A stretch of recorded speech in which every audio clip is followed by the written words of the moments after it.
Yo, what's the deal? Mario Munguia here in Fighting FX. I gotta stop saying my fucking name, bro. Like, people keep emailing my personal shit. Like, I don't know why I keep doing that. Super Mario. Let's do that. And you know why that's a good idea? Because we just got kicked off of Twitch.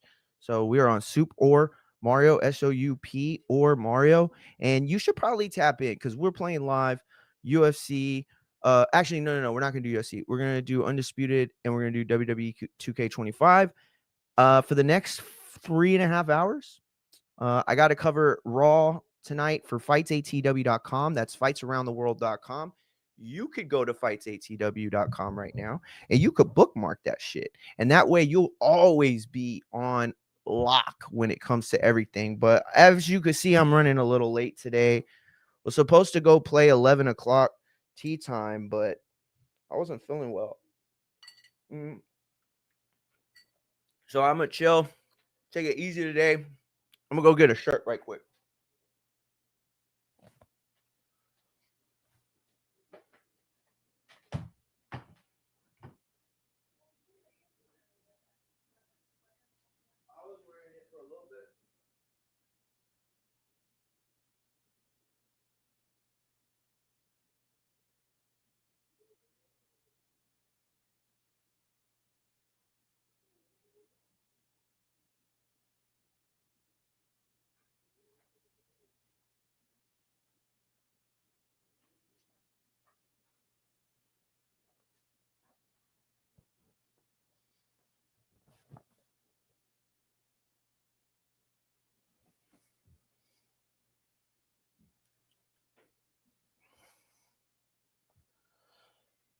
Oh, fuck. Dude, I do not feel well at all right now. I feel like if I got the flu, kind of. I don't know. Don't feel good though. But either way, we're gonna rock out. Let's see. I'm still promoting and shit, so we're not officially starting the show yet. Dude, what the fuck is with IG?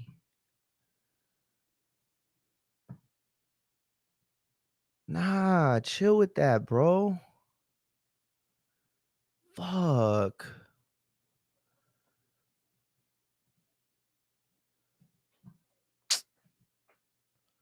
Oh, Abe live right now.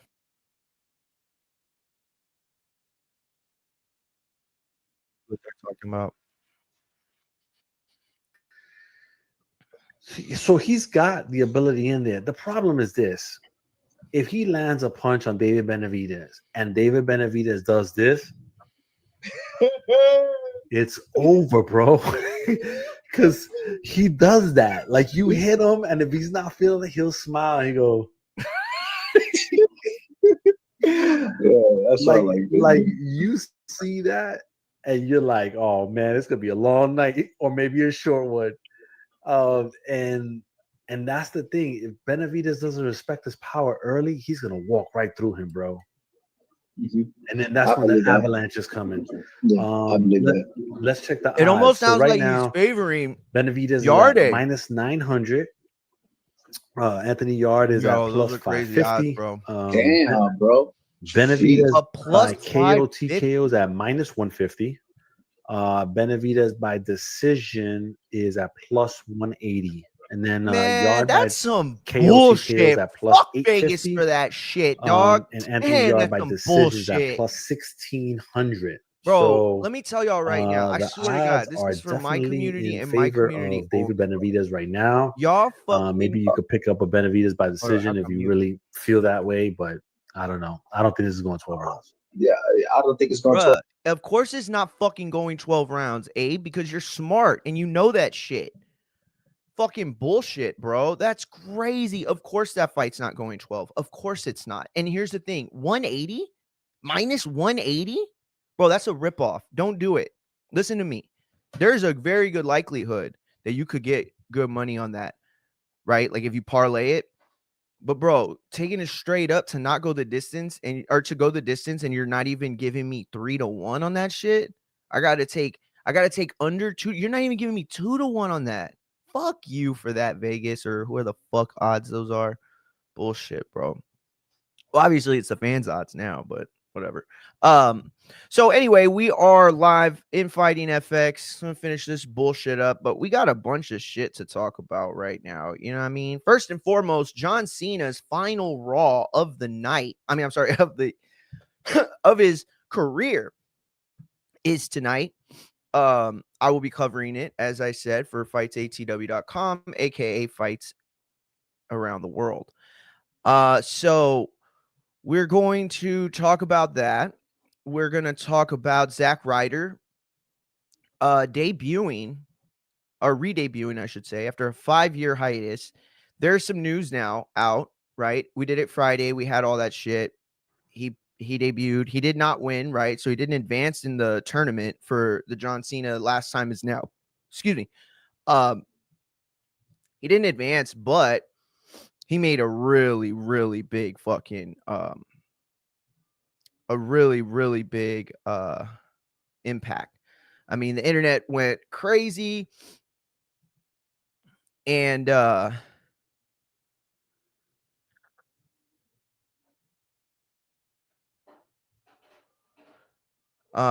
so what was it?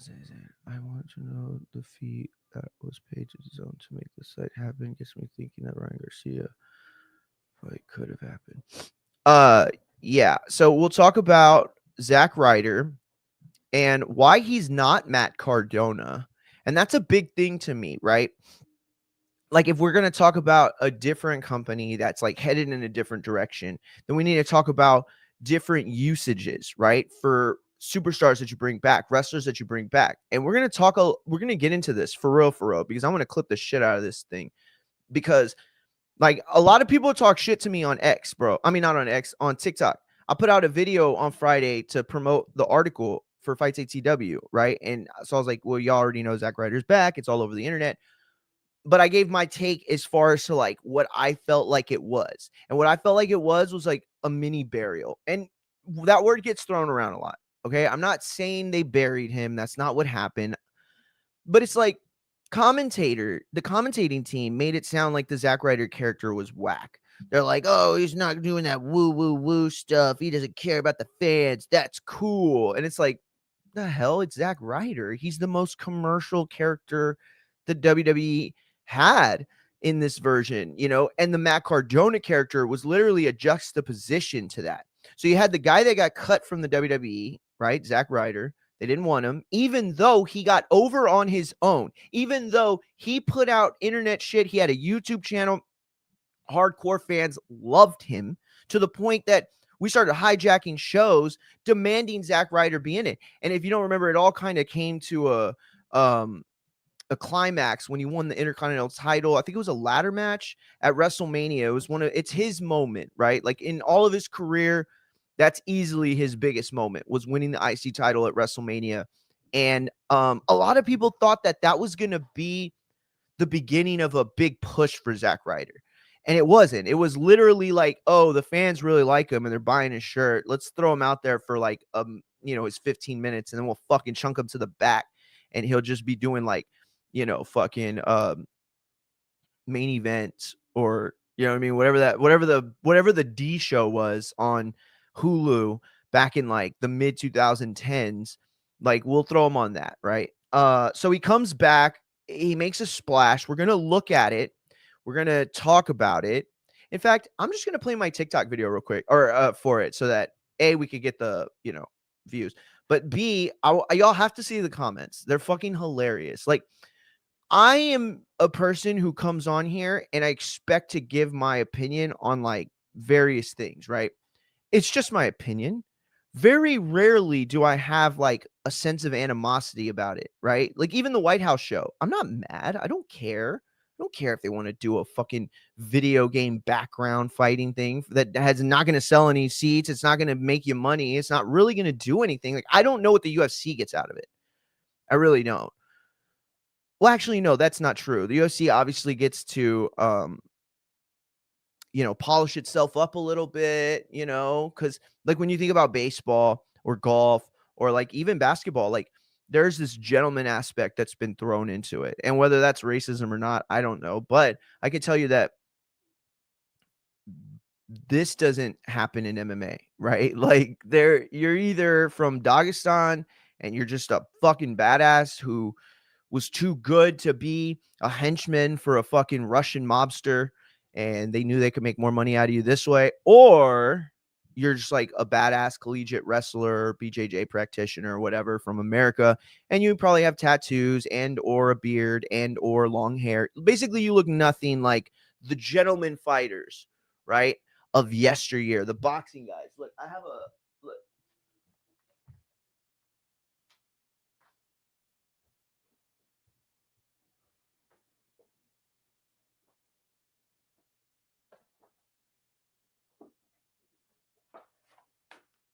Okay, so first of all, a couple of suggestions. Number one, you should really think about getting this book and reading it. It's called Jacob's, or it's Jacob's Beach, The Mob, the Garden, and the Golden Age of Boxing. It's by Kevin Mitchell. It's a super famous book. Most writers that I know in boxing have either read it or have heard lots of good things about it. But look, see, it's like this is like what they picture from like the boxing yesteryear. This is like the brand that boxing had, right? And even though it's nothing like that today, that is the gentleman's sport that carries with it that kind of like name and shit, right? But MMA, that's not it at all. It's not like that. People talk about, oh, they're just a bunch of barefooted, tattooed monsters from the trailer park or whatever the fuck they say. But ultimately, I guess I could see that aspect being good for the UFC. But other than that, there's just like nothing about it that I feel like what does it do ultimately for anyone? Versus what are the risks, right? Let's say somebody takes a vicious fucking kick to the face. And this is the part of it that I don't like. It took me a while to learn that you don't play boxing and MMA, right? I probably worked as a journalist in this sport, in combat sports, for a couple years before actually realizing that. And by the time I realized it, it made sense to what it means, right? You don't fuck around when it comes to boxing and MMA. You don't treat it like a parlor game. You don't treat it like a ping pong, like a table tennis match, right? That we're going to showcase in front of dignitaries and blah blah blah. Like that's not this, champ. That's not this sport at all. I've seen broken femurs. I've seen legs just fucking dangle in half after being. Here's the thing. That happened on a fucking leg check. The defense of a leg kick caused one of the most brutal fucking injuries in sports. You know what? Bullshit. We're going to look at it too. Because, like, y'all got to understand what I'm talking about when I'm talking about this. Like, I've been fighting with so many people, bro, that want me to feel like this is a good idea.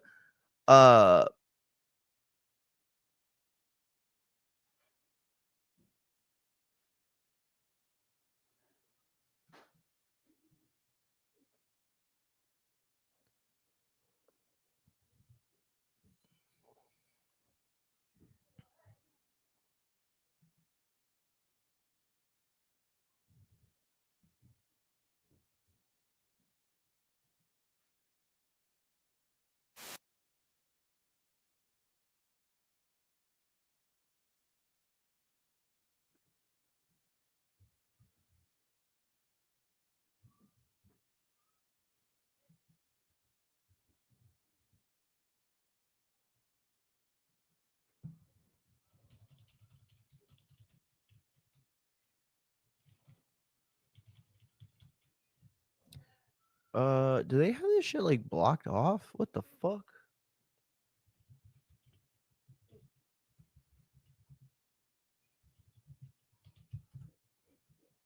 Oh, there we go. All right. Look, this is what I'm saying. Okay. When we went into this fight on this night, and this is Anderson Silva, I was gonna say Verdum.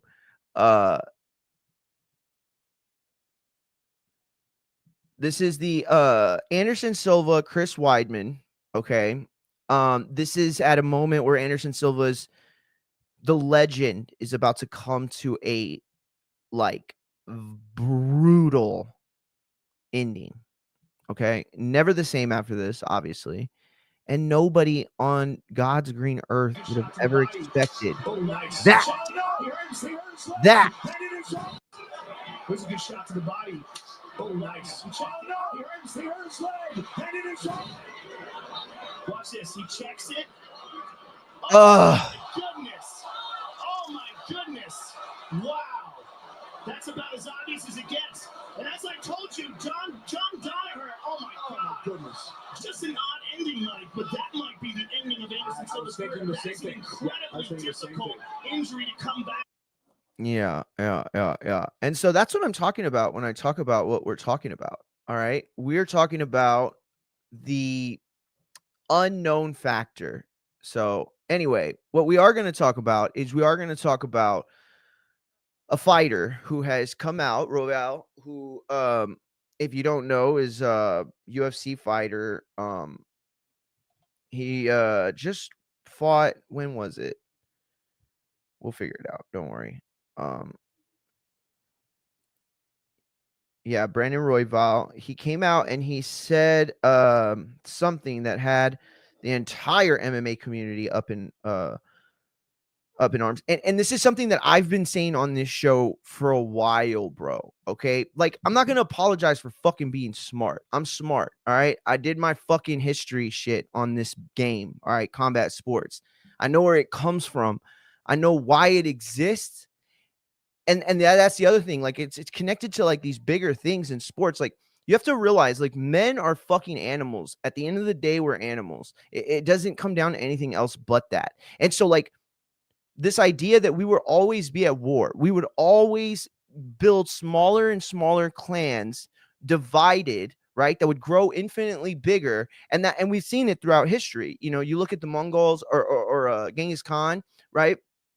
You look at Napoleon, you even look at like non-violent, like interventions, right? Like the Golden Coast elites basically financing America. Like, yeah, there's no violence in that, but they knew what they were doing, right? Like, so again, I say all of that to say, what is okay? So, Norm Macdonald, one of my favorite comics of all time, he has this joke, and I'm not going to tell it because I don't remember how it goes, but it's basically like, you know, in Roman times, like there was the rich aristocrats, and they would put on these fights for the people to basically, not brainwash, but like get them to ignore what's actually happening, right? Let's give them a distraction, this violent distraction that will satisfy this appetite for blood that exists in all man, right?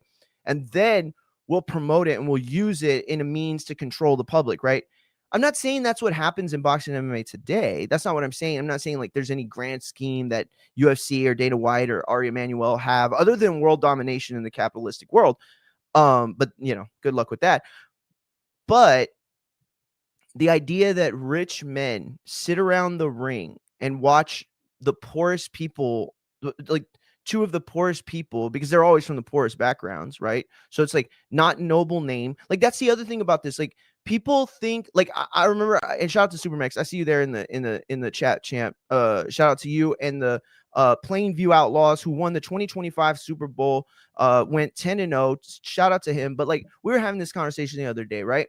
And I had said, it was like a situation where, what do we get out of fighting? Like, what do we get out of any of it? All we ever do is get higher bills, right? And a shittier and shittier sport.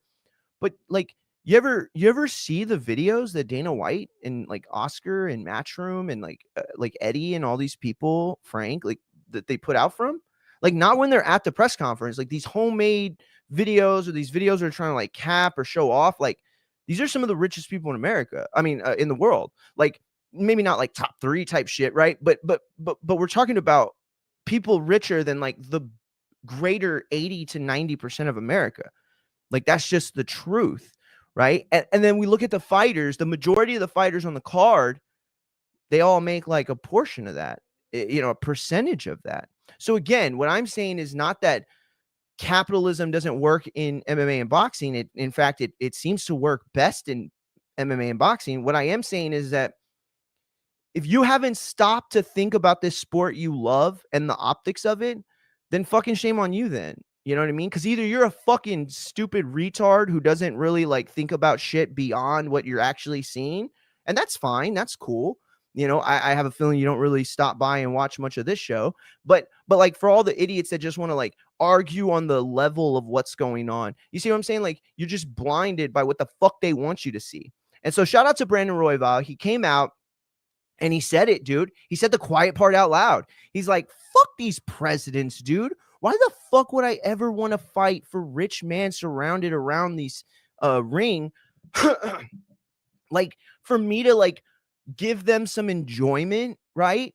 For me to like put on this show for these perverts, right? Because that's the other part about this. Like, look, I'm not a pervert. I've never been a pervert.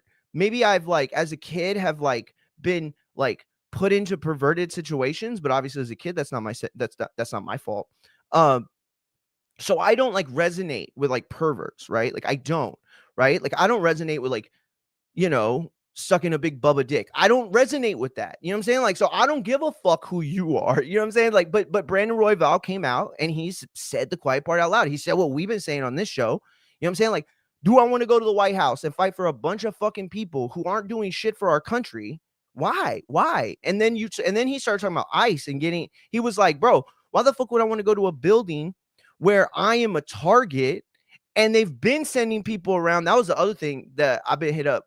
Me and Supermax had that talk last week. Yo, I have gotten more DMs than I've ever gotten in my life doing this show. Real talk. All about politics. None of it was about the fucking combat sports shit we were talking about. And so, of course, I directed everybody to the new channel, Super Mario, on Twitch, on YouTube. You can go there. We have the podcast coming out this week.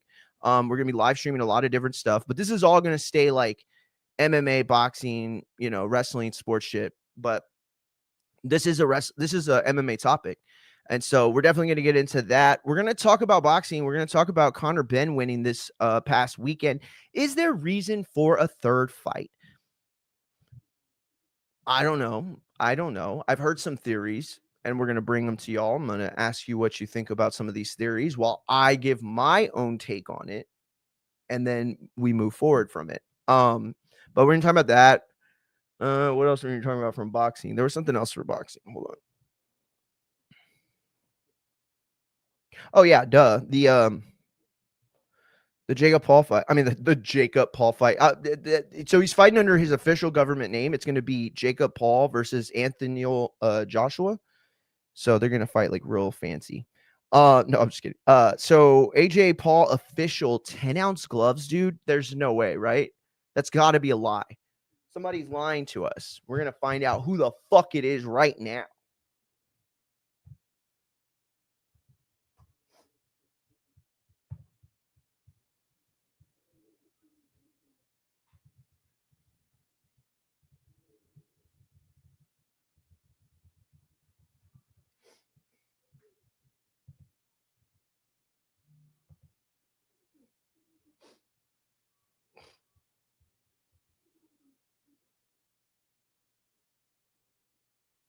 All right. We'll read it from ESPN. Shout out to Andre's Hailstorm Sports. Anybody that been in the boxing game or basketball too long enough knows Hailstorm Sports. Shout out to them. Shout out to everybody. But specifically shout out to Andre's Hell. Been following him for since I started in this game, probably like 2011, 2012. Let me see. Okay, Jake Paul will take a massive step up in competition when he faces former two-time heavyweight champion Anthony Joshua in a heavyweight fight December 19th at the Cassia Center in Miami. It'll be on Netflix. It's a drastic shift in gears after Paul was originally scheduled to face WBA lightweight champion Gervonta Tank Davis in an exhibition bout with a catch weight 195 pounds last Friday. However, Paul's fight with Davis was canceled November 3rd in the wake of a lawsuit filed against Davis by his ex-girlfriend that accused him of battery, aggravated battery, assault, false imprisonment, kidnapping, and the intentional infliction of emotional stress. Paul will face Joshua, an opponent 100 pounds heavier than Davis, in a professional sanctioned heavyweight boxing match. Unlike the exhibition fight with Davis, Paul won't have any size advantage to offset the skill gap. Joshua has been fighting around 250 pounds while Paul fights at a cruiserweight limit of 200. Paul would look to shock the world. Yep, but it ain't gonna happen. All right, after Paul's exhibition with Davis was canceled, YouTuber turned blah, blah, blah. Is this an exhibition fight? No. Paul versus Joshua will be sanctioned heavyweight fight that is scheduled for a 3-minute or for 8 3-minute rounds. The fighters will also wear 10-ounce gloves, standard for heavyweight fights, not for Jake Paul fights. Champ, shout out Machine Gun Matt in the motherfucking building. Oh, let me put the link in if anybody wants to tap in. Matt or Max, anybody really, but oh, you know what? Let me send it to Abe too. Maybe he'll jump on after the show. Hey, if you want to check out Abe, go to Abe718. That's on IG. And you can see his live with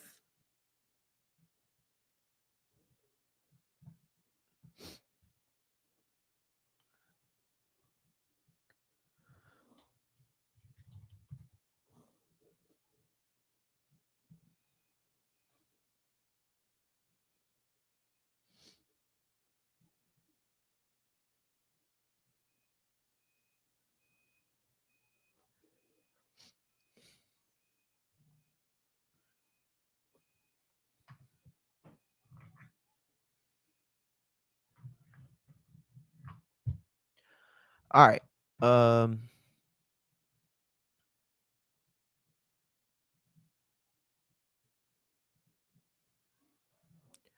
Okay, here we go.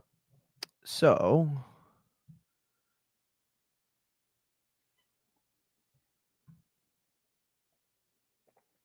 oh, my bad. Okay, so let's just do this one. This is fightsatw.com, by the way. Shout out to Abe Gonzalez who pinned this article. All you need to know: after weeks of speculations, rumors, it's official. Jake Paul, Miami Live, Netflix, blah blah blah. Mike Tyson, here's what. Okay, here's what Paul had to say via an MVP press release. This isn't an AI simulation. This isn't Judgment Day, said Paul, a professional heavyweight fight against an elite world champion in his prime. When I beat Anthony Joshua, every doubt disappears, and no one can deny me the opportunity to fight for a world title. To all my haters, this is what you wanted. To the people of the United Kingdom, I am sorry. On Friday, December 19th, Under the Lights in Miami Live, globally on Netflix, the torch gets passed, and Britain's Goliath gets put to sleep. I know you got him picked. That was a reference to Ali. In the same press release, Joshua said, Jake or anyone can get this work. No mercy, said Joshua. I took some time out and I'm coming back with a mega show. It's a big opportunity for me. Whether you like it or not, I'm here to do massive numbers, have big fights, and break every record whilst keeping cool, calm, and collected. Mark my words, you'll see a lot more fighters take these opportunities in the future. I'm about to break the internet over Jake Paul's face. So now with the fight has been announced, what are some of the things that you need to know about the event? According to the press release of the most valuable promotions, Paul Joshua will be sanctioned for an 8-round, 3-minute rounds with 10-ounce gloves. And Joshua cannot weigh in over 245 pounds. So, okay. Let's talk about this for just a second. Does the WBO pull the bullshit and throw that vacant strap on the line so that AJ Fury can be for a title? I don't know. And here's the thing: I super care, because if you haven't heard, right? If you haven't heard, Usyk has dropped the belt. Why he has to drop the belt, I don't know. But the WBO has officially made themselves a fucking who cares in the heavyweight division. That's fine by me. I don't care. I don't run the company. Paco and the rest of them, I mean, not Paco, you know what I'm saying? Rod and the rest of them can fuck around all they want.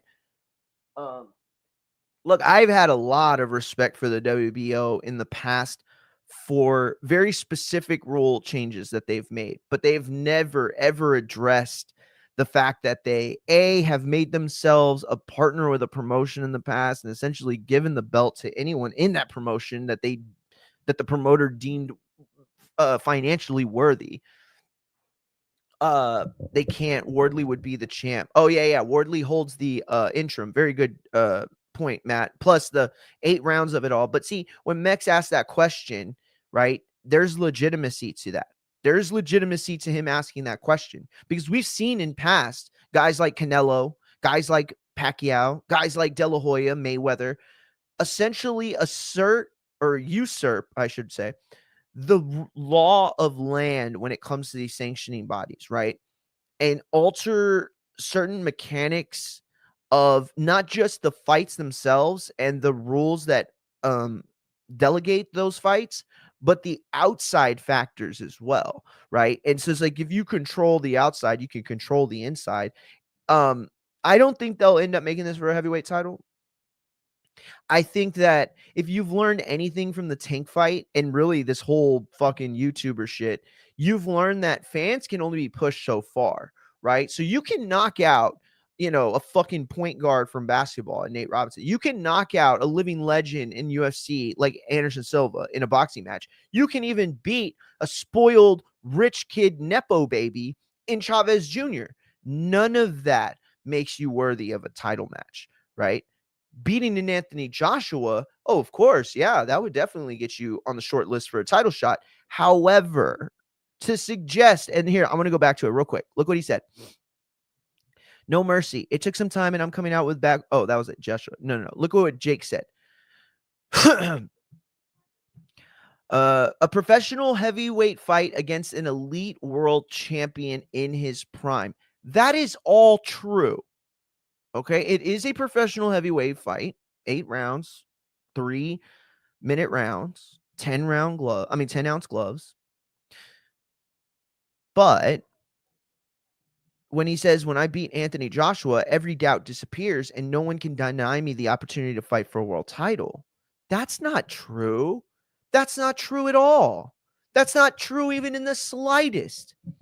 You are throwing away 4 of the rounds that you're supposed to fight in, right? And now, granted, this isn't a championship fight, so you don't got to fight championship rounds. But you're the one saying you want a championship fight. How the fuck do you get a championship fight if you ain't even fought 10 rounds against a solid comp? Listen to me. I swear to God, I'm being fucking for real. I swear to God, I would have more respect for Jake beating Brandon Glanton in 12 rounds of a 3-minute fight with 10-ounce gloves than I do with this bullshit. And it's not that it's bullshit, right? They're going to let Joshua out that cage. All credit to Jake, bro. All credit to Jake.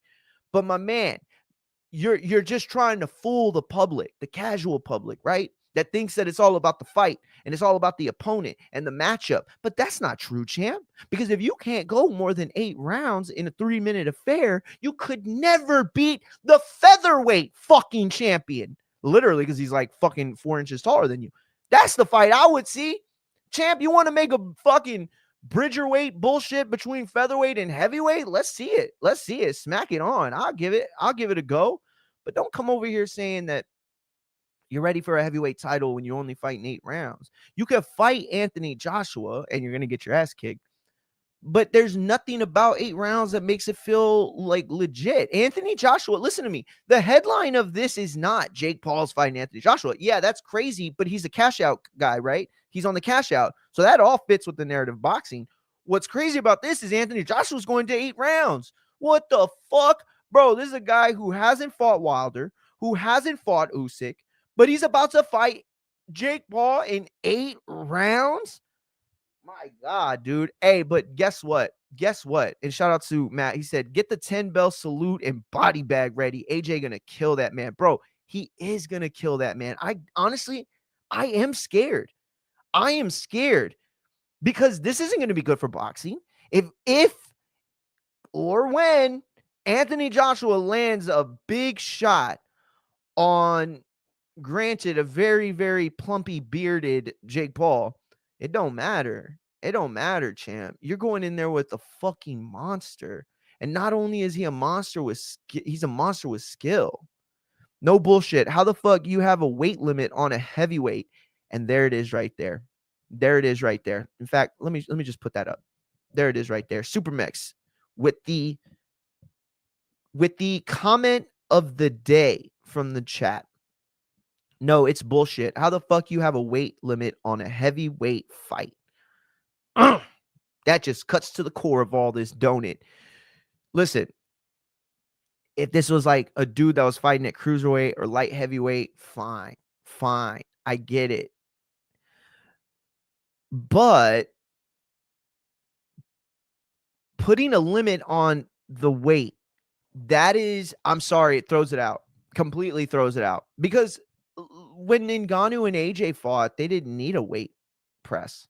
You know what I'm saying? When Usyk and Joshua fought, they didn't need a weight press. When Ruiz and Joshua fought, they didn't need no weight press, champ. Not even a little bit. And you know why you asked for a weight press? Because you know you're fucked. You see, you try to A-side Joshua out of these little things. It's like, bro's fought above 250, but he's a lean motherfucker that carries heavy muscle. If you don't think that all he got to do is cut carbs for like a couple of weeks, and I think he'd lose enough muscle mass to make that weight. I mean, I get it. They're trying to keep him under a certain level of conditioning, right? And but in an 8-round fight, what does it matter? You know what I mean? Like in an 8-round fight, what does it matter? I don't know.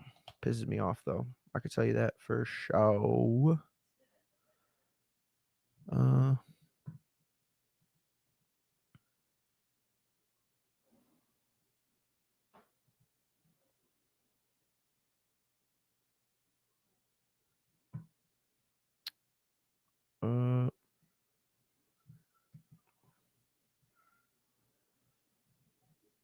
What the fuck?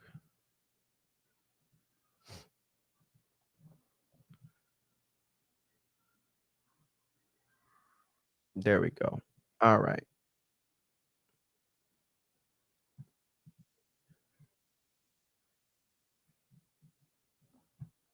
Okay, so back to the story.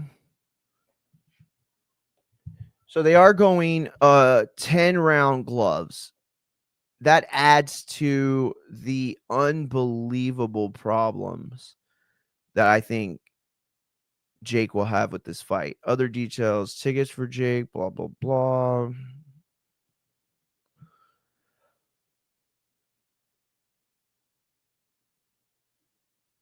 Is the MVP exclusive VIP experiences or whatever the fuck? Is that just basically the tables with the restaurant chairs? Because I don't know. Like that's the other part about it. Like, oh man, this whole world is just fucked up, bro. I mean, think about it for a second, right? We're out here talking about this fight, and my man Jake is like the only person actually trying to be like creative or inventive to a degree, right? I mean, none of this is new shit that he's doing, but he's at least trying to change the optics of everything, which I think is really, really smart. You know what I mean? Like, I think it's really smart because it's just selling people on a different experience, making it seem like it's an experience they don't have, right? But damn, bro, like you ain't gonna get me like that, and you ain't gonna get me like another side of this whole thing, right? In that I'm not gonna pay a big price tag for what? The only reason I could ever see to go to a Joshua fight for me personally, is to get content. I mean, I'm sorry, a Paul Joshua fight is to get content. There would be zero reasons for me to be there. I'm not a fan of this at all. I'm a boxing fan, but I love like I love actual boxing. You know what I mean? The highest levels of it. And unfortunately, today I can recognize it so much easier than I could when I was 20. You know what I mean? So it's like I can see right away whether this is worth my time or not. Are we actually getting a test between two actual good boxing guys? I don't think we are. I don't think we are even a little bit. I think Anthony Joshua has very, very he has a lot to prove. Like he still has a reason to be in there doing it at all. And, you know, I'm not trying to say that he's lost to anybody that isn't good, right? Everybody's lost to is quality, top 5 at least, top 10 in some cases, but, you know, fighters. I don't know. They ain't going to get me on this one, champ. I ain't getting invested. I'm not. I'm sorry. Mike Tyson, Jake Paul, bro, I had to downplay how invested I was. I had to pretend, I had a mask in front of all y'all to downplay it, but damn, I was hoping Mike would do the job. I'm not going to lie. I knew he wasn't up here. I was ready to not even watch it. In fact, everything that we saw that night, it had already played out up here. I saw Mike Tyson, Jake Paul before it happened. I'm just being real. But right here, that this is where the memories are kept when my dad, owned a comic book / sports cards shop, and he invited all the customers to watch Holyfield Tyson 1 at the store. It was like one of the biggest parties I'd ever been in at like 3 years old. I still have vivid memories of this shit, right? So like that guy wanted to beat the fuck out of Jake. Like who you want to win? The guy who came from one of the most violent areas in America, who was turned into this almost unhuman version of himself, where violence was just violence beget violence. That's all it was for Mike Tyson growing up. He didn't understand anything else. And then he gets of age and thankfully finds a person, a white boy. No, this is a white guy, right? Old white man that takes him under his wing, and they like share this bond, right? And he's finally able to like construct this violent streak. Maybe it wasn't the best thing for a young Mike Tyson to continue to box, right? In fact, it probably definitely wasn't. But at the end of the day, he became something because he made it into something more than just fighting, right? Something more than just fucking bullshit street shit. You know what I mean? Like, who's the champ of the block? Like, that shit who gives a fuck, bro? How is that going to put money on your table or help take care of your kids? You know what I mean? Like, you could be the champ of the neighborhood, knocking every fucking bum out, but that's just it. They're all bums. Because the real people, like the actual dudes in this fucking world, go to their job and shit and try to, you know what I'm saying? Like, take care of their families and shit. They ain't worried about who could fuck. Like today in this world, I wouldn't give a fuck who tested me. I really wouldn't. I wouldn't. Not even a little bit. I think I have it in me to walk off from like 90% of fights today. You know what I'm saying? So I would have rather Mike won because I empathize. I could sympathize and empathize with him far more than I can Jake. Like, to me, Jake's just like a shuckster. He's just a dude selling you on this idea of whatever he wants it to be. Like simultaneously, okay, like think about it for a second, right? Simultaneously, he was living in a world where every fight he's had has been these pivotal tests, and he's just being unfairly treated by the public, right? And we're all just asking too much of him, right? Okay, but then in this press conference, he comes out and says, "Oh, I'm gonna finally prove my detractors. Now nobody can say anything." Well, what you mean? You mean so there was a reason to say something before then, right? So you were lying, huh? When you were saying you were fighting the best that you could find, or this was going to be the test, or no one could talk shit about a 90-year-old Mike Tyson. You know what I mean? Like, I'm gonna tell y'all something, okay? It's a ringside booth with a TV in it and bottle service. That is what it is, right? Isn't that what it? Matt, bro, is it even? Are they paying more to see the fight less? Because it feels like you're right, and they all kind of like design it so that the TV is the thing you're watching. Like, I don't give a fuck if I'm sitting next to Nikita and fucking Jake Paul. Like, why on earth would? Let me tell you what I would pay that shit kind of money for.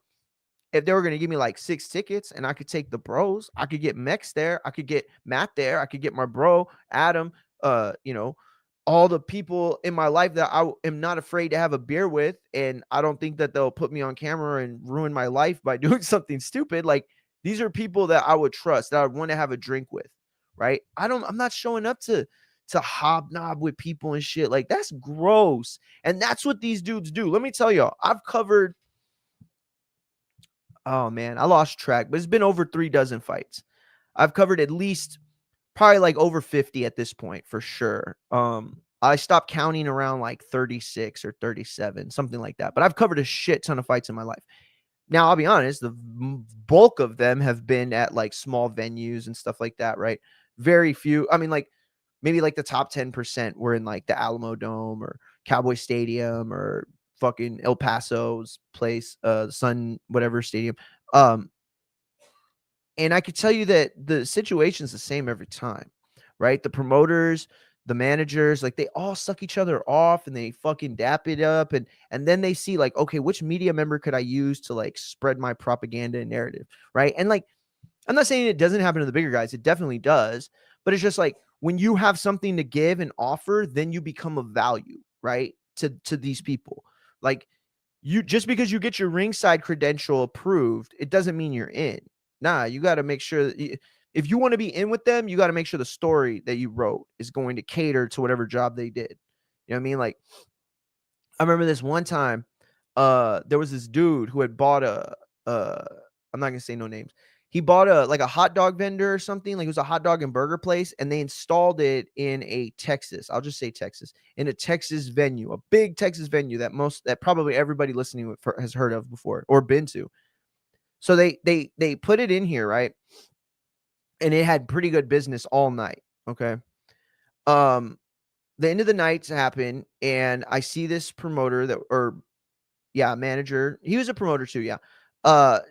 And I see him, and he's like, "Hey, did you get to try a hot dog or whatever?" I'm like, "Oh yeah." I lied. I said I did. I didn't. Right? I wasn't like, I'm not there to eat and drink. I'm there to do a fucking job.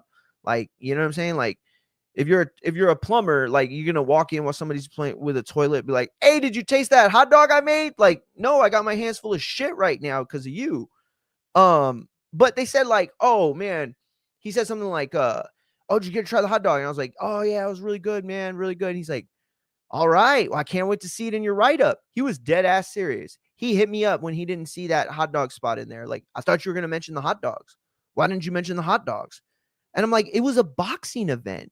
This isn't fucking Nathan's hot dog spot where we're all trying to fucking down hot dogs, you psycho.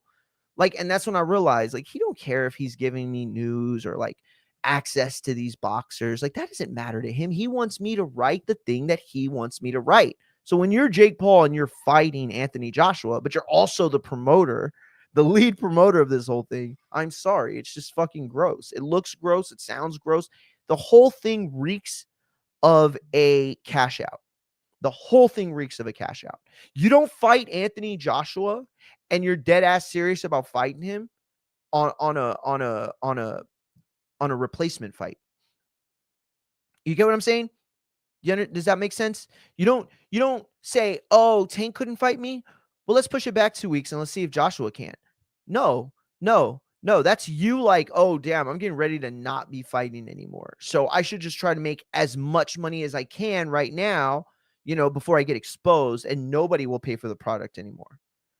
That's easily what this is. Anthony Joshua said, "Get ready to see more fights like this, like your favorite fighters to do." And basically what he's doing is he's trying to make himself feel better, right? He's trying to somehow rationalize that he's both a legitimate professional boxer that has joined this brotherhood of a craft, but he's also trying to be this like, capitalist machine, this fucking carny, trying to sell you on this idea of what's actually happening. Because what's actually happening is we're getting something fucking bullshit, right? I saw this thing. I'm gonna just show it before we move on from this. I'm gonna show this thing real quick. So,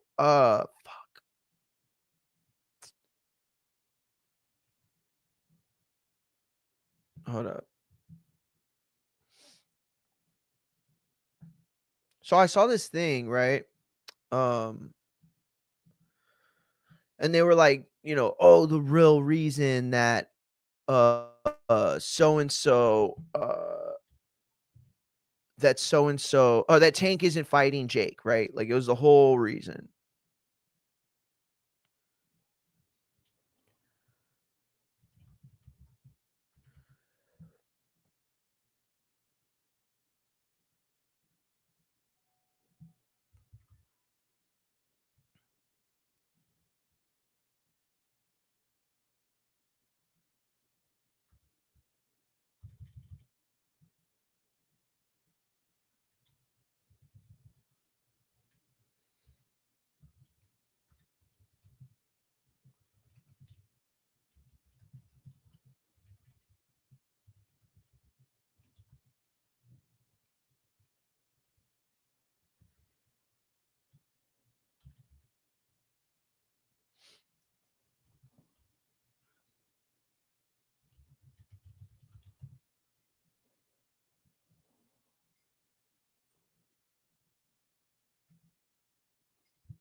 Oh, it's done. Okay. Yeah, I'll eat. Yeah. Do you care if I just put it in another one of these little bowls? You want Mm-mm. more? You want some more beans? Hell yeah. Fuck yeah. Them beans are so good, dude.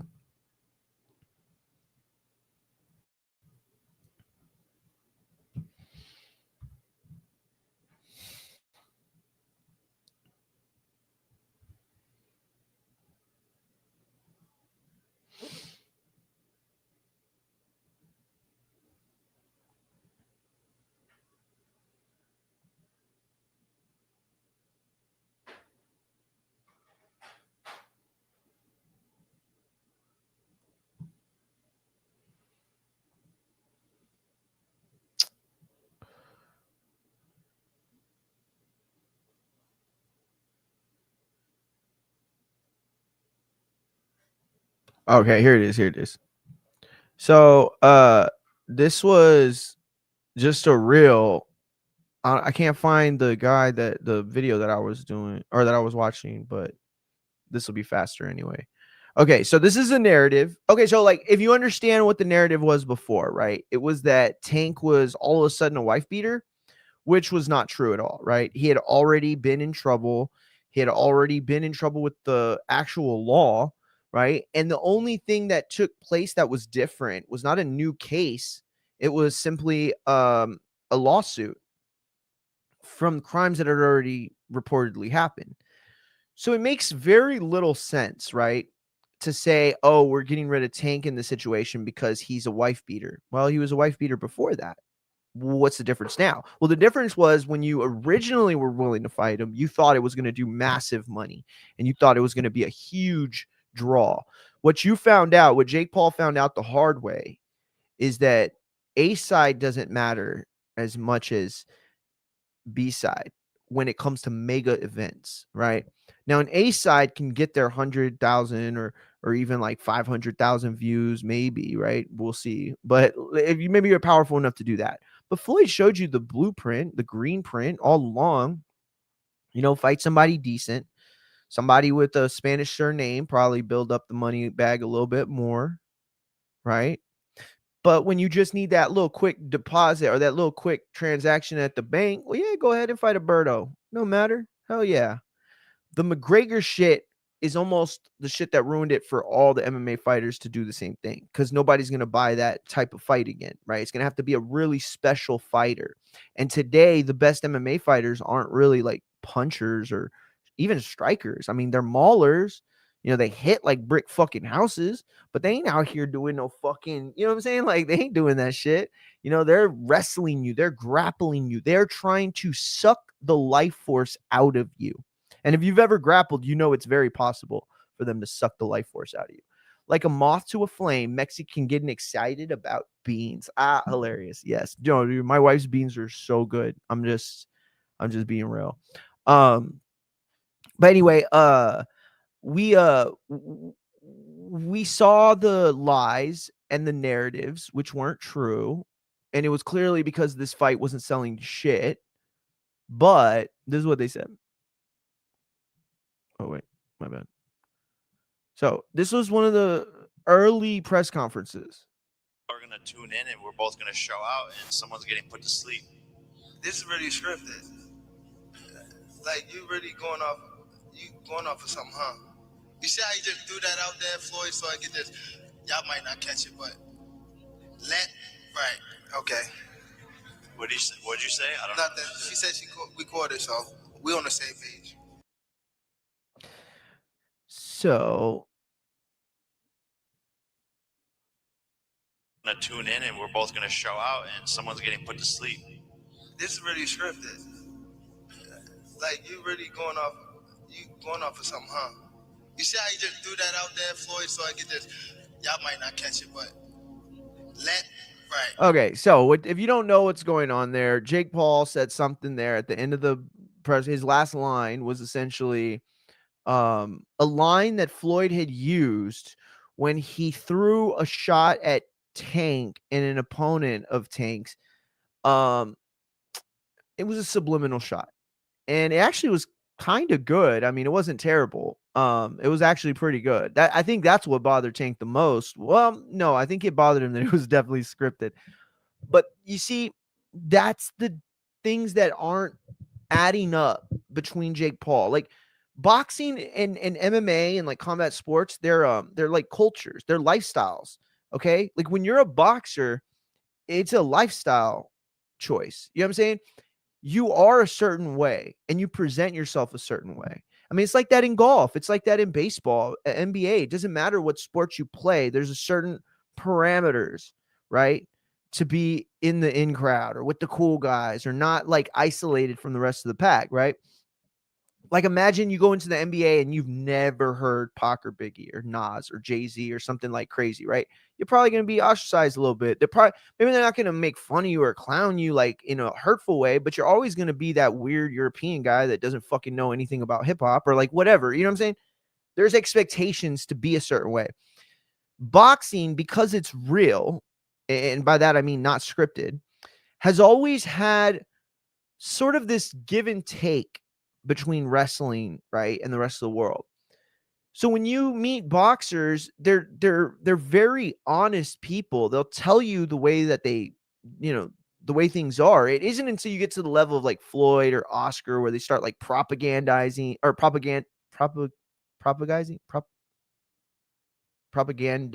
Yeah, whatever. It's not to that level when they're like really trying to like fuck with you to make you buy something, right? Because that's all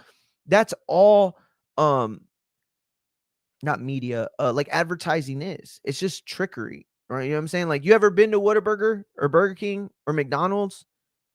Do the burgers look like they do in the commercials? They don't, right? Hey, you been to McDonald's? You ever seen the salt just fly beautifully and slow motion and just cascade down like a shower onto the fucking greasy ass looking good ass fries? Oh, you never seen that either? Because it's bullshit. Because it's all camera tricks. You know what I'm saying? Like, I saw that shit like when I was younger. They would like cook the front of the burger and the back of the burger looks like shit. And it's all fucking not done, but it's done because they want you to have this image in your head of what a McDonald's burger looks like, a Burger King burger, a Whataburger. And here's the thing. I'll bet you if I put burgers up, y'all fat asses will be able to say, oh, that's a Whataburger right there. I'll know them chopped onions anywhere. Like, you know, and me too. I'm a fat ass. I'm not pretending like I'm not part of this group. And so, I'm probably the biggest fat ass of everybody. In terms of like how I like my food and shit like that, specifically burgers. So I don't know. It's just all propaganda shit. This is all propaganda. And so Tank, you can see right here. What is Tank doing? He says, oh, you really talking about something? Like, you're really going off a script. Because this whole time, right, Tank is assuming that Jake Paul is a fighter just like him. But he's not. He's an entertainer. So of course he's scripting these moments. Of course he's trying to make viral videos of Conor McGregor and, fucking Dylan Dennis and whoever the fuck else he wants to fight that's outside of actual solid competition. Jake Paul's entire career is a smoke show. This isn't controversial for me to say. This is just knowledge that I have that maybe the vast majority of fans don't, because, they have regular jobs and shit. What a plumber knows about the toilet that I don't, I know about the toilet of boxing and wrestling and MMA promotions that a lot of y'all probably don't. So again, I think that there's something to this. I'm not saying that, because the narrative that they're trying to make, right, is that Tank wasn't going to go along with the script. That's the whole thing, is that everybody, this is from the camp of people that still think Jake's fighting scripted fights. He's not. I promise you he's not. He's not. These aren't scripted fights. That is what a 80-year-old Mike Tyson would look like if he tried to fight somebody who's far younger, half the age, and also probably likelihood had some PD help or some sort of help, in that kind of way that wouldn't otherwise be legal in professional sports. So he's not fighting professionally. He's never fought professionally. He can have professional fights, but those are two different things. Like, I could go sign up for an amateur fight right now if I wanted. I could go to my gym where I hold well, it's probably expired by this time, but I've held a amateur card before, and I could go get an amateur fight right now. Does that make me an amateur to y'all? would you hold me in the same regard as like Guillermo Rigondeaux style like amateur? Like, am I on that process? Should I be compared to the same spectrum of Guillermo Rigondeaux or Lomachenko or Usyk or any of the top amateurs that we had come out of the amateur system, specifically the international amateur system?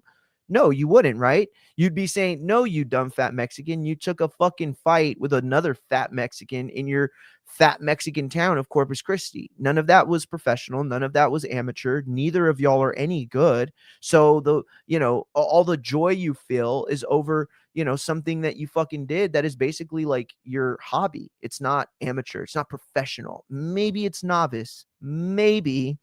But at the end of the day, that's how I feel. Yes, I've stepped in the ring and I deserve for people to respect what that means. But do I deserve the respect of an amateur fighter? Fuck no, dude. I don't know what the fuck I'm doing. I mean, I could tell you what I'm trying to do. I could tell another fighter how to do something very basic.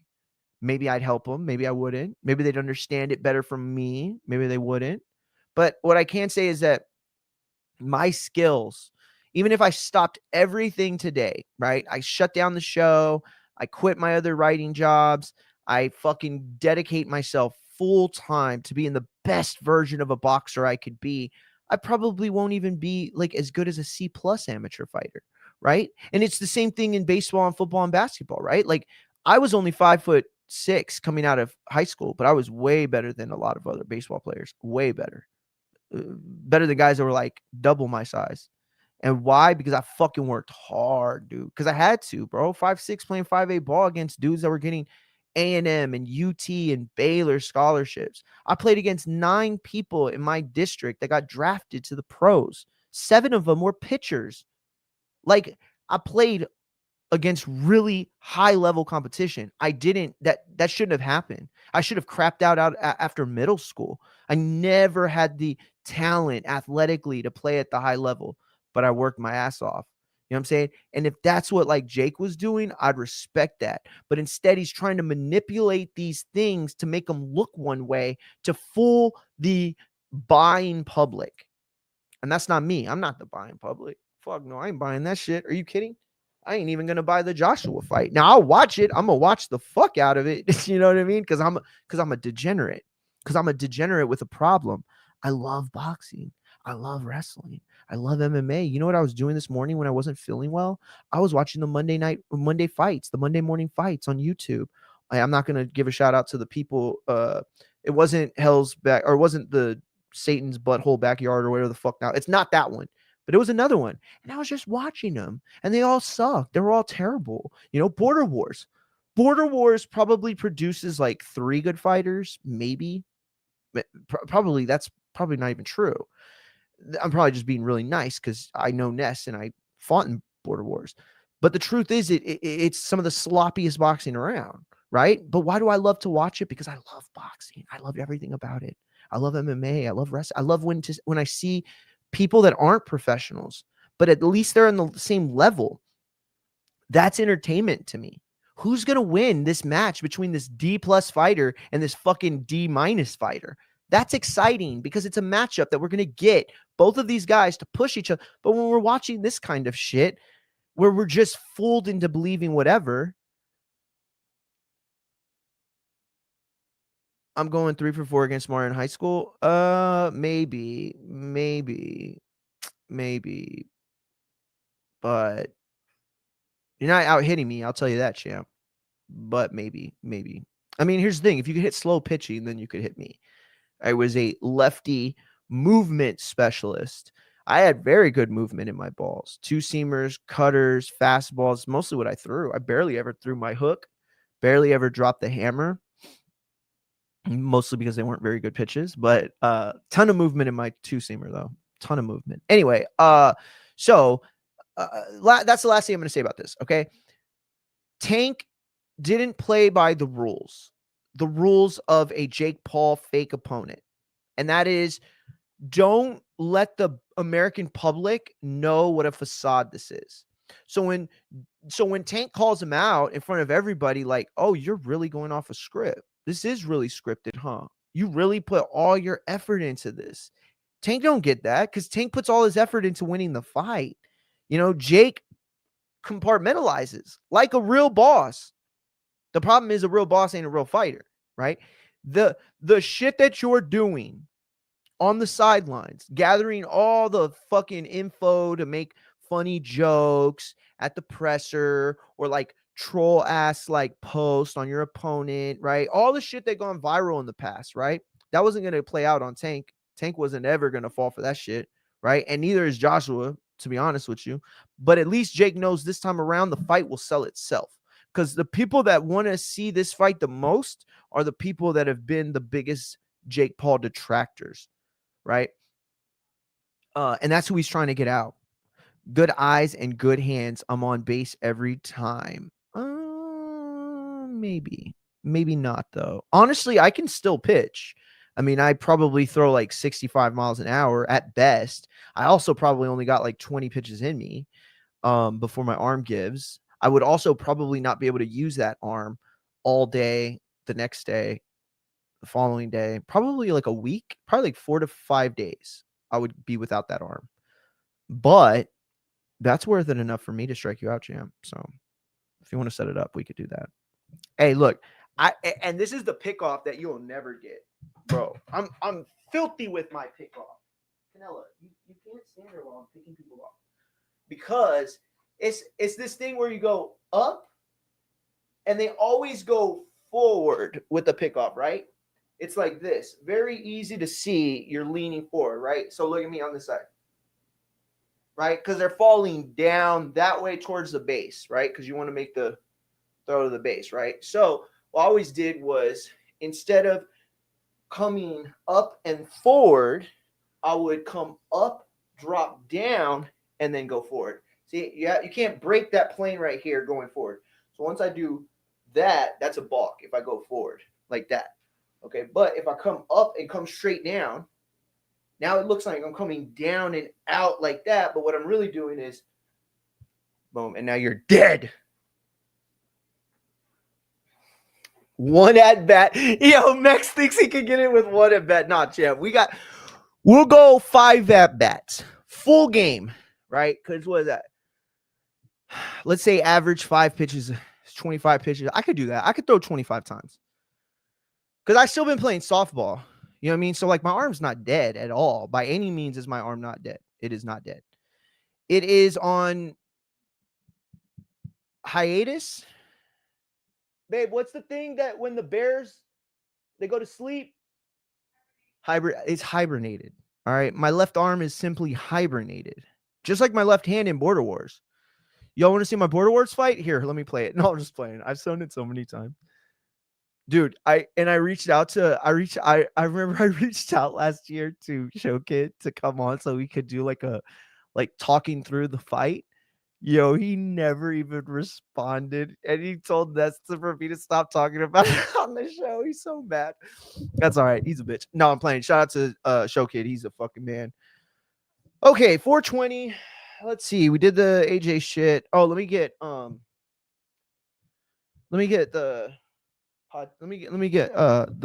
gaming situation ready. You know what? I'm gonna go. Time to go mobile.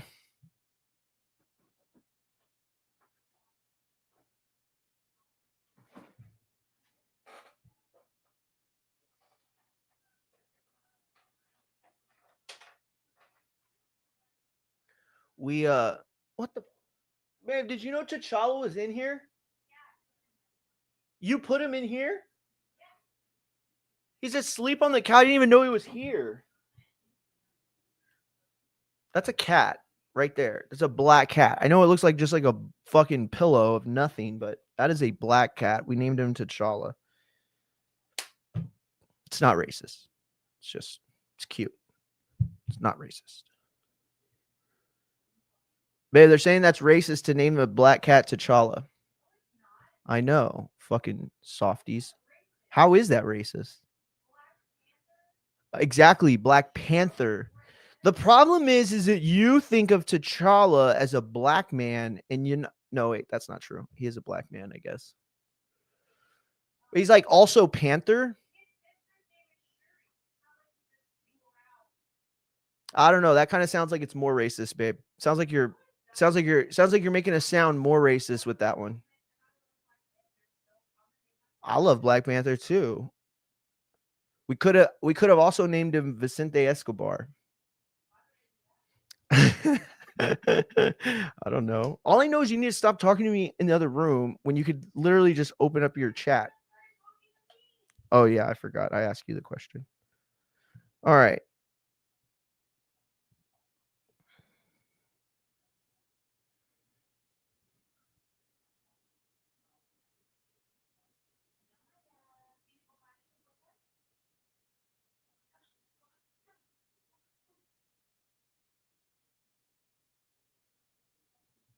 All right, so we're gonna move on from this fake show of Tank and Jake that was dropped to probably another fake show somehow. Honestly, I really don't know. Okay.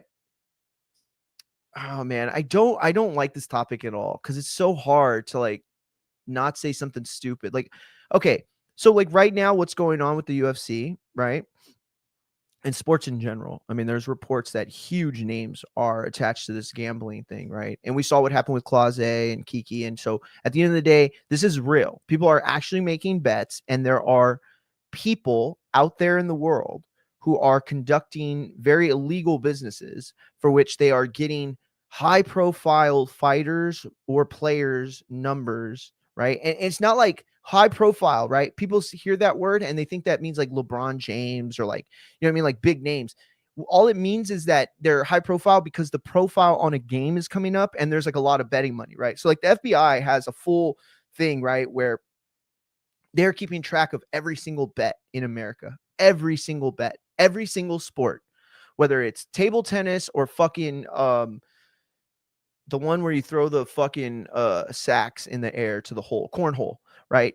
They have bets on everything. And so essentially what ended up happening was a few sports, specifically basketball and the UFC, had some very weird betting going on. Okay. Now, weird betting takes place all the time. That's how you get favorites and underdogs that, you know, give you better money and not. I mean, it's very rare for it to happen a lot in a single sport, right? But it does happen everywhere. It's a nuanced thing. This is the problem, right? People think they understand betting because it's such an easy like idea. But what you have to understand is that betting at a high level with complex numbers and people that enter the, you know, like there's so many ways to take advantage. There's so many ways to cheat the system. There's so many ways. And like, I used to go over them. We used to go over them on the Boxing Boys. I mean, Ness didn't know shit about it, but I used to tell, you know, I used to bring these topics to court, you know. I had several people in this industry tell me to shut the fuck up about it. Not like threatening me like, "Oh, hey, you this isn't good for me." Not like that. Literally like people coming up to me like, "Hey, dog, Mario, you know I love you, champ. You know, we think you have a really bright future in this thing. You got to stop talking that shit about the gambling stuff. It's not good. It ain't going to work for you, champ. It's not going to get you where you think where you want to go." And now that's the other part about it. I never had the desire to be Steve Kim or Dan Rayfeld. Like, I mean, don't get me wrong. I would have loved to have been one of them. You know what I mean? Like, that would be great to do this for a living, but that was never my intention. Like, I didn't even want to do the Boxing Voice podcast. You know, I've told this story a million times. Ness asked me to write. He contacted me because he read an article that I wrote for Cotto Mayweather. I got to interview Cotto's coach or his uncle. No, I didn't. No, it was after he left his uncle. And it was the big boy, Brian. I got Brian online. I got to talk to him, right? I got to do a story. Ness saw it. He was impressed. He said, "Hey, I want you to write for me." I said, "Okay." He said, "But I only want you to write for me if you're going to do the podcast." I was like, "Nah, I don't really want to do. I don't want to be out there." Like, and this was at a time before the video shit, right? Like right now, y'all can see me, you can talk to me, right? And you could talk to me on the chat, by the way, if you want, or you could even click the link that I just put on YouTube, Facebook, and IG. Let me do it for X too. Let me do it for X too. So anyway, the point I'm trying to make, that's not good.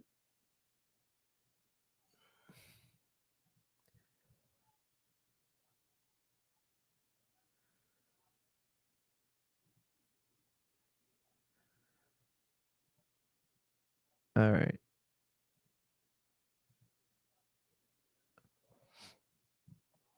Okay, so it's on the comment and it's on the chat. If any of you want to come in, and by the way, shout out to everybody that came through this weekend for the fights, man. I don't like giving out the numbers because it's weirdo shit, right? But it's more for me like community that I had and that I try to get back.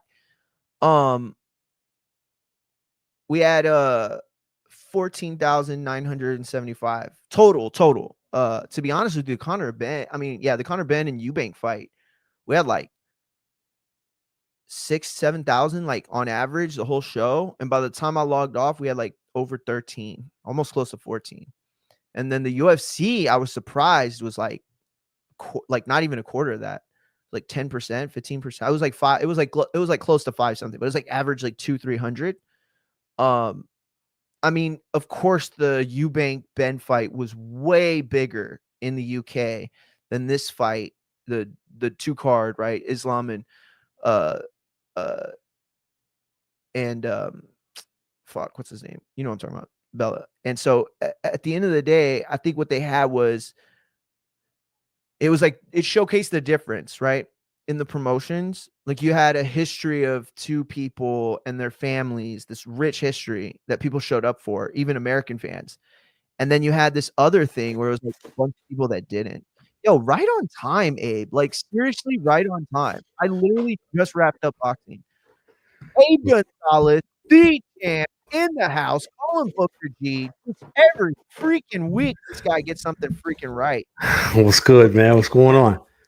Oh, we're getting into just now, literally for the first time in the show. Not going back to it. Literally, we're getting into CENA'S final Raw. Everything that we can expect. Abe, I wanted you to come on for at least 5 minutes because I wanted to say something.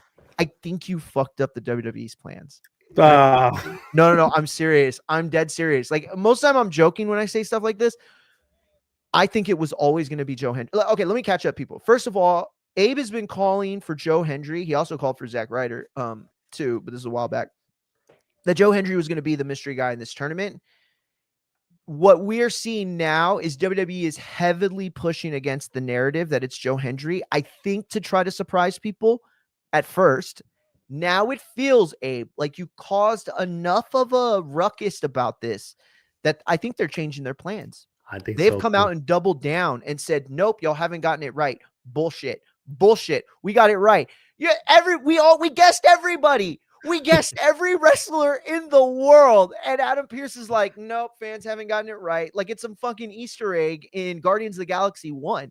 Like all I know is everything pointed to Joe Hendry. Abe Gonzalez of fightsaroundtheworld.com, fightsatw.com. Is it going to be Joe Hendry tonight, or are they changing it? I think they changed it.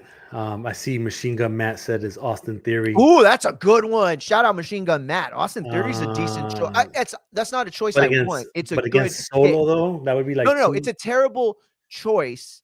What I'm saying is it's a good, accurate pick. Like it could be him. And that is a boner killer. I'm not gonna lie. But I hate it. That would be 2 heels though, right? I mean, yes, exactly. I don't know. I don't know if that's. Listen, I think it kind of has to be Joe Hendry, but I feel like because that wave was created, they're gonna try to spin it and do something else and go in a different direction. I'm all with you, and especially with what happened with Zack Ryder. Nobody expected it, and even if they expected it, that was gonna be like Matt Cardona. It ended up being Zack Ryder, and now it feels like you have to capitalize off of that. Now it feels like you have to double down, like because if they just brought out like fucking Ray Phoenix or something, like it would just be such a issue because everybody's gonna be comparing the two. You know what I mean? Like this isn't one Rumble and another Rumble. Ryder and Knight were 2 baby faces. Yeah, see, very good, Matt. Very good. Yes, but the 2 baby faces could work. The 2 heels. Well, here's the thing. I think that 2 heels can work if it's in the same position as this one, because LA Knight and Zack Ryder, what I think went over a lot of people's heads, specifically casual fans, Those are the two same characters. For years, for a while, when LA Knight came out, his detractors were calling him Zack Ryder light. You know, there were so many people that compared him to Zack Ryder in the absence of Zack Ryder that Matt Cardona eventually weighed in and was like, no, dude, this is his own character. And that was because Matt Cardona was doing his own thing, right? He didn't care about the Zack Ryder character at that point. So even though, yes, it was a face versus face, the storyline didn't play out like that. Zack Ryder was the returning hero face. So even though they were two face characters, the match's story was Zack was the face. LA Knight wasn't the heel, but Zack was the returning face. You know what I'm saying? So it is a little different, and I don't like the two heel move at all. Yeah, you know who popped up in my head just now? Your guy, Jacob Fatu. I have heard from a very credible source that he has had some very bad responses to the dental procedures that he had. I don't know if this is true. I know it's true that he was out because of dental problems. What I've heard is that he had a surgery, not like a surgery, but like one of the grill surgeries, you know, which are very local anesthetic. It's not a big thing, right? It's like a dentist shit. And something went bad.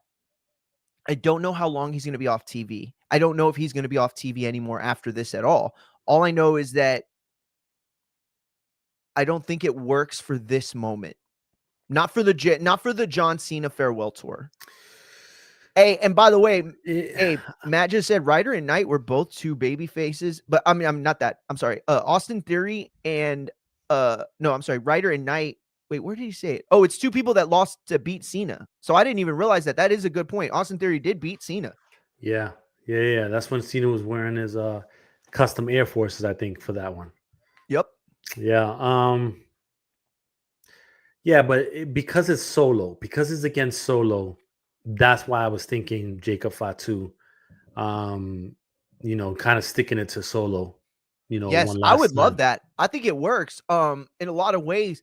Do you think though that John Cena is like a consistent narrative throughout the night? Like it's his final show at Madison Square Garden, this huge thing. We talked about the 2008 Royal Rumble and all these moments that he could live up to. Do you expect Cena to be like almost like a host of the show tonight? Or do you think he gets his segment and he's done, kind of like we've been seeing? No, he's going to be in a match, bro.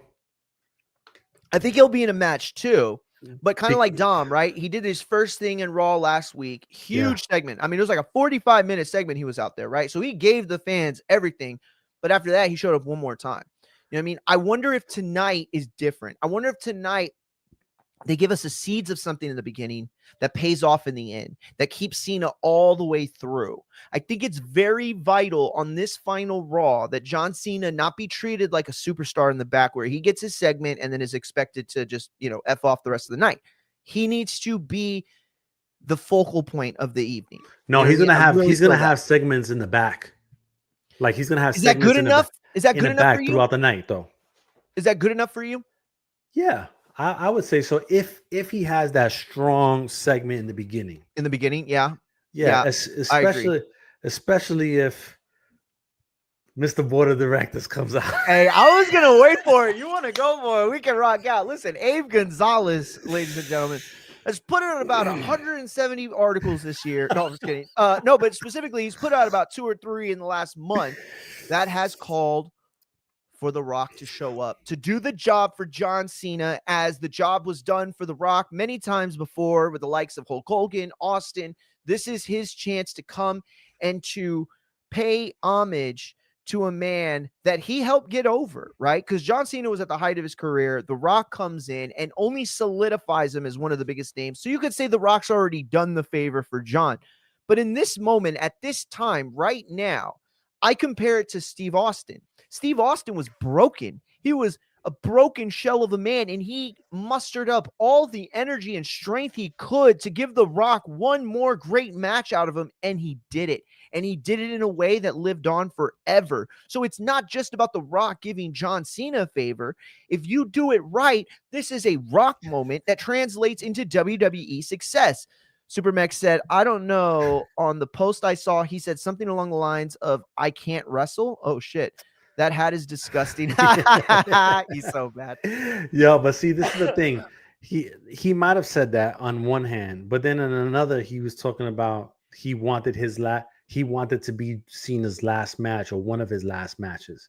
Yeah. You know, Hey, he said Cody that in an Burris, interview. appreciate you tapping in the chat. And yeah, no, he so, did say that. So it's like, I don't know, he kind of leaves you in a mystery. Now, listen, call it coincidence, call it whatever, but the Moana trailer just came out today. Right? You know, The Rock is about capitalizing off of moments, right? And so, you know, I think that even if he doesn't wrestle Cena tonight, I think he's the one that intros Cena tonight instead of Triple H. Okay. So when the lights turn on, he's in the middle of the ring instead of Triple H. I can see something like that happening. Shoot, bro, that would be big. That would be big. Here's the thing. They can't just do what they did, right? It's got to be something different. It's got to feel fresh. And by the way, Abe, I wanted to know what you thought about this too. Just a real quick side plot. So everybody that's been talking shit about the John Cena run as of the last 2 weeks, a lot of them have made the point that basically these last run things are all gimmick now. They're all just a way to sell merch and basically like prop up the company. In your opinion, this last Monday Raw show, you said this was going to feel special, right? You said that this could have, by all accounts and indicators, you know, them doing something really big to pay off. If The Rock doesn't show up, even though he showed up on Netflix, even though he showed up when Ari Emanuel came up, could it be considered almost disrespect from The Rock at that point or WWE for him not to show up? Because it's supposed to feel big. If it's big, then make it be big. But if it's just going to be another Raw that you try to amp up, does it do discredit to John? Yeah. So listen, I went on the record to say that this Monday Night Raw was going to feel like Cena's last match, Cena's last appearance. You made that point too. You made that point a couple times, actually. I remember you said in the summer, you said it's 2 shows, Boston, Madison Square Garden. Those are going to be the biggest final shows, no matter where his final match was. Yes. And so the DC one that doesn't work for me, brother. is going to be it's not going to be Edge. The DC one is going to be the last one, right? And then he's got Petco in San Diego. Yes. I think this is it. Like the all the advertising and the marketing has been heavy. John Cena, New York City, Madison Square Garden. You know, is he going to leave those loafers in the middle of the ring, you know, at the end? You know what I mean? Like or whatever sneakers that he wears, the Posturepedic sneakers or whatever. You know, I think this is going to be the biggest one. And if The Rock doesn't show up, it's because Cena didn't want him to be there. I don't think that it's a matter of Rock not wanting to be there. I think everything is revolving around Cena. If Cena wants him there, he will be there. And I think that's as simple as that.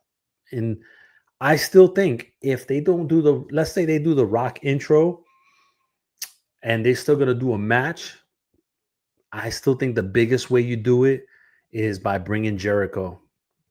And that place will lose their shit tonight. I agree.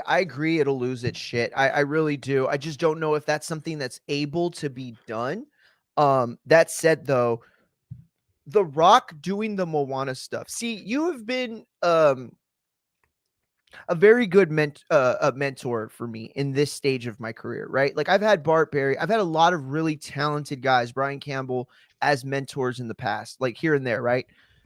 But at this stage where I felt like I knew a lot, you came along and showed me how little I know in the how to connect like the business of it, the networking business of it, what the program and the TV people want. Because for years, I always kind of assimilated them to, you know what I mean? And then the product and the brand and the promotion. And they all have different goals, but every once in a while in the month or at the show, they convert together to work together. So you see Moana, that's not a coincidence, right? Just like it wasn't a coincidence the day that Rock went on Pat McAfee's show to do damage control for WrestleMania that fucking bummed everybody out. So I ask you all of that, and I put all of that into context. Is there a fear that The Rock shows up and it steals the thunder? Should we be worried at all about a John Cena that doesn't want anyone else to get over on him on this night, as you say, potentially the biggest? Yeah, this is the thing. I think that there's a level of understanding of what MS, like, I'm not saying because I'm a New York guy, but there's a level of understanding of what MSG means to wrestling, more specifically to WWE. WWE. It's a legendary place. I guarantee you that if it was up to John Cena himself, that he would have preferred to end it there or in Boston. I firmly believe that. I think at least for sure Boston, and you might be right about MSG. I'll be honest, I don't think he would have picked December 13th in some fucking random place on a Saturday Night Main Event. That's just my take. Yeah, no, I mean, it's in DC, it's in the Capital One Arena. It's not so random, but still. It's not random, sure, but yeah, you're right. You know what? It's not known. He's an American to be folk hero type in the WWE, so yeah, it has a lot of connectors. You're right. Yeah, red, white, and blue and all that. Sort of kind of like Hulk Hogan type of thing, but but the Masquerade Garden is special. That's a special place. Legends have performed there.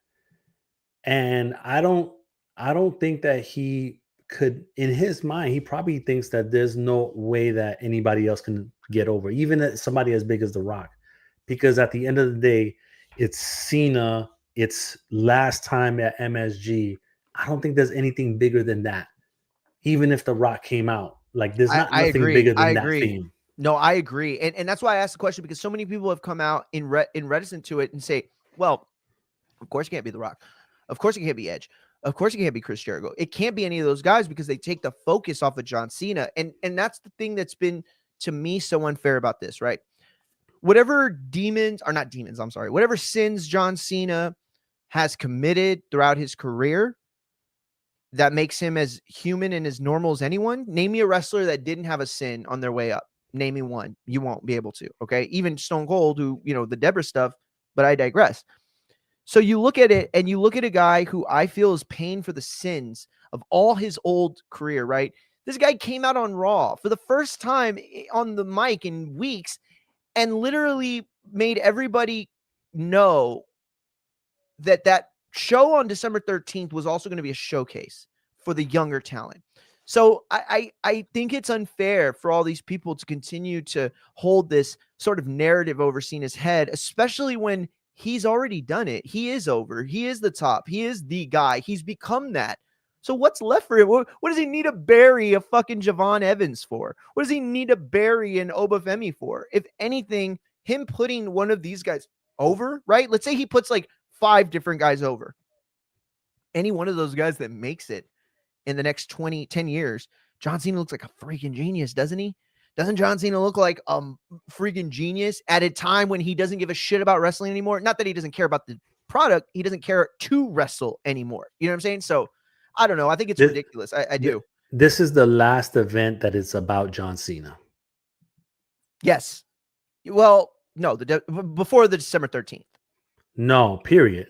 Because December 13th is about everybody else. You're right. You are right about for that. Cena's mind. You are right about that. For Cena, his last match is more about showcasing everybody else. No, you're right. I'm wrong. You're right. Because this is what I was seeing. How could you even think that way? It's Cena's last night. It's become Cena's PLE. He went out there on Monday like he was booking the thing, but ultimately you're showing me again, right? You don't focus on what the narrative is. You focus on where it's leading.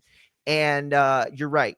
December 13th will be about everyone else and Cena giving back to them. Tonight is possibly the last night. Real quick, I want to make sure I get this on record. Supermex is saying it's going to be Batista. He is one of the few people that I've seen say that. So I will absolutely give you your flowers, champ. Champ, I fully expect on Tuesday morning those flowers are going to be staying in my wife's office. But at the end of the day, I will take them from her and give them to you, and you deserve it. Cena should bring back the shoes with the pumps. I agree. Abe, he already brought back the rap character, which was epic. I loved it. It was great. What is one maybe little like special nod or Easter egg or something you want to see from him tonight that, you know, in the throwaway or in the Monday Night Raw last finale? You know, I would agree with Matt, but the problem is that the Bucks have a deal for Reebok pumps, right? Ooh, yikes. You're right. I didn't even think of that. Good call, bro. So probably I'm not. surprised. Matt's always the one who has like Matt. I swear to God, Matt, Mex, and my brother Ryan have like fucking elephant memories. I don't know how they're able to remember stuff like that, but are we Yeah. going to? Oh, wait. No, So- it's 100% about Cena on December 13th. They are simply taking advantage of the numbers it will do when Cena hits the ring. I think the final moment of him coming out, it's about him. But here's the thing. Do you expect John to win that night? Because if he's not No. winning, then it's not about him. And I don't It's- think he's going to win. He's not going to win. And like I said before, if it's Joe Hendry, it'll get over more because it'll be a face-and-face situation and it won't be a dramatic change of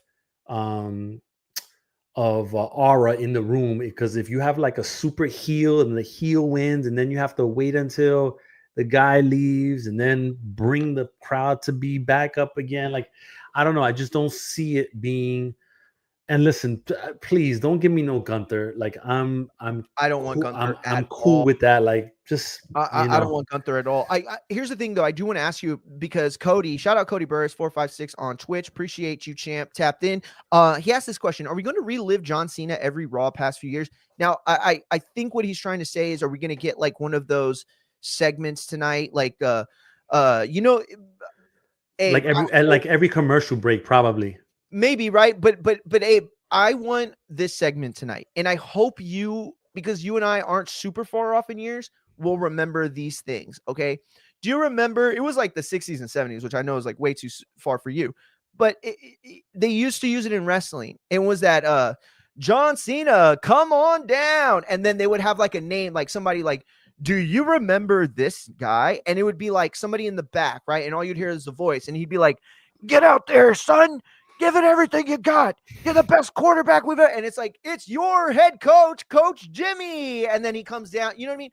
We had that, I think, for a Rock Mankind segment one time, a long time ago. And this is what I think Cody's referring to is like, will we have that segment and or will it be just like tons of little segments in between commercial breaks or whatever?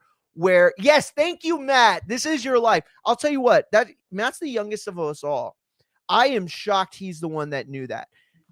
That This Is Your Life is like an old school thing that was done like back in the fucking 50s and 60s, right? But then the WWE and wrestling and like other people like kind of modernized in the 90s to use it as a gimmick segment or whatever.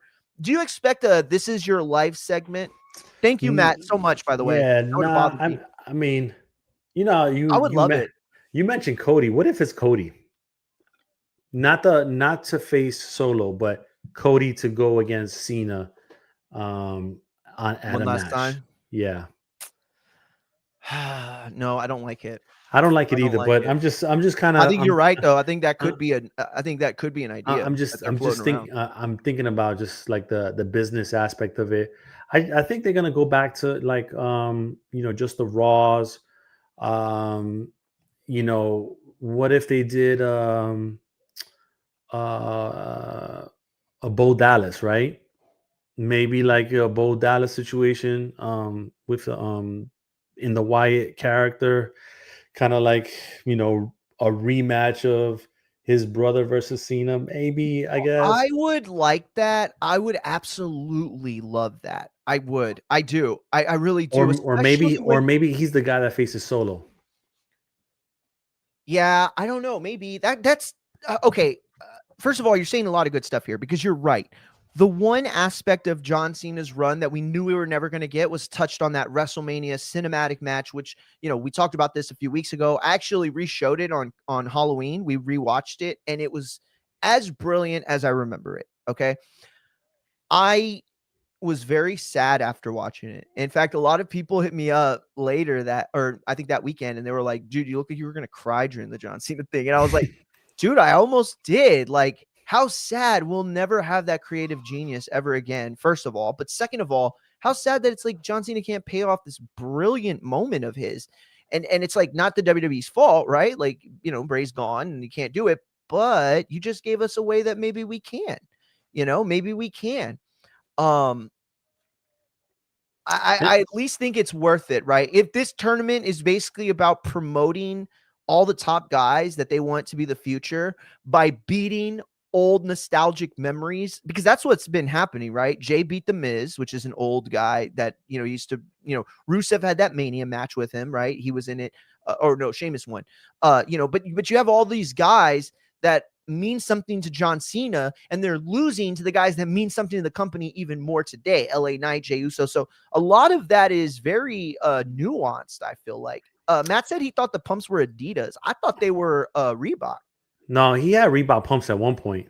He definitely had the Reebok, the orange with the black. I remember seeing those, especially early.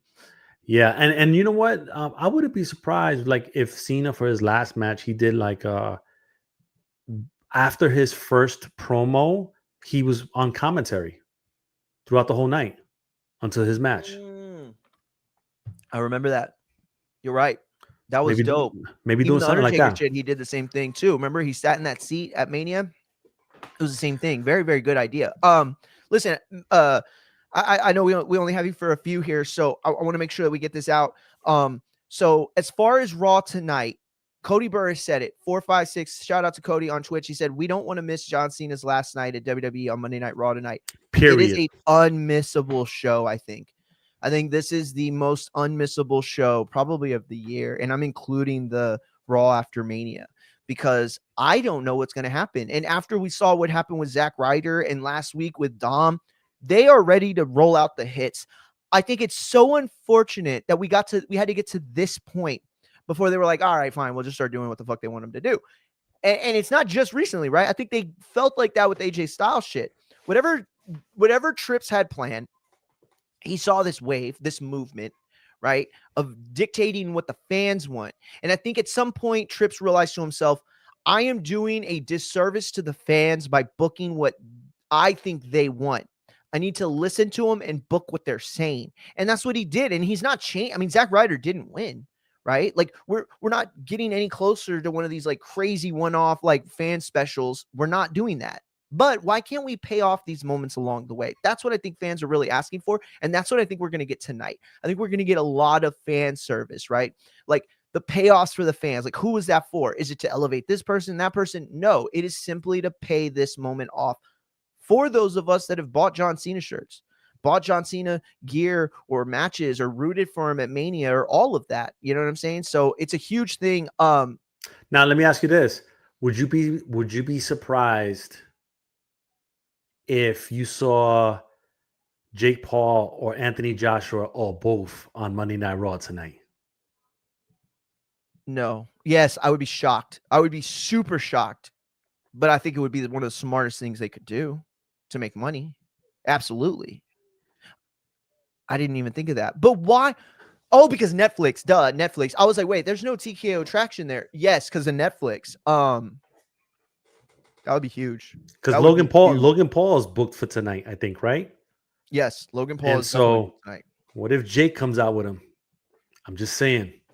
Look, this is going to be huge. That would be like internet moving huge. Like that would move the needle far. This is going to be it, man. And Supermax said, you know, like the Cowboys are playing.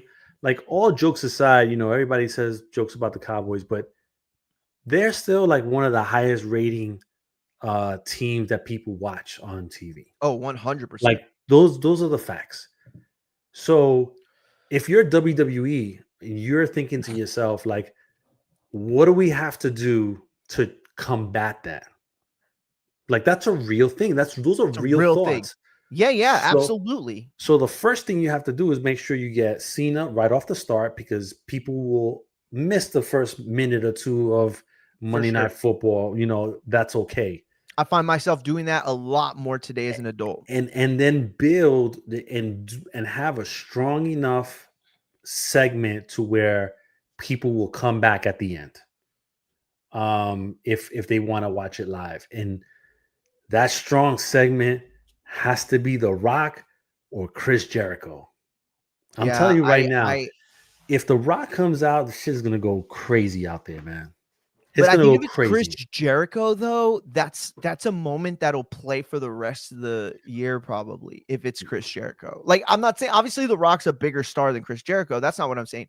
What I am saying, though, is that Chris Jericho shakes up the landscape of the wrestling business in a way The Rock doesn't, right? Because The Rock is TKO. You know, he is Monday Night Raw and WWE. He has become the corporate Vince character, almost to a degree. I mean, he's not playing it, but you know, that's what he's kind of attempted. Shout out to Matt. He said, I got it. It's going to be Vince. Hilarious. Dude, if it is Vince, that would be crazy. Vince That's gonna not come gonna happen. out and then he intro Shane. Now Shane coming out, that could be a thing. You think so? That could be a thing. That could be How a does thing. that tie in to him? Oof. I don't know. I mean, depending on what type of relationship Shane had with Cena. Like, we don't even care anymore. Yeah, like but this is the thing. If it's Jericho, it has to be Y2J, right? Not the learning tree type of Jericho. Oh, of course. No, it has to be. And here's the other thing. If people remember, he wasn't even using his Y2J gimmick really towards the end, remember? Because he had the like sequence jacket and he had the like faux hawk, the long faux hawk, right? And like he was doing the list and he had the scarf. So like, first of all, Chris Jericho's just a freaking genius, dude. I mean, this guy's had so many over characters in his life that literally we probably forget about half of them. But it's got to be Y2J. It's got to be the same music that we heard the night that he debuted. Yes, the countdown. Thank you. Because remember, they got away from that shit. You know, even when he was actually like when it was WWE, like Chris Jericho still building his career, they moved on from the Lion or whatever it was. You know, and so it would be huge. I'm telling you right now, if Cena's in the middle of the ring and he's cutting his promo, and then all of a sudden the lights go off and that countdown hits. Yo, that pop will be the pop of the year. So, moving on, but we could go back to it anytime. But I have to ask you this before we go, because we just talked about this, and it was crazy what you said and how it came to fruition. You had said, of course, I'm talking about what is going on right now with Ortiz. Now, just a real quick throw out what happened. Ortiz, who won the belt from I forgot who he won, but he won it on at the thank you, Joe Hendry. And then he won the world title. No, it wasn't Joe Hendry. It was the NXT guy, not Javon Evans. Anyway, yeah. It's not coming to me right now. Matt is going to tell us. And so he wins the title on the biggest pay-per-view, the pay-per-view that Chris Jericho himself said made TNA look like the second biggest company in the world. Then Mike Santana proceeds to lose that title this past week, or last week, I should say, Wednesday or whatever, and caused a Trick Williams. Yeah, there you go. Trick Williams. Thank you, Matt. You're the best, champ, for real. You're the best. That's why you're getting paid the moment I can start paying. When you put yourself in that position, I remember you told me, or you had texted me that night, look, the fans are getting crazy online, or not getting crazy, but you had said like the fans are upset. And I looked and I couldn't believe the outpour and outrage. Not that it wasn't wrong, not that it was wrong. I couldn't believe anybody cared. I thought I was the only one that was going to give a shit about it, and everybody gave a shit about it. Then we got to this pay-per-view on Thursday, and you and I had this conversation where Mike Santana was reportedly missing, which I thought was wording that you shouldn't have used, especially in the history of wrestling and what we've known about wrestlers in the past. Unfortunate incidents have happened. Then it was said that he skipped out on his post-event TNA where he lost the title, didn't do the fan meet and greet. Then it started to come out that TNA was actually using this as a storyline. Okay. That's where we left it. You and I on Thursday, we got off of this show, and all we knew was Mike Santana was missing from early roll calls, which is something that they do for pay-per-views, right? In all wrestling. And he had missed the night before, and it seemed like he was upset with his booking. That was the narrative, and that's all we knew. Today, we have found out that it was all storyline. I told you that. No, I'm going to give you your flowers. Don't worry, because you told me more than that. Not only did you say it was storyline, but you had said that there was a chance that this could have a bad, like a bad reaction And you were absolutely right. Oh my God, it was at a bad reaction. Not only that, you may not even remember this, but back in the summer when Seth Rollins did the thing, right? The fake knee injury, you came on these airwaves and you said, dude, this is going to get worse. They're going to start doing this more and more and more. And I argued, I debated you on this point. I said, no, you're wrong, Abe. You can't do this because the moment you ruin your credibility with one of the bigger outlets, the fans are going to turn. If there's anything that Americans to this day can still unify against, it's the media when they feel like they're being lied to or they're being tricked. And when the media comes out and basically gives up their source and says, no, these motherfuckers are propagandizing, that's when shit hits the fan. You said that. You said that back in July or August. And here we are today. And the word is that Sean Ross Sapp was told by higher up company officials. These are people that are like at the top of the food chain in these companies. They passed this story to Sean Ross Sapp. Fightful covered it. It ended up being a work. And for the first time that we're aware, the highest people in a company utilized wrestling media to sell a work. Now, there's probably a lot of younger people that grew up in the internet era that have zero, that wouldn't even understand what I'm talking about. Like, what? I don't understand. What's the big deal? We do clickbait all the time. No, we don't. We do clickbait all the time, right? We, the internet, us, we do it. But the people in charge of the most important facets of these companies do not call journalists to lie about stories to get over wrestling narratives. It does not happen. That is something different. Abe, can you comment on this whole story and tell us where we're at and what you feel? Yeah, once you go down that rabbit hole, it's once you take the genie out the lamp type of thing, it's hard to put them back. Those were the exact words you said with Seth Rollins' knee injury. Yeah, the words you used. I think that might be a trend, man. They might continue with that trend and keep using that, and it's unfortunate because now you trying to figure out, even if somebody gives you something like that, is it true or is it that they're working the story? And TNA seems like they took a little bit off the WWE off of that, and I don't know. This is also, and I mentioned this on Thursday, that TNA was trying to get people to go on that TNA Plus to watch the event. Mike Santana ended up showing up. It was a TNA Plus exclusive event. They're trying to drive subscribers. They're like on the brink of signing a TV deal. Like they're trying to show their worth to the potential new partners. So they're doing all these different things to try to grow engagement, grow, awareness, grow numbers, so that they can justify what they're asking for to whoever that potential partner is. Yeah, I'm sorry, go ahead. No, and Matt's right. TNA gonna TNA, but I think it's more strategic now than it was before. I agree. Before there was no end game for that. I think now there is, because there's real money on the line for them to gain out of it. Oh my God. Okay. And you're saying that just because you're saying that. I don't think you have seen this article that came out with some of the higher ups from TNA and what they've said, but I'm going to tell you that. Shout out to Cody, who's got us on the clock. 2 hours until John Cena's last night at WWE Monday Night Raw. Yes, it starts in 2 hours. I will be covering it for Fight. Thank you, baby. I will be covering it for fightsatw.com is where you can go to check out my recap. But yeah, the countdown has begun for sure. Look, I want to say this real quick, right? Mike Santana is reportedly going to WWE. That was what this whole thing about him dropping the belt, everything. And Abe, you said that. You said that last week. You said that him dropping the belt doesn't prove to me that TNA is giving up on him. If anything, it shows me that he's probably on his way up higher now. You were absolutely right.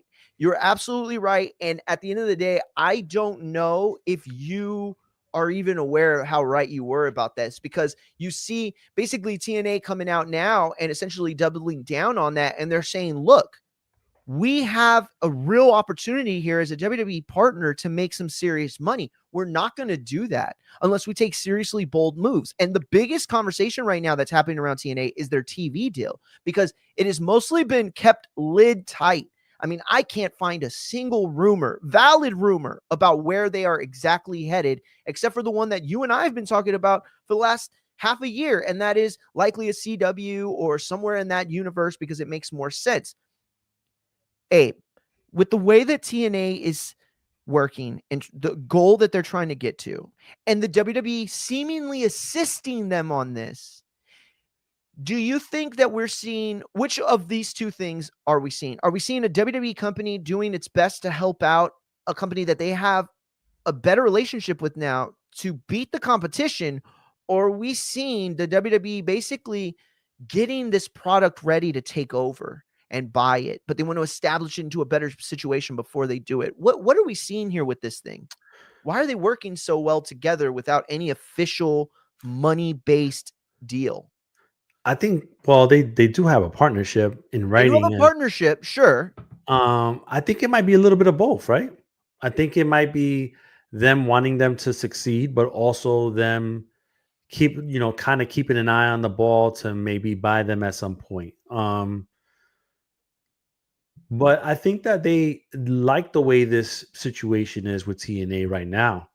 Yes. And I'm thinking to myself, if they bring Jericho back, doesn't mean that he has to be in the WWE universe. It could be that he is with TNA. And wouldn't it be something for Oh, Jericho to build TNA I into like that. something? I like that a lot. I don't think they will do that, because every single thing that we've seen is NXT getting over on TNA. But this is why this is why your booking works so well, because this would be TNA getting that big over on them with Jericho on their side. That evens it up, right? Because every single week for the last several months, we've seen this kind of promotion. If this is TNA and this is NXT, it's been this. Mm-hmm. And more and more, it looks like TNA's only goal is to help facilitate NXT. And so this kind of partnership, this kind of thing, it solves that. And real quick, I want to make this very clear. Mex, give me one example of Vince McMahon, Eric Bischoff, Ted Turner, the owner of USA Network, those people calling up Dave or Uncle Dave or any of the guys and giving them storylines.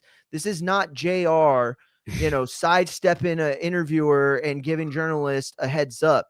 This is completely different, okay? This is like McDonald's president coming out and trying to tell everybody the nuggets are real chicken. This isn't some PR thing or they released a press release. These are the top officials of the company manipulating the media, specifically manipulating on purpose for a work.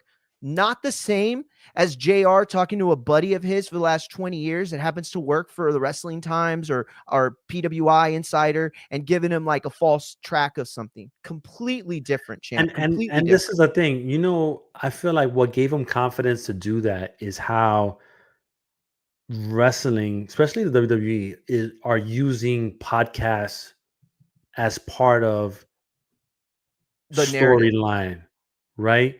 It's a reality base, but then it's almost working into the storyline as well at different times.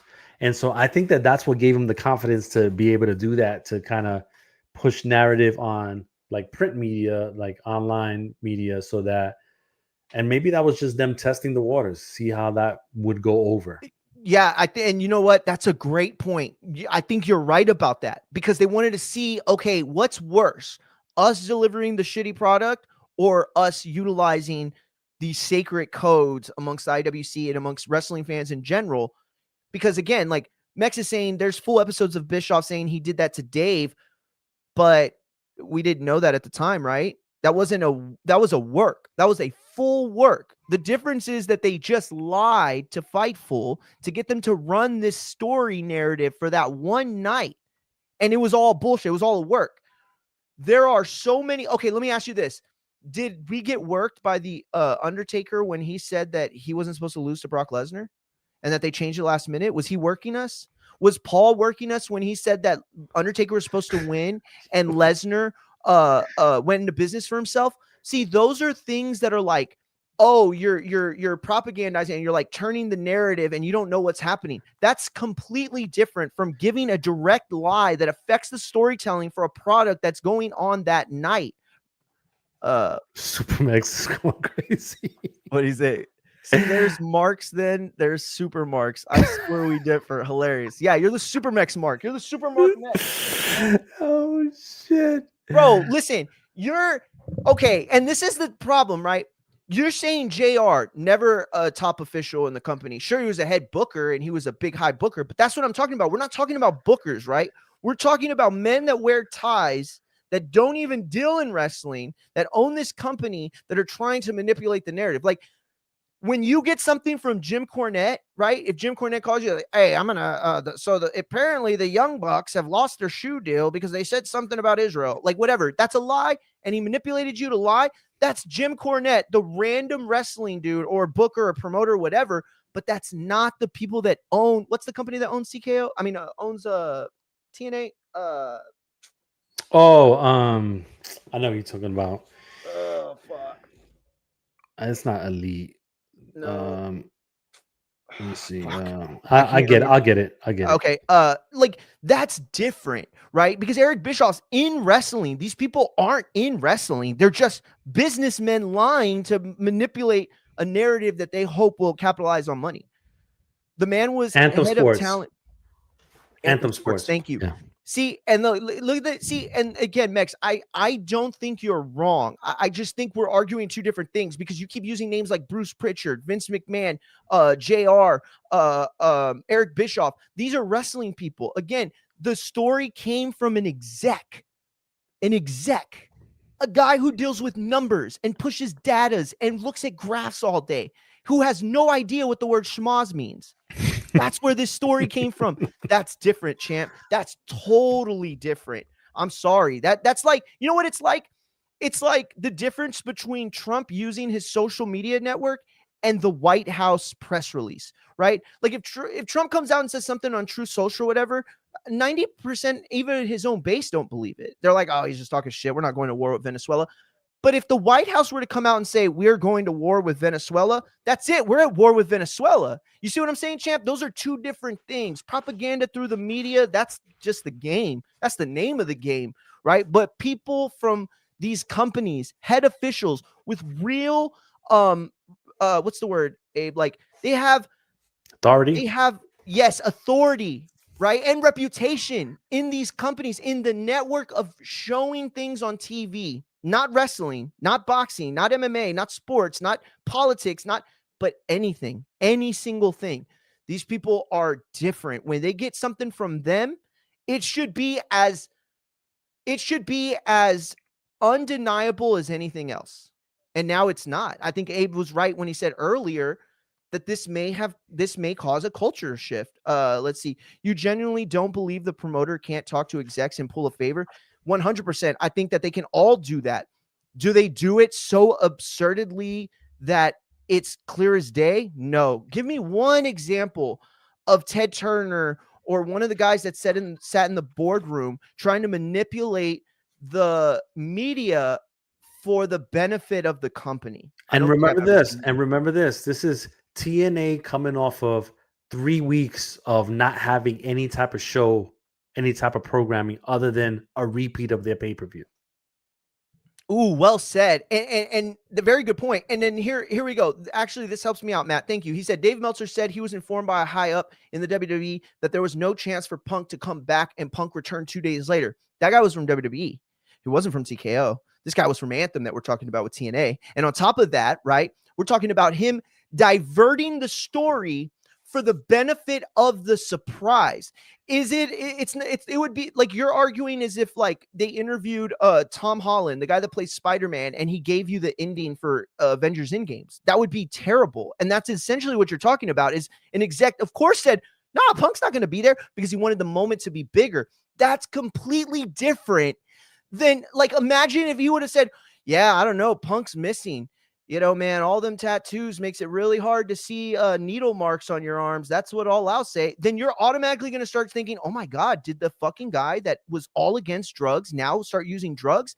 That's a narrative. That's a narrative that they got you to attach. So when Santana, who has a history of drug addiction, is being used with words like missing, it's to infer a story into our heads to make things bigger. Because when I saw that, first thing that popped in my head, oh my God, is this a Chris Benoit situation?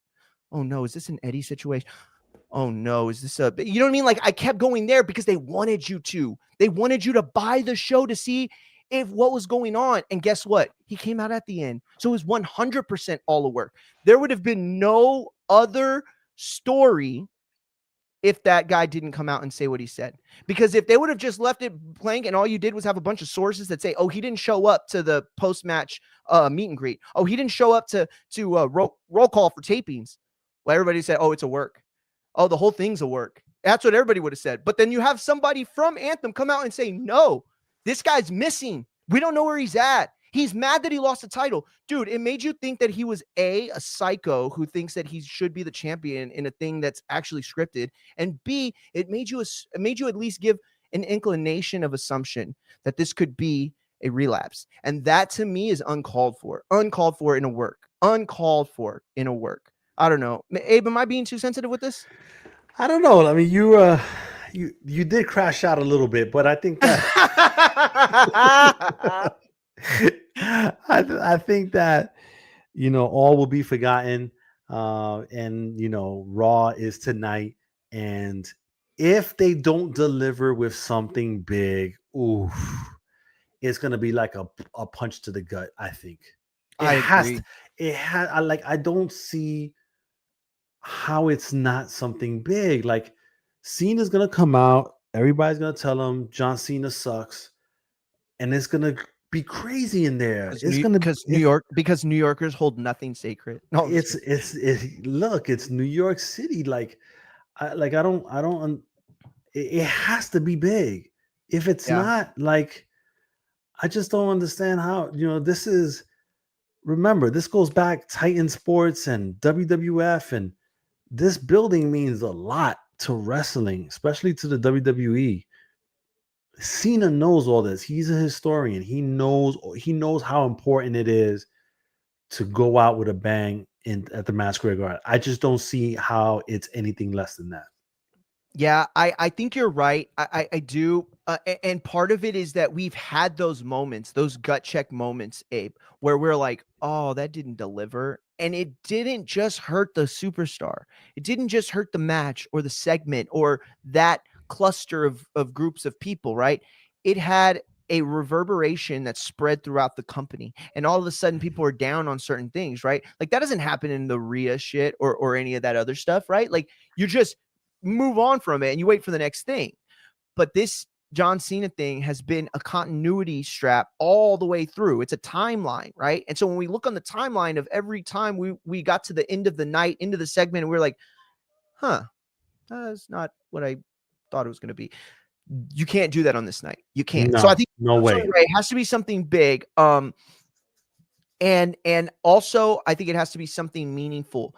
So with like Mike Santana and everything going on, right? I think he does come to the company, Joe Hendry. There's obviously this influx of new talent, and it makes the competitive landscape so crazy, but also fun to watch. You know what I mean? So you know what?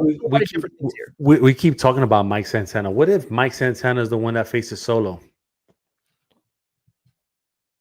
It would be a huge indication of a push. I think you don't put him in a spot like that without pushing him, because this isn't Zack Ryder who's giving you the nostalgia trip. There's nothing nostalgic about Mike Santana in WWE. Yeah, nothing. I get it, but for tonight specifically, Mike Santana is a New York guy. He's from the BS. Oh no.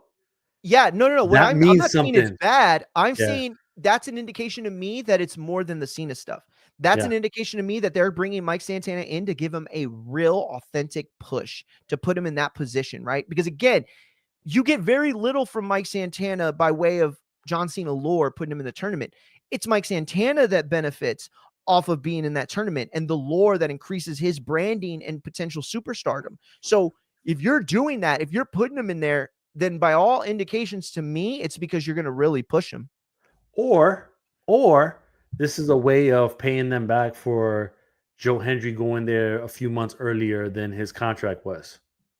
And they're Oh, saying, yes. hey, listen, we're gonna get Mike Santana in there. He's gonna give a good effort. Solo's gonna win, but people are that many more people are gonna know who Mike Santana is. Then you bring him back on the show on Thursday and you push him, on TNA again.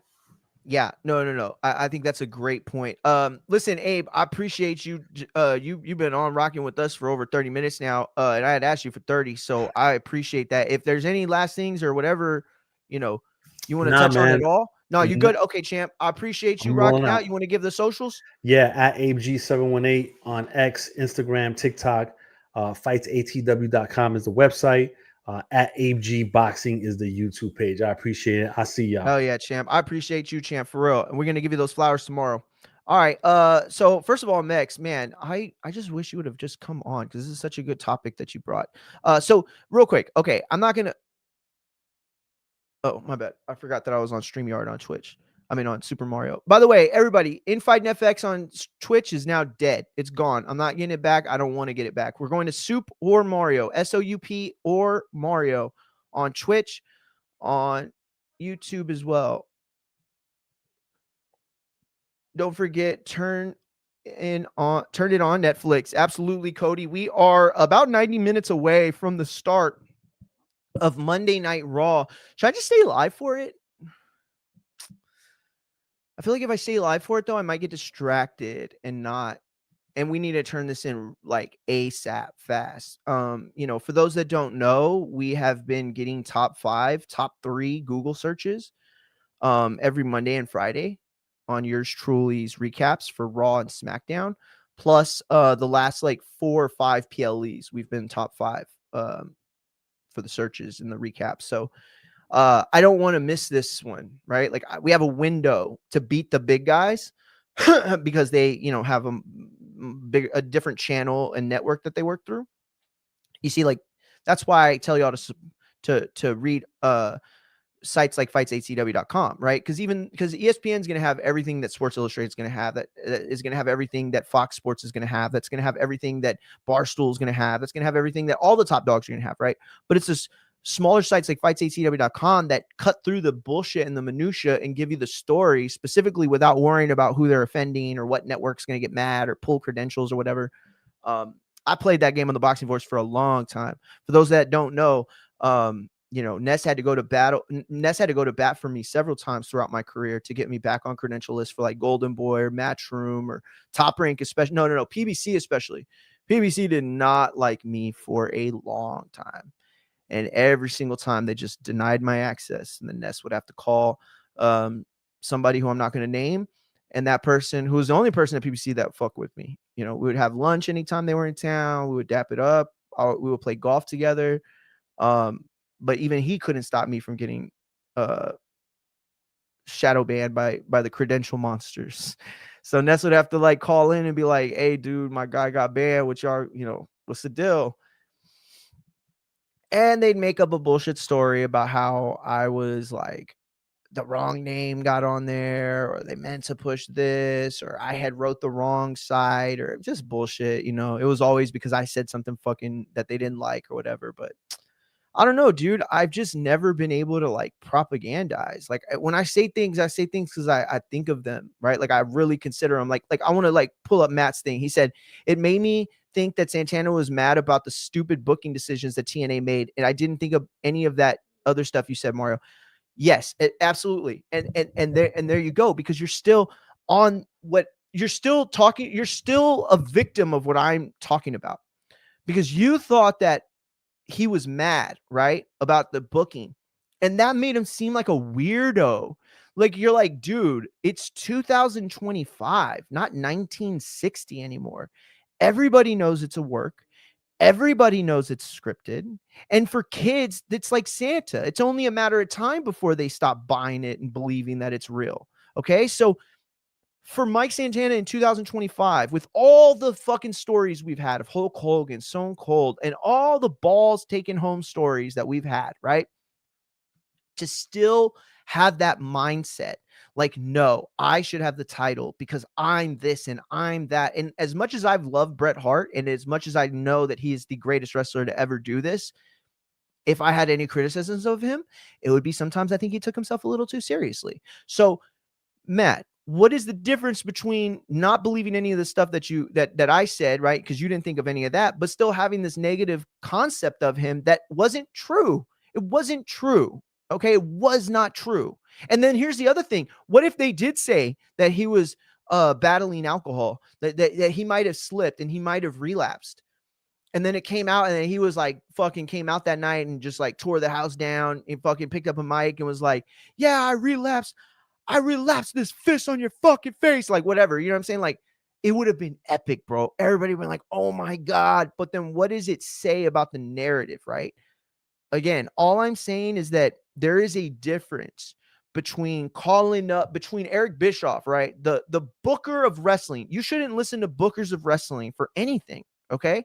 If you are going to put out something that a booker told you, then you're doing it at your own, you're disregarding your own shit because you're going to look like a dumbass and they're going to get what they want. And that's you adding to the narrative. And that's what happened on Thursday, bro. None of us would have known about Mike Santana.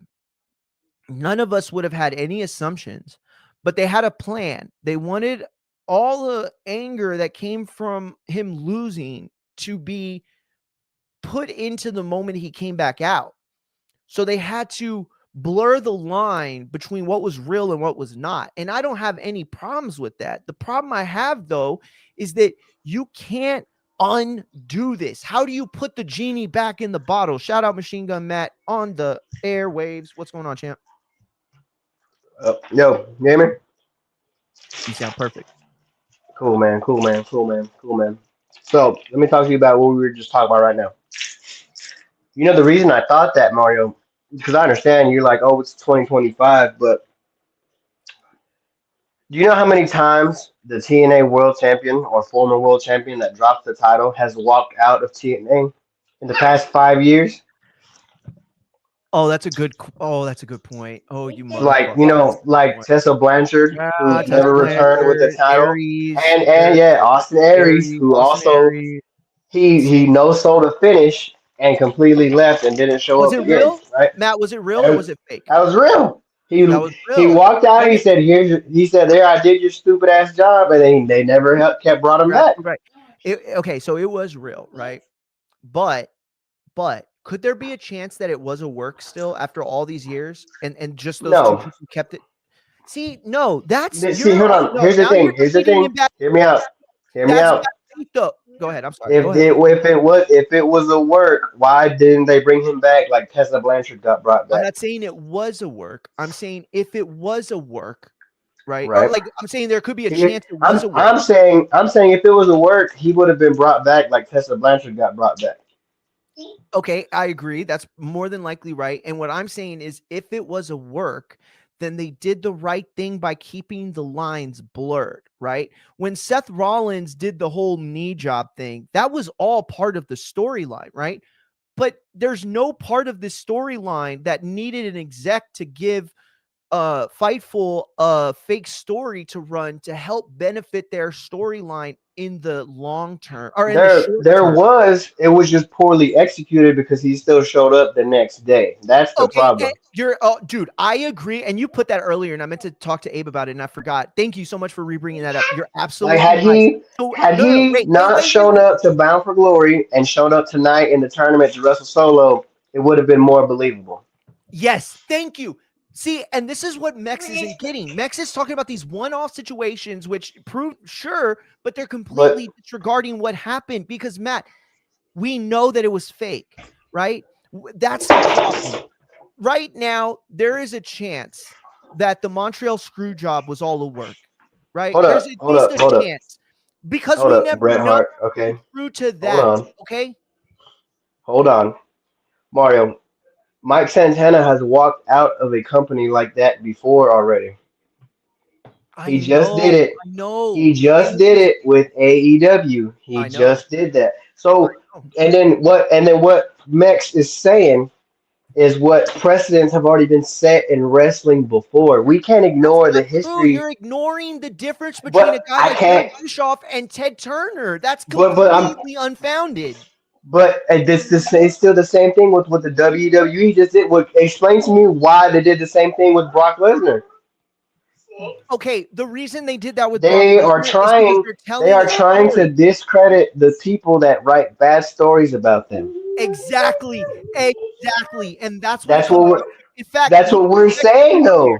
I know that's what y'all are saying. And that's what I'm trying to say is that it ends up being a poignant thing in favor of the company. Okay, because the company doesn't like the dirt sheets. They're the ones that Correct. ruin things that happen, right? That ruin the surprises. They tell you all Mm-hmm. real fucked up stuff going on with the wrestlers. Okay, Right. so Max put it right here. That's the point of this, is to discredit these dirt sheet guys. That's been the mission, and that's fucked up. Matt, you don't think that's fucked up to destroy the unpropaganded No, I don't. media? What? So then all you want to do is you want to just trust everything that Sam Roberts says and everything that I the want. little white I girl want says. you to believe that everything in front of you is real as possible. That's the point of professional wrestling, is it not? It is.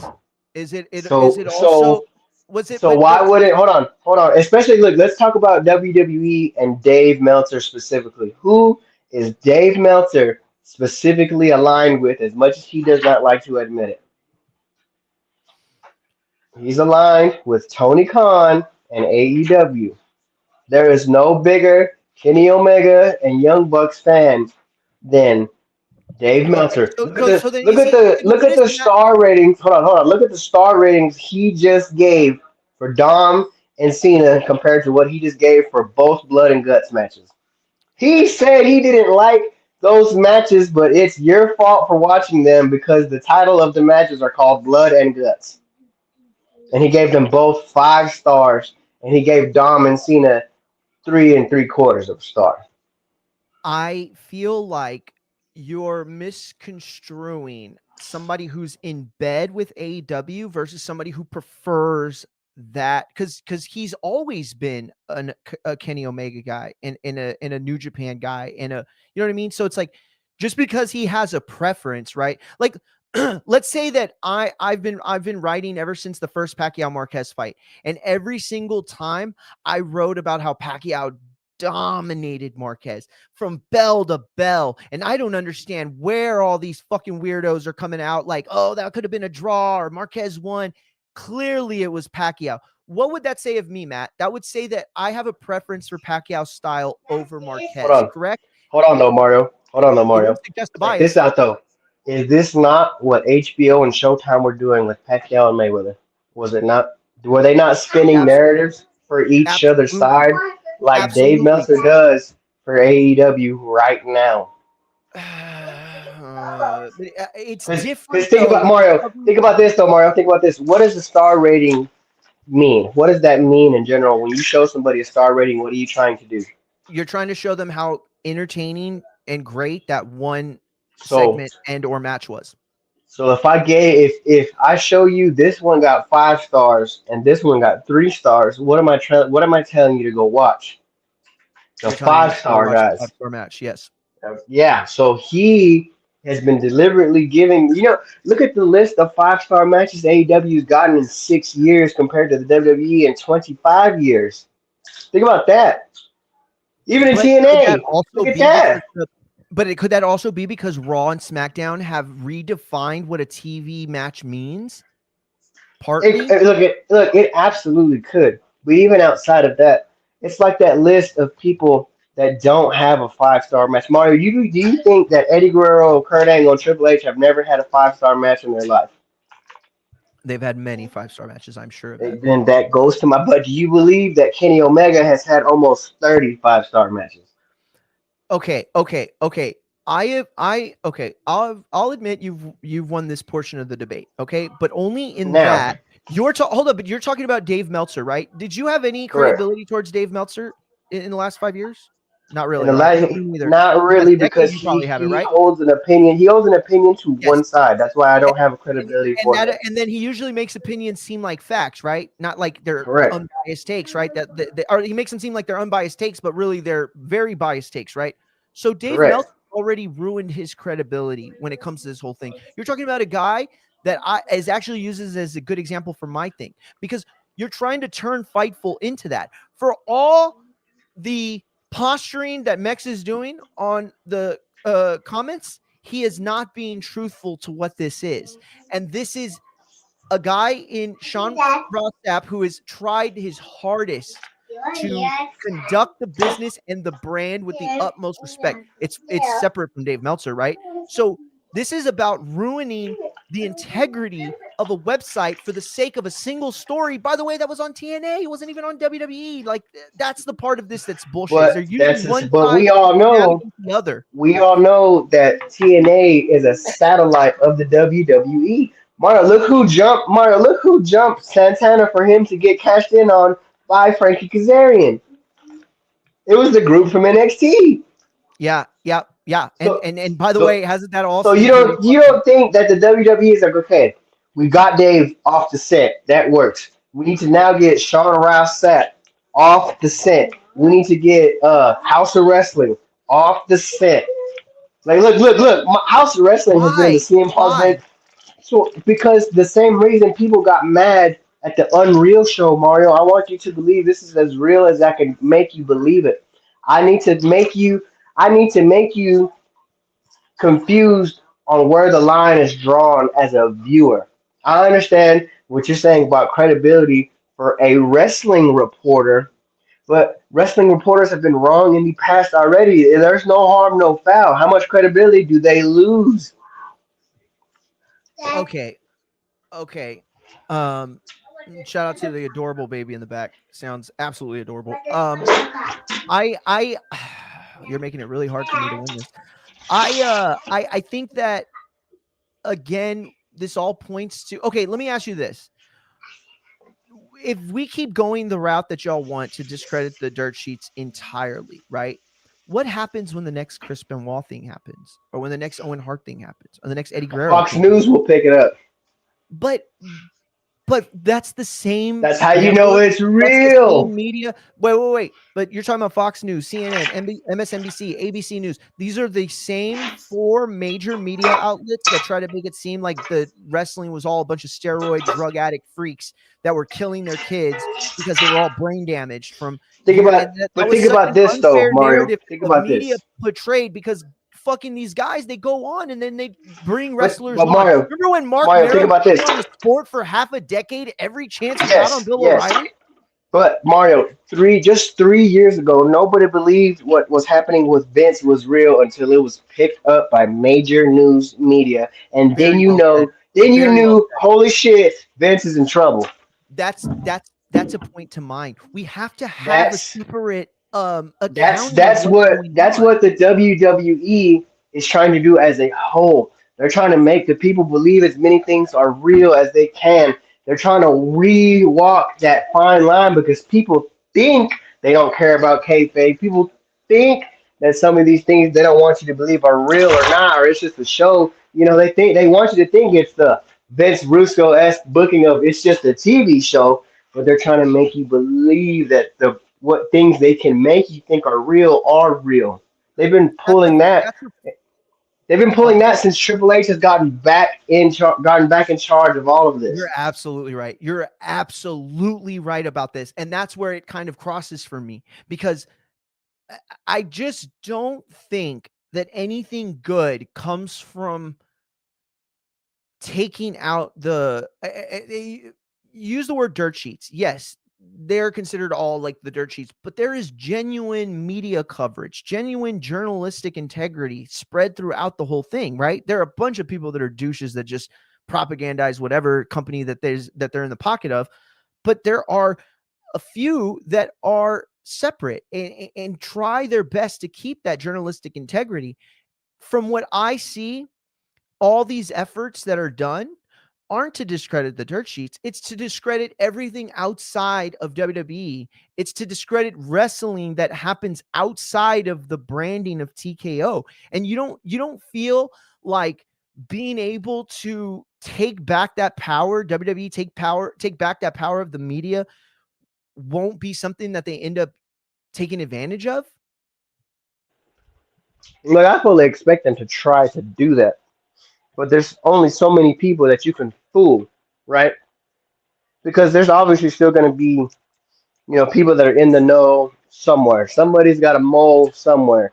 It's all about what they're trying to do is to see who's going to take the cheese on something that's actually fake, who they can fool, who they can work with.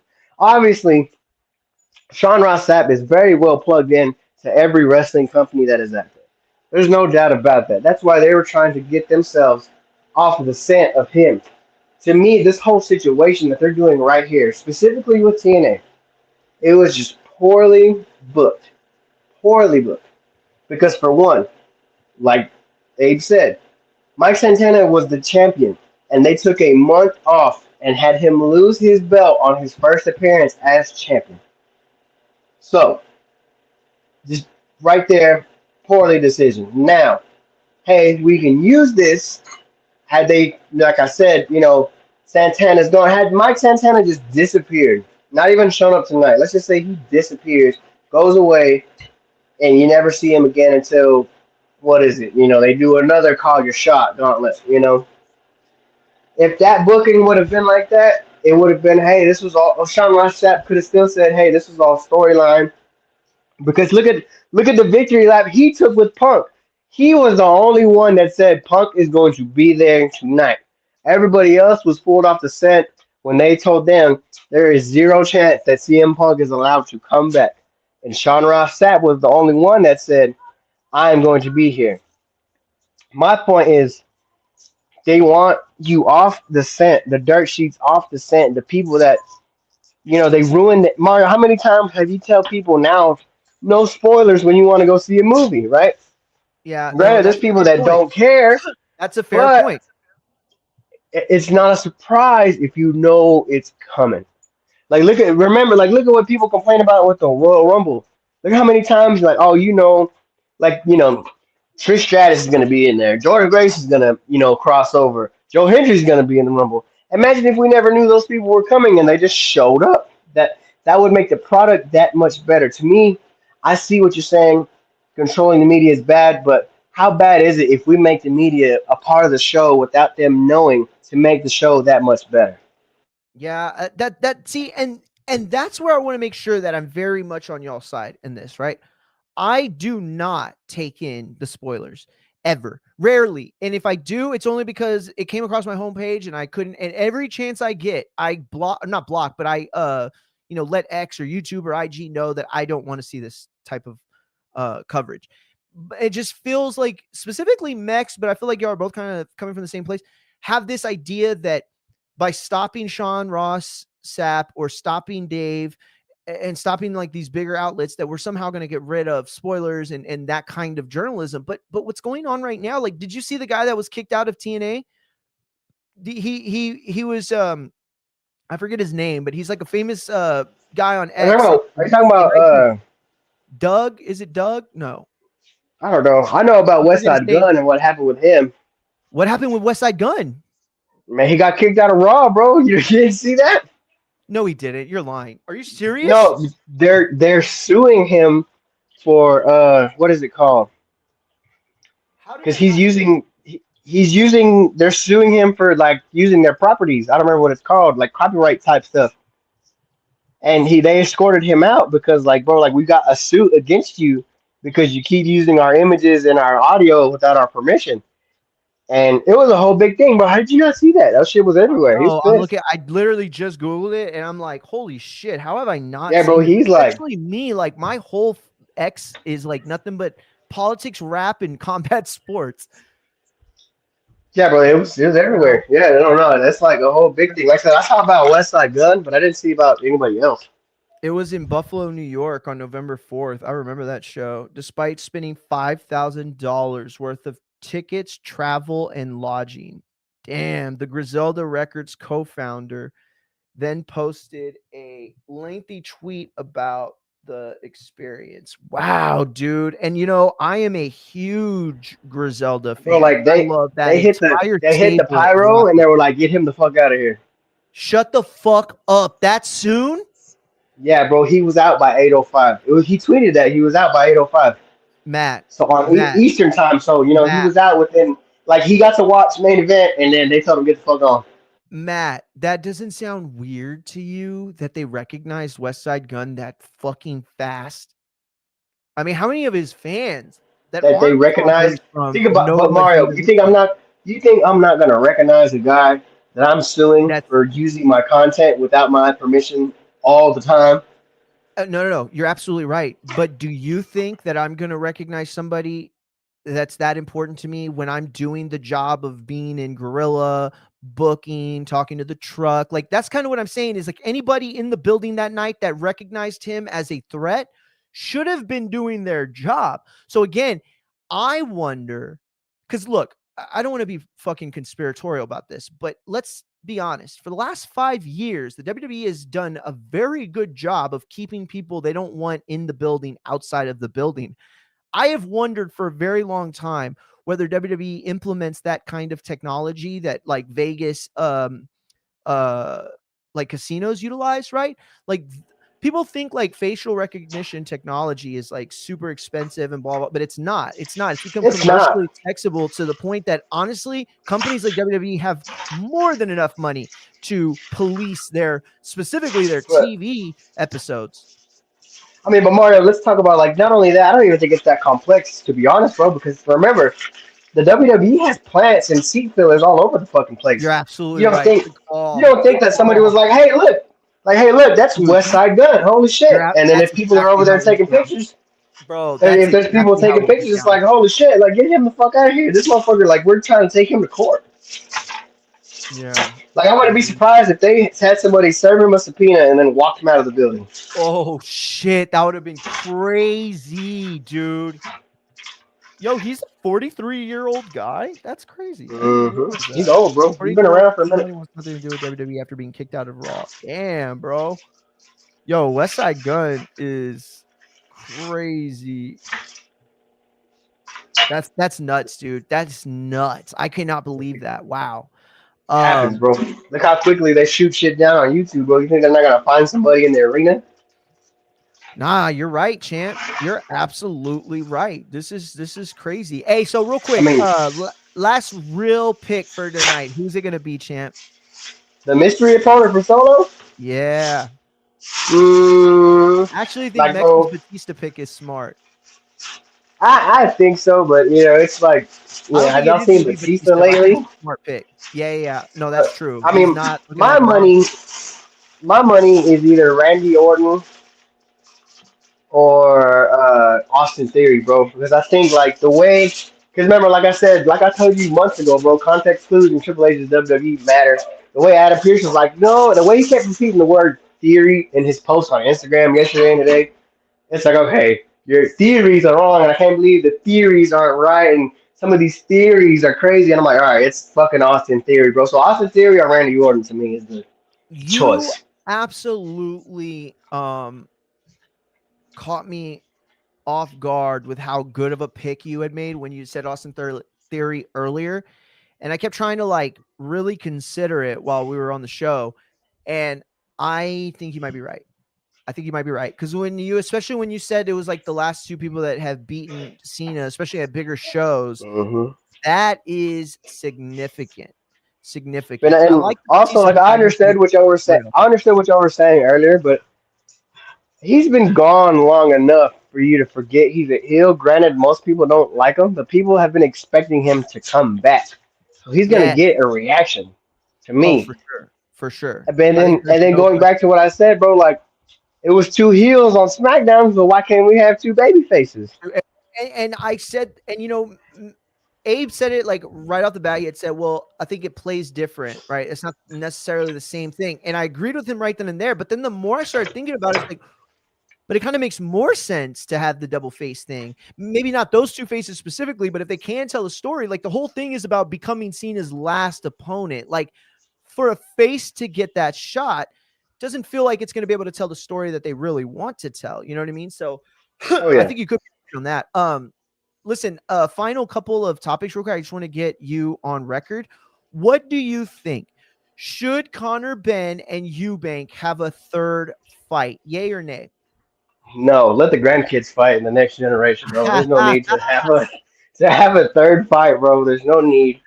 Eubank, it's time for Eubank to, kind of put it for sale on his name, put me on your resume, and call it a day, bro. Because there's not much else. There's not much else he can do. There's no Well said. other fights out there for him. Conor Benn, I would prefer him to go to 154 because everybody's like, oh, he can make welterweight. I'm like, I don't think so because like he fought at 54 and then he just fought 2 fights at 60. So to me, go to 54. There's no smoke right there. I would love, honest to God, would love.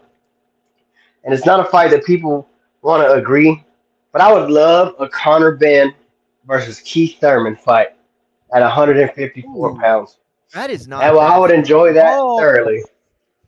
That is not a bad fight at all, Broseph. I like that. Hell yeah. Man, that's a good idea. I like that. Now let me ask you something real quick.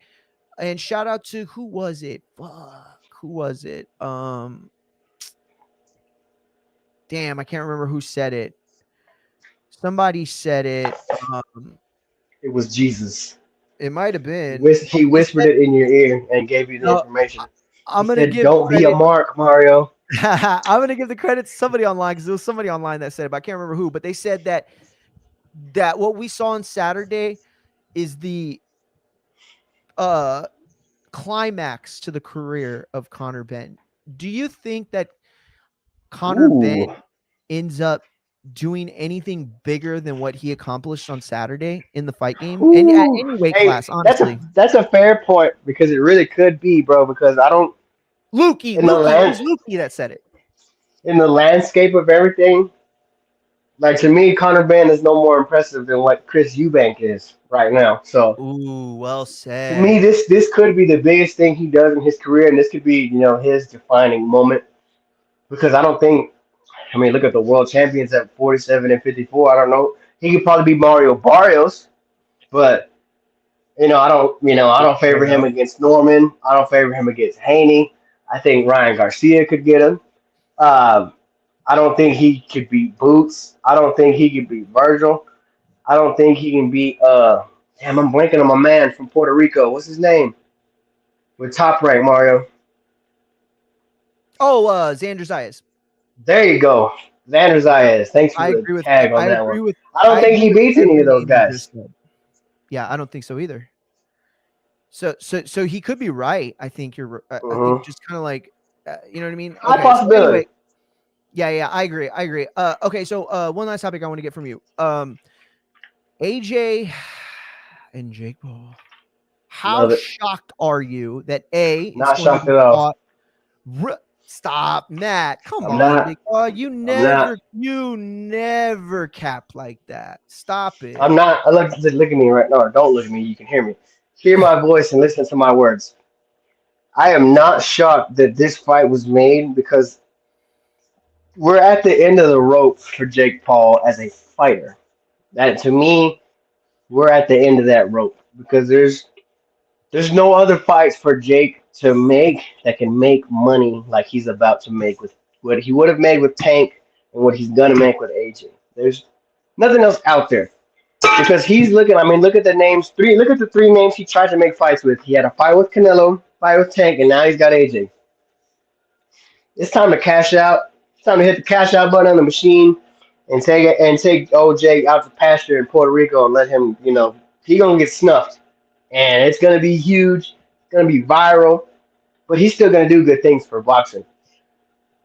To me, it's just this was the most dangerous choice he could have made. And typically when Jake Paul throws some names out there, you can see between the lines of what's bullshit and what's not. Popping, yeah. Because I think for sure Canelo, AJ, and who else was it? There was another boxing name on there, not Tank, but it was somebody else. I don't remember. He had those 3 guys as maybe, but I don't know. Because he had 3 guys that were for sure his cash out options. Like, hey, we're at the end of this. They don't want me to get ranked because, like I said, he was ranked. Bro, you know how easy this problem could solve because he was going to be ranked, right? All they had to do was put him in an eliminator with another ranked cruiserweight, and this problem would be solved with everybody wanting him to fight an actual fighter. Ooh, But nobody saw that. They were just mad because he got ranked. Like, what? Just mandate him into a fight. That you can do that with ranked fighters. You can mandate these guys to fight. And if he ducks, he's a duck. If he fights him, he might fucking lose. But to me, I'm not surprised by this at all. This is big money. This is the biggest money that could be made.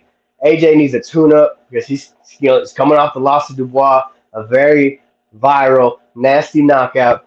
You got to build that guy back up because he's already got a fight in Saudi prepared. Turkey Al-Sheikh said that on the broadcast Saturday. They got a fight in February. They got a big fight in September. So I imagine he's going to dust out Jake Paul.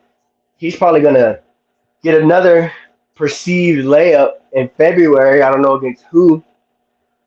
And then you get the big fight with Tyson Fury in Wembley in September, bro. That's the plan. Yeah. You're right. Man, I didn't even think of it that way, dude. Did you hear that from somewhere? Or is that your take? Turkey Al-Sheikh, they interviewed Turkey right before the main event. No. I'm saying, but the whole idea of what you're saying, obviously he laid out the game plan, but you are inferring from that. And so I'm asking, did your inference come from you or did you hear that from somebody? Because that's a very interesting it's from me. Point. I see the plan. Well, I see the game plan. I just wanted to do that because I just wanted to do that because I want to take this and make it my idea now. So I just want to make sure I didn't have to credit anybody else. No, I'm just playing. No, that is an incredible trademark. Because I'm thinking about it. Why would DAZN and somebody asked this? I think it was Marcus Villegas or Steve Kim, but somebody asked, what would incline DAZN to essentially give up or lend out their biggest, one of their biggest names to the competition? And especially when they've done it before multiple times already. I see that point. But not with Netflix, though. Not with Netflix. Yes. Remember, they just let Katie Taylor go play twice. But that wasn't a situation where they had the fight and then they asked somebody. That was a multiple. That was DAZN also has an exclusive with Katie Taylor. That's one of their biggest international draws. I know. So they got to go let her play across the street. Yeah, that's true. And I agree with you on that. But I honestly feel like the narrative there was that they had DAZN wanted that fight too. They just didn't have the capital to be able to beat out Netflix on it, right? So DAZN had every chance to make that work, but they couldn't. They weren't as big as Netflix to do it. In this situation, they could just stop it from happening, but they're not. They're letting it go. And it goes to your point. What does DAZN get out of this? Well, if this is about building towards a Tyson Fury Joshua fight that did not have the level of interest that it once had pre-Usyk, right? So now how do we get that fight to be one of the biggest multi-million-dollar fights that we can? Well, number one, we get AJ in front of the American audience and he does something spectacular to Jake Paul, right? And in the same way that it revived him after beating Ngannou, that's what they're factoring in. So then you have this date, but you already have a February date. Well, then that makes it even more likely that this is all part of the plan because Jake isn't going to test AJ. Jake isn't going to make it so that AJ can't be training for the next month or two, right? He's not going to cut him. He's not going to hurt him. If AJ gets banged up from this fight, it's going to be because he broke his fucking right hand, hitting Jake Paul in the face so many times. That said, though, you don't need a long camp. You don't need a long recovery. And at the end of the day, what you're really doing is working towards that bigger fight with Tyson Fury. Dude, you could be onto something there. You really could. That's very interesting. It's exactly that, Mario, because there's what fight right now can bring the most eyeballs to AJ? It's Jake Paul. No matter the payday or what people think about it, you're not wrong. Mario, look how viral he went for snuffing out Ngannou. That was everywhere. Everybody saw that, bro. It was huge. And then he went straight into the Dubois fight. So there's no better way to, for one, let's get AJ in shape because AJ is obviously not fully in shape. Maybe he was training, but hey, this is a good way to get some work going. Let's build his confidence back. Just like they did with George Foreman. Just like they were trying to do with Deontay Wilder. Let's get AJ a couple knockouts the way he feels confident going into that Fury fight. Because we all know Fury will go in there raw, no problem. But we need AJ to build up his confidence. AJ is also one of the money men in the heavyweight division. We got to build one of these guys up to look like a star again before this fight happens. And this is the play. This is obviously the play. You got to do it this way. Now, the tricky part is going to be who they pick for February because you don't want them to slip on a banana peel, which has happened in Ryder a lot. So we gotta wait and see. But yeah, that's obviously the play. That was a well put soliloquy, specifically the last part. And you are right. And I think that what you just said speaks to a bigger topic in that back in the day, it felt like they were never scared of marinating a fight for as long as they could. And it always made me wonder, did they know that some people are going to win if they made it the distance? I don't know. All I know is that there were many times where Gamboa and Rama should have happened, and it didn't because they were marinating. Today, though, as you said, that is not something you can depend on as easily. And that is not something that is something we've seen ruin plans more often in the last 3-5 years than we have in the last 2 decades. It's not to say that underdogs don't win. It's to say that underdogs have been winning at moments where it ruins the bag for many other people. Correct. Yeah. So very, very interesting point. Shout out to Cody Burris. He says, we are 1 hour away. Dude, I can't call. Shout out to Cody, man. He's hyped for this show. Hell yeah, he's super hyped for the show, and I am too. I'm scared though, Matt. I'm scared we're gonna get let down. You don't gotta be scared, Mario. Don't gotta be scared this time. John Cena's I wouldn't be scared. It's MSG. You know, as much as the tough and rough the New York crowd is, they're gonna show Cena his respect. I feel they're gonna give Cena a nice moment match. I would give him a squash just to hey, you had a great match with Dom. We still got Survivor Series. Let's give Cena a squash, quick open challenge with the IC title, and let's have him just have segments in the back and just watch some matches. Okay, who is the out of the top 5 names we've been hearing, right? Who is the least or the least eligible person you think? The least believable? Who do you out of all the names that we've heard and continue to hear, who is the name that you feel deserved no traction because there was never a point they were going to show up? Chris Jericho. Really? I would have thought you were going to say Edge, but Chris Jericho's a good pick too. Okay, so Chris Jericho. Hold on. I'm not a fool. I knew there was zero chance, a snowball's chance in hell that Edge was going to show up at any point this year. Got you. Do not count him. He's out there filming movies, and he's got a year left on his contract. Okay, you're right. There's no scenario. Right answer. There's no scenario where WWE was going to scratch AEW's back in return. True. Ooh, well said. Okay, so now I want to ask you this. Which you have to bet on one, okay? There is a bomb underneath your chair, and the person with the detonator says, I'm going to blow you up unless you pick one of these so that I could bet on. Y2J returns tonight, and just returns. He doesn't have to be in the tournament. He just makes an appearance for John Cena.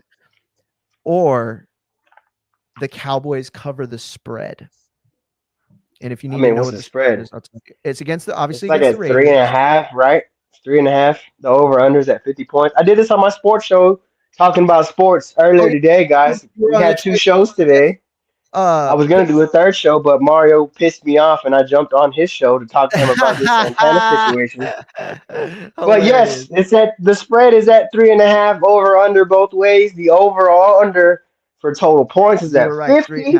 I didn't like it. My co-host liked it because he thought the Raiders are so bad that they're just the Cowboys can cover. He thinks the Cowboys would at least cover 3/4 of the score, and the Raiders might get some petty points towards the end. I don't know. 50 points is too much for me between these 2 teams because that is a lot. I understand. Like you might get a pick 6 or 2 tonight because Geno Smith will give you 1 or 2, but at least. I mean, I would if he gave me just those 2. I mean, put my money on the spread because I don't think Chris Jericho's coming back yet.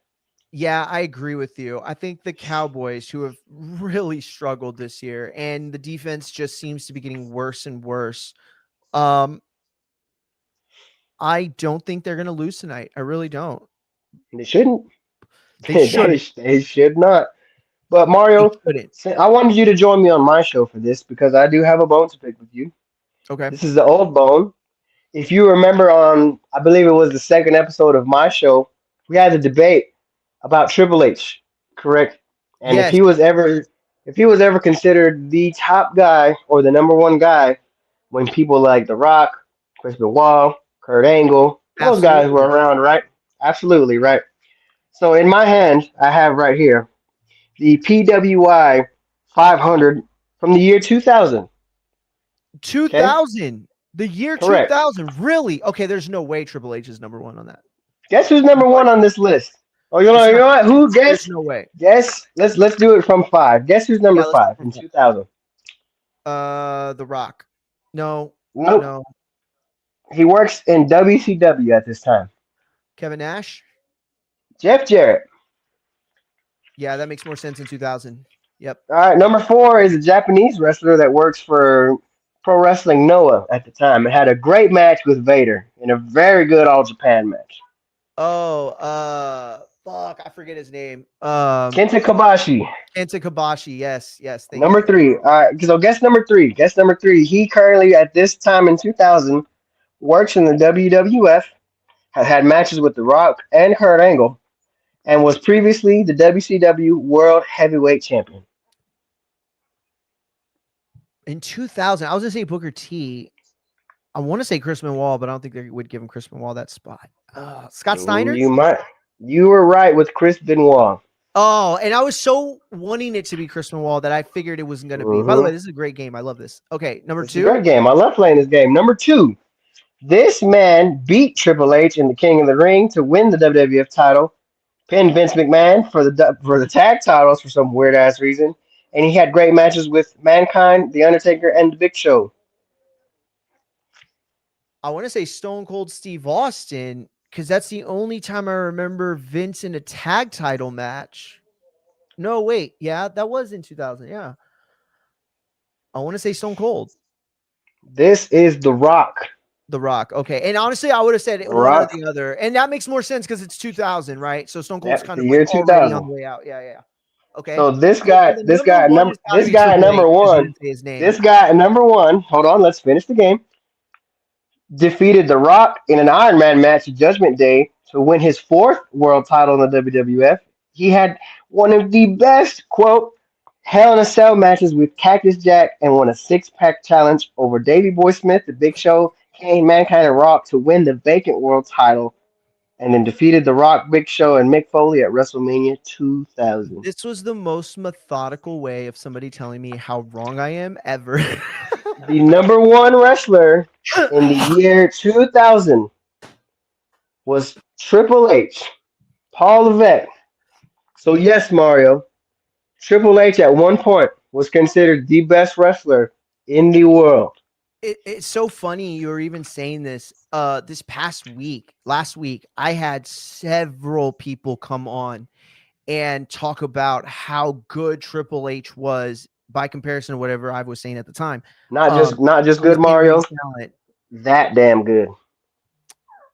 Is they look at this. Look at this. I don't know if you can see this because I'm on my phone. November 2000. Yeah.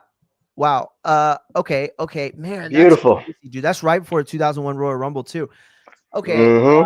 Yeah. I don't know, dude. I don't know. Top guy, Mario. Top guy. Any of the guys except for Jeff Jarrett and the guy from Noah. Don't get me wrong. You had an argument, but in the year from 99 to 2000, mid 2001, it's hard not to say Triple H, bro. He was involved in everything. Yeah, he was the world champion. True. And he was the main eventer. It kind of started the the McMahon Helmsley faction was the biggest thing in wrestling at the time. It was the biggest thing, and it ended up dictating the next 20 years of WWE. Yeah, no, that's a very that's long-term booking, baby. You think the WWE never did that? There it is. They actually took over. But it's like I look at it and I would say to myself, time where he had so much power that they were gonna like invest in that way, like the media, that was the guy. I mean, they weren't gonna pick The Rock. He was clearly headed to Hollywood. Triple H was being the boss's daughter. I mean, I don't know. I'm not saying that they did it to get curve favor with WWE. I mean, but you look at those 2 of those 3 matches they listed for him as some of the best of the year. His Iron Man match with The Rock. Yes. And his Hell in a Cell match with Cactus Jack. And those are all fair. And then you look at what he would do next year, and was it the SummerSlam match with Mick Foley? And if you don't think he had an impact, look at this, right? This is past the top 10, right? This is the previous few years before. 1994, he was 225. 1995, he was 84th. 96, he was 79. 31st in 1998, and he was 26 in 1999. So that means in a year's time, he jumps all the way to number 1.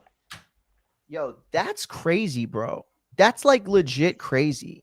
You might be right. We may not give Triple H enough credit. Well, and this is a great list, bro. Because like you look after 5, you got Justin Credible, you got Jushin Liger, you got Mike Awesome, Chris Jericho, Sasaki, killing it in 2000. And you got El Hijo del Santo. Hey, this is a great list, bro. Magazine? No. Damn, dude, you're not selling any of those. God, bro, no, because look, I need things like this. Hey, just so y'all know, Machine Gun Matt and Super Max's relative found a big old box of like probably magazines that are beautiful list, bro. There's some of these, bro. And there's some of these that aren't even opened. Yeah. There's some of these that are in plastic and just sealed. Plastic sleeves, bro. Let me tell y'all, I have been a collector of wrestling magazines since I was like 7 years old, and they are the most difficult thing to keep prestige. I have bought and invested in like thick, hard cover plastic, sleeves. Still, they would get bent, they would get torn, they would get like the edge marks on the binding. Even if I didn't open them, how you kept like that magazine that looks like you just bought it off the shelf, dude. Mm-hmm. I imagine your aunt had a room where they were all kept like, and that was it. Like they were all laid out perfectly. She said that when she went and got them, that they were just in a box in a garage. I got 4 boxes of these things, bro, and they're all different. Damn, that's some crazy shit right there, bro. Hey, Cody's saying it starts at 6:30 Central. It might, because they've been doing that thing where they try to avoid Monday Night Football to start. The microphone's not plugged in, son. It's right here. Dad's talking in his ear. Yeah, that's Dad's friend Mario, remember? Oh, yeah, for sure. Wait, that's November 3rd. What the fuck? I would check because, like, remember, like when Monday Night Football started this season, they would start 30 minutes to an hour earlier to avoid losing viewers. Yeah, no, you're right. But it says 7 o'clock on here, so it should be 7 then, bro. But yeah, I wouldn't expect anything different. He might be talking about a different time zone too, so you never know. Oh, good call. Cody, are you in Central Time? But yes, where are you at, champ? But yes, for those watching with our friends here at Infighting FX, I'm the most pettiest wrestling commentator of all time, bro. Because I saved this for this moment. I did not forget. But we'll play this game again, Mario. This is a fun game. I got PWI 500s from like 98 to 2008, I think, in there. It's great. Yo, and he's not selling one of them to me. Not no, one. Sir. Yo, no. I was like, give me a price. No, not you. You're okay. And he said no. He said no. I'm not selling any of them. I was like, damn. Can't do it, bro. Like, you know what? I found a bunch of Ring magazines like 3 years ago, and I was like, these are mine. I'm not giving them to my brother. They were both of ours. I was like, that. That's what I'm on the hunt for next. Is a bunch of Ring magazines and like I'm looking for Ring magazines, and then I'm looking for. It's like an old art magazine that I can't remember the name of off the top of my head right now, but it's super reference for people and artists that I like, and I've dug through some of them, and they just look fantastic. So I want to look for those. But yeah, I'm looking for more. I'm looking for more wrestling magazines, and I'm looking for Ring magazines. So keep my eyes out for them. Hell yeah, they got on Etsy, not on Etsy. I forget Mercury or whatever the fuck that website is. It sells like a bunch of like it's like eBay. They have this Mhm. Bret Hart, Shawn Michaels, Raw magazine or WWE magazine that was the Raw edition, and it was like the Yeah. best matches of the year. I want it so bad, but dude, though, let me tell you something too. You could literally make a bundle off of those magazines if you go like on eBay or you go on some of those like websites where you can like buy straight from the people. Dude, the magazines are the old school magazines are triple the price, quadruple Mm-hmm. the price. Some of Because them are people like just want to collect them, bro. Yeah, it's like yeah, people collect, especially wrestling fans, right? Like I collect wrestling figures. I stage them. Despite what people on TikTok say, all I do is stage them. But that's the thing is they're a collectible thing to play me. with your toys, Mario. They're like, hey, go back and play with your toys. I was like, Ah, they got heat. I got heat for all right, that. bro. Hey, shout out to Cody. He says he's in the US. Central Time probably. Oh shit. What the fuck? Yeah, no, man. Hey, you think I should do Raw? You think I should stay live for Raw? What do you think? I mean, I would stay live for like the first segment because we know Cena's gonna start the Yeah, show in you know what? MSG. There you go. I'm gonna do that. I'm gonna start live for this segment. Do the first. I would do the first segment, and if he has a match, cover his match, and then I would call it a good day from there. Yeah. You're right. Because you've been on for like 3 hours, bro. And like I said, I was gonna do a third show, but I was like, 2 shows should be good. I did my wrestling show this morning. I had a sports show, my debut sports show, talking about sports live on Twitch. All over the sports show. Yeah. Shout out to you. Um, Everybody go to Machine Gun Matt. What's the Twitch? it's Matt_Garces. That will host both talking about wrestling and talking about sports. The YouTube channels will be separate. We will go live on YouTube for talking about wrestling, and we will produce talking about sports on YouTube. But that will be live exclusively on Twitch because my Twitch audience is still there and they love to hear me talk. So I'm gonna have them on. Mario, you obviously are Bro, more than welcome to come I'm talk gonna come about through, sports, talk bro. about Oh wrestling, yeah. I want to come through for and real, for real. I because like today, bro, like I think my viewership went up by 20, and I had a lot of commenters on my morning show. So it was a good show. And then I had a lot of people. I don't know what happened while my comments got turned off from my sports show because I had a good group for my sports show too. So it's like, you know, yeah, it's a good listen. y'all have a really great community of sports people. You know what I mean? So like you would always have you know what I'm saying? Like like solid guests and solid topic points. You know what I mean? Hmm. All right, you're right. I'm glad you told me to do that. So I just changed the title. I'm gonna go piss. Matt, you wanna rock back out? Or are you gonna take off? I'm about to finish up right here, Mario. I'm signing off for you. But Appreciate it, yeah, man. Give out your Twitch.tv, Matt_Garces, YouTube.com/talking about wrestling, /talking about sports. We go live. We're going to at least try for twice a week. But as the playoff schedule gets packed up for football and college and the NFL, expect us to be live more often. Do not forget, we will be live more than likely this Saturday, Ring 4. My God, what a card, Mario. I hope you'll hey, be live with me, brother. we gotta go live together then. We could just be We can live do on it, bro. We can shit. do it. We'll be live, man. But I'm signing off. You have a Yeah. good one, bro. Hey, everybody's gonna go sub to your Twitch. Everybody, right now, go and sub to Matt's Twitch right now. Listen, we're gonna stay live for Raw. Cody, I hope you're right. It starts 6:30, but that's in 8 minutes, and it doesn't look like it's starting at 6:30. But we'll stay live for Raw. I'm gonna go piss. We'll be right back. Let me leave this.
Little asshole cat, dude. Oh, what the hell? The what did? Oh, the papers? Sweet. What's going on, everybody? Infighting FX. Mario here. Shout out to everybody that came through today. Shout out to Cody Burris in the chat, keeping us informed as to the time, which is 6:30 right now. And he was fucking right. Oh, no, he wasn't. Cody, you were wrong. Well, you were right that the live started at 6:30. So you know what? You're gonna get the W. W Cody anyway. W Cody. We got 30 minutes. Actually, we have 28 minutes and 50 seconds left before we are launched into the final Raw of John Cena's career. This is a huge moment celebrating one of the most iconic figures in sports history. Okay. This isn't just the next Hulk Hogan retiring. This is somebody who surpassed Hulk Hogan as a face, right? Hulk Hogan, who obviously is one of the biggest and most influential wrestlers of all time. You know, his future in the sport, or his the dichotomy of his career and character was killed the moment that everybody knew he took steroids, used the N-word, was a drunk, beat his wife, had a bunch of spoiled rich kid, like all that narrative just played against the Hulk Hogan character.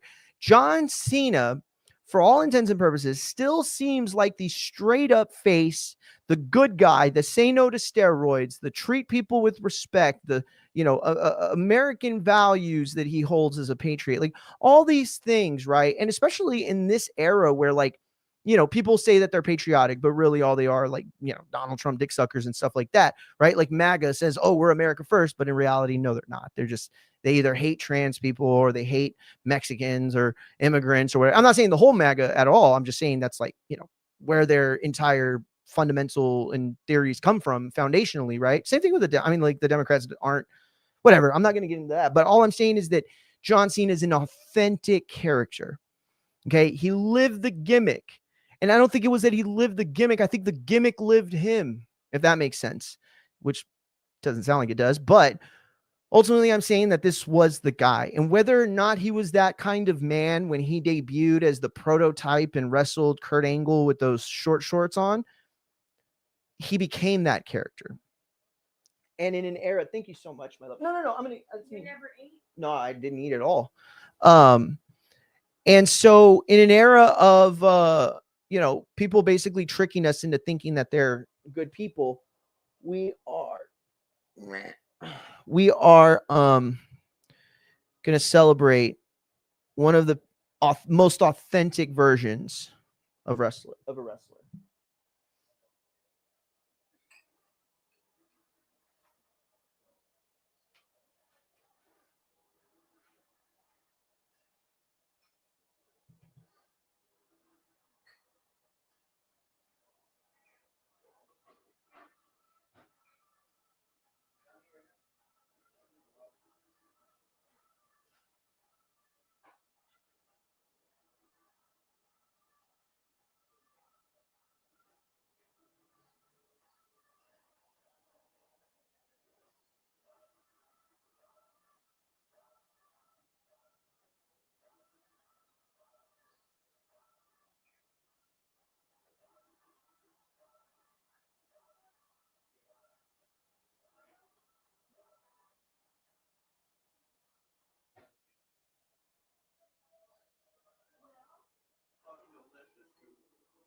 All right. So we are 25 minutes away from John Cena. Any last predictions or anything anybody wants to come forward with? You're more than welcome. We're eating conchitas and beans. Now, this probably won't play well to all the fucking racists that have been DMing me and emailing me talking shit because they don't like that I say honest things, but beans are fucking good, so why do I care? They're kind of like the way people make fun of like other races, like black people, and they're like, oh, they like chicken and they like watermelon. It's like, dude, who the fuck doesn't like chicken and what? You're a fucking weirdo if you don't like fried chicken. That makes you a weirdo. Like, how is it like a bad thing to like a fruit that is mostly consistent of water and nutrients? So it flushes out all the bad shit. You know what I'm saying? Like think about this shit. It's like, oh, you're a beaner and you like eating beans, you fucking beaner. It's like, yeah, dude, they're fucking super healthy. You got a ton of protein, good carbs, right? It makes you shit out the bad stuff too, by the way. Beans are like the perfect fucking food. You know, why don't you go and look at like a bunch of like diet routines and like things you can eat on certain diets? Beans are on like all of them. What do I care if you make fun of me for eating beans? I don't give a fuck. Yeah, they're fucking good. Give me all your beans. And turkey legs too. I like turkey legs. Pizza. Funnel cakes. Just give me everything that you eat at like fucking like carnivals. Yo, shout out Tim. What's going on, champ? Appreciate you tapping in. Oh man, I'm sorry to everybody on the IG thing, man. I don't know what's going on with them. I really, really don't. Let me try to fix it.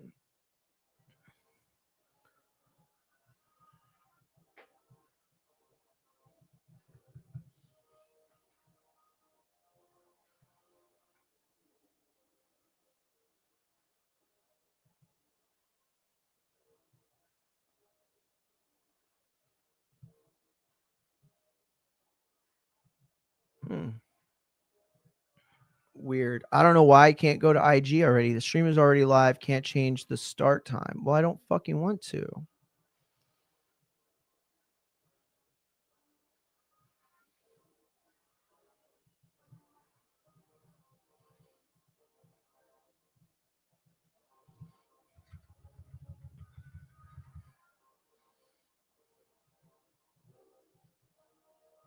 Down. Dude, if Gunther just beats whoever the fuck they bring out tonight, that's going to be such a whack thing. You know what? They should beat Gunther tonight. That way we don't have to worry about all the Gunther versus Cena shit. All right. Let me see if I can get y'all on IG.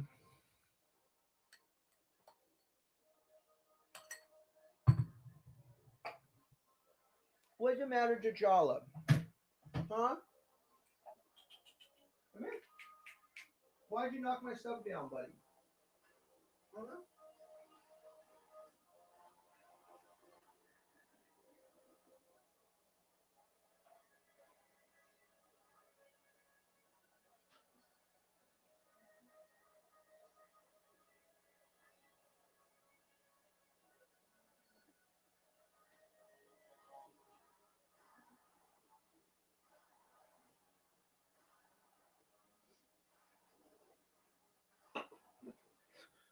Nope, StreamYard's not working. I mean, not StreamYard, IG. Well, maybe StreamYard.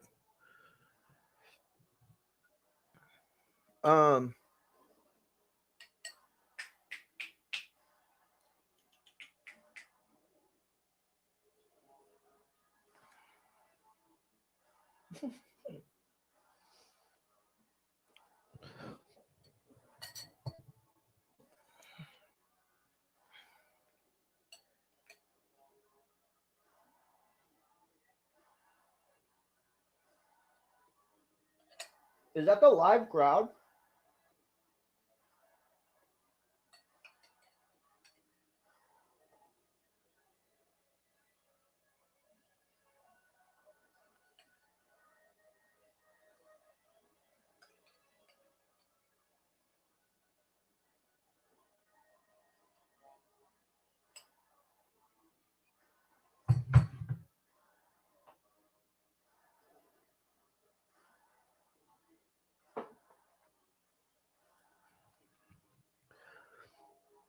WWE. No, I don't think they'll shut the bed. I mean, I think there's always a fear they shut the bed, but It's like Abe said earlier. By the way, if you didn't get to watch the show today, go back. We've been on for 4 hours. Abe came on at the 2.5 hour mark or 2 hour mark. And then Matt just left about half an hour ago, maybe. So you can catch both of their appearances. We talked a lot about it ad nauseum, but no, I don't think they dropped the ball. I don't. Now, at the same time, we've been here before, right? I think WrestleMania Night 2 was a fucking ball drop. You know what I mean? Like, it ruined whatever they were going to do with Travis Scott, which was unfortunate. They ruined whatever they had going with John Cena. Cody Rhodes took some unnecessary losses. But it is last Raw, man. It's like Abe said earlier. You know, Monday? Oh, I'm sorry. And it's like a situation where it's like, oh yeah, they're gonna shit the bed because it's such an important night. But that's kind of like the opposite of what you should think. Because, like, think about it. Has there ever been a moment where they didn't try really hard during the road to WrestleMania or like a PLE, right? So when WWE wants to come out and shake things up, they will shake things up. I mean, look at the Seth Rollins thing. You know, he got hurt. They didn't have to make Braun turn that fast. It didn't have to be a situation where Seth's out and so Breaker's in. I mean, they could have gone many different routes. They didn't. They went the route that they went. I thought it worked.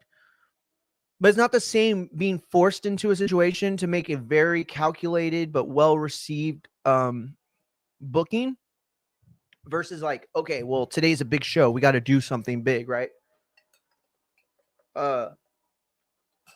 Honestly, I'm still going with Joe Hendry.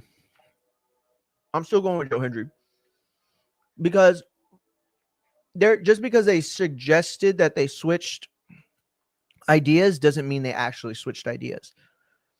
Could it be Mike Santana? Shout out to Jerry for the question. No, I don't think it is going to be Mike Santana. I think it could be. It could be anybody, right? The way I look at things, I don't say, okay, well, who could it be? Let me name like the top 3 guys. No, that's never going to help you. Let's name like 10 guys, and then let's associate a percentage by their name, right? So like we say Edge. Well, I think there's like a 2% chance Edge shows up tonight, right? Then you go to like Chris Jericho, and I would say there's probably like a 15% chance, maybe a little lower, a little higher. And it's like Batista, Austin Theory, who I think was a great pick that Matt had earlier. Jacob Fatu. You know, there's a bunch of guys it could be, but what is the percentage of likelihood that suggests that they, you know, because when you look at it like that, okay, well, who has over like a 25% chance of actually being the person, right? Or who has over a 30% chance of actually being that person? I think when you look at it in that way, the numbers aren't that big, right? There's only like 3 people it really could be. But look, that's kind of the point I'm making earlier too, because it was like, how many people thought it was just going to be like fucking Ray Phoenix or fucking Escobar or something like that, right? On Friday. It ended up being not just Matt Cardona, but Zack Ryder. So you have to live up to that. You have to go past that.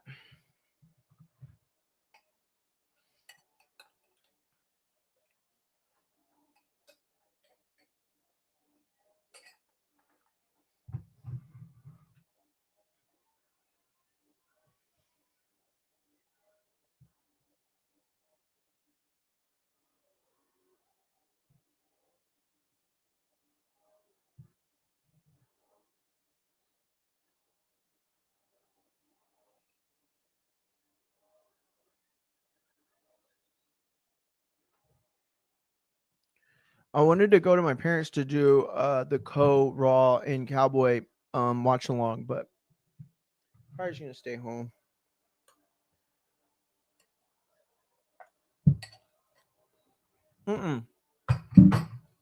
Wait, let me see. I didn't see your comment. Let me see. Let me see. Mario, I'm 184 pounds versus saying I've gotten up to 220 versus okay. So macros are gonna be like very different for different people, right? I wouldn't like go off of macros. Oh, because I heard this guy, you know, does these macros. There's like a lot of like online things that you could like use to calculate what your macros are, but to simplify everything, cut your carbs in half and add 50% to your protein levels.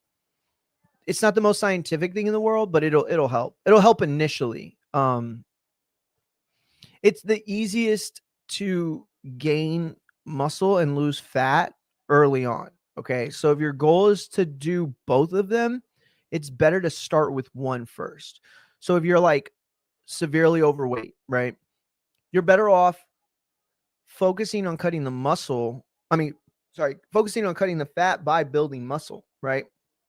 Like if I was going to train somebody who was like 250 pounds, that's normally like 180, 190, you know, the first thing I'd have them do is body weight stuff. Like I would have them do like regular push-up stuff, right? But like on their knees if they can, accelerate whatever I could, wherever I could. But if you have like a gym membership, I mean, the machines are perfect, right? All you got to do is like add weight every time you do a set. And that'll build the kind of muscle that would thin you out or at least make you look leaner. The whole muscle weighs more than fat thing. Yes, that's true. But what you have to understand is that muscle also hides fat, right? So you could be like a fat ass with fucking 20, 30% or like 30% body fat, right? But if your shape and size gets to a level where it can mask it, like you look at like guys like Rusev or even like Vader, like some of these wrestlers who are like just big fucking dudes that probably could have played football if they wanted, right? They look powerful. They don't necessarily look fat, and that's the reason why. So I wouldn't do a lot of cardio.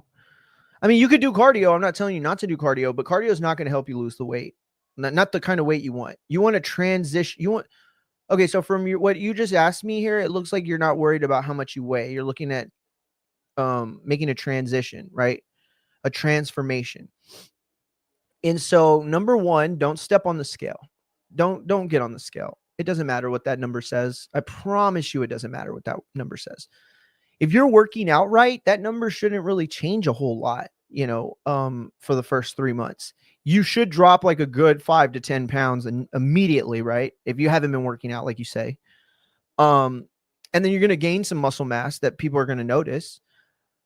But trying to do both at the same time makes it a Herculean effort. And then you're not going to see the results. You're not going to feel the results. And therefore, you're more likely to stop, right? If you can do things that achieve success that you can see visibly or feel physically, then you're much more likely to continue your journey, right? I worked out since I was 10 years old. I was 10 years old and my parents bought me a weight set. And a friend of our family who recently passed taught me how to work out. You know, they showed me what sets were, what reps were, how to identify what kind of weight to use. So by the time I was in high school, I was already really strong for my size.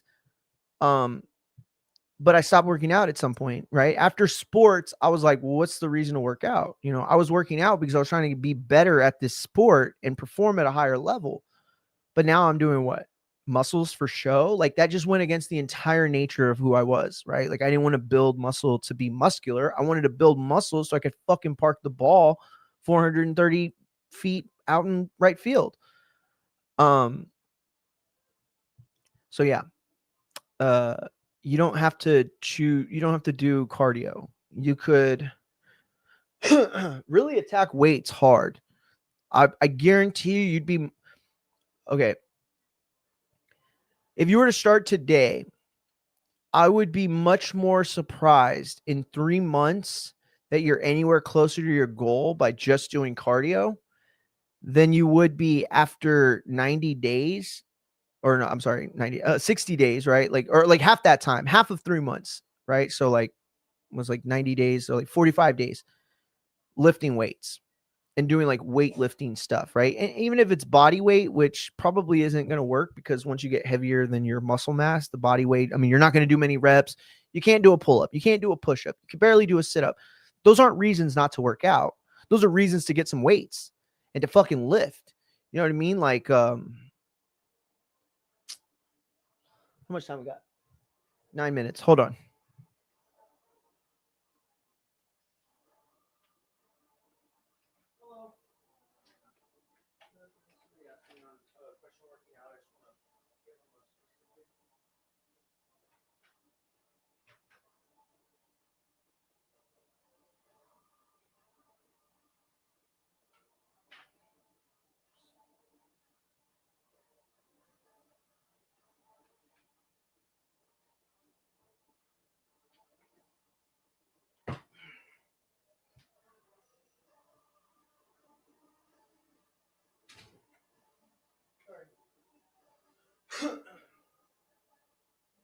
Where's T'Challa at? Huh? What's him doing? Being the tired guy.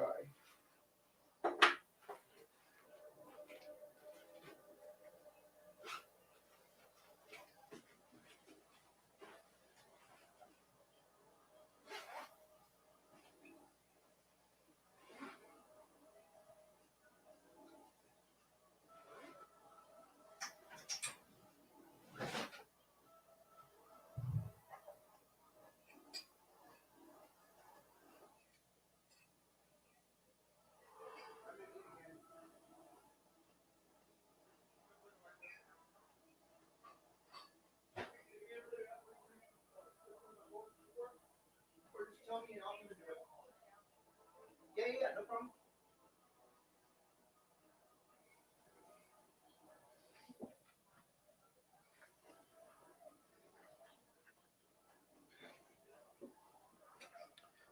Okay. 7 minutes. Listen, I'm gonna help you out here, okay? Because I really don't. I didn't see your question earlier, and I would have given you a lot more attention if I would have seen it. So okay, look.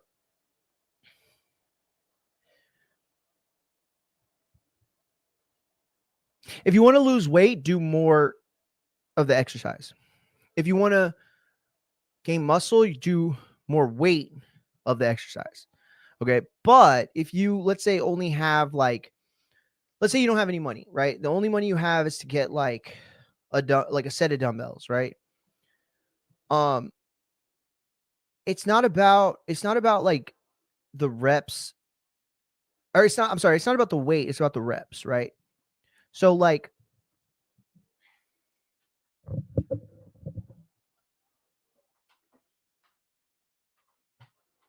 this is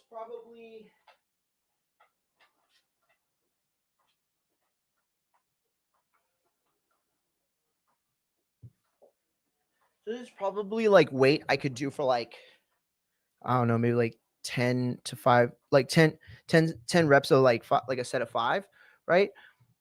If you want to build muscle faster and get leaned out faster, we don't raise the weight. Or I'm sorry, okay, if you can't raise the weight, then all you got to do is push the level. Okay, so for example, right, like I was gonna get an arm workout anyway, so we'll do it together, right? So if I'm just trying to get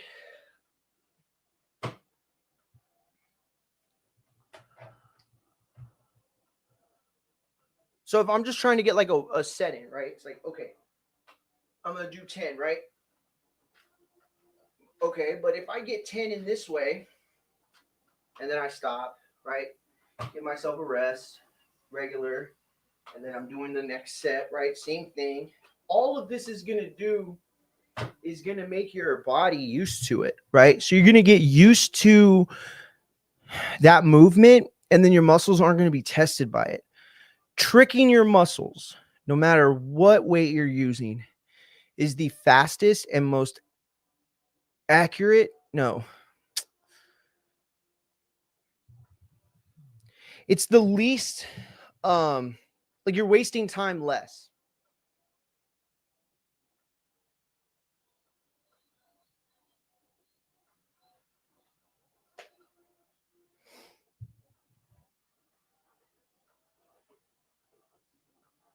What's up?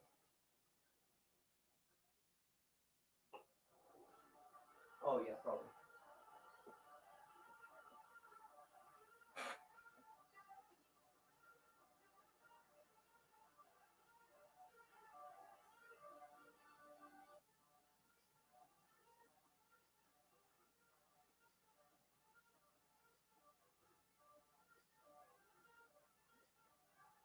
What do you mean? They're going out of town the whole week?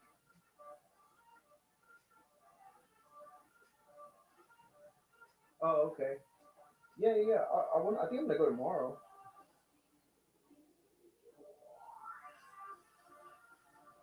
Yeah, I got a live tomorrow at 2, between 2 and 5, so I'll probably either go before or after. So.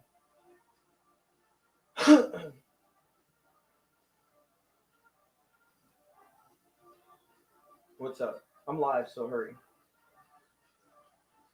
Why? Uh-huh. No. No, I wouldn't have asked you.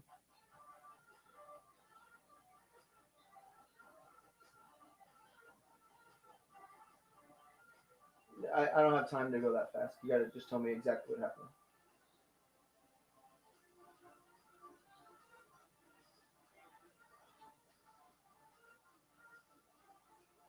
The hell? That's what you're gonna tell me? The thing he literally says to everybody he loses to every week?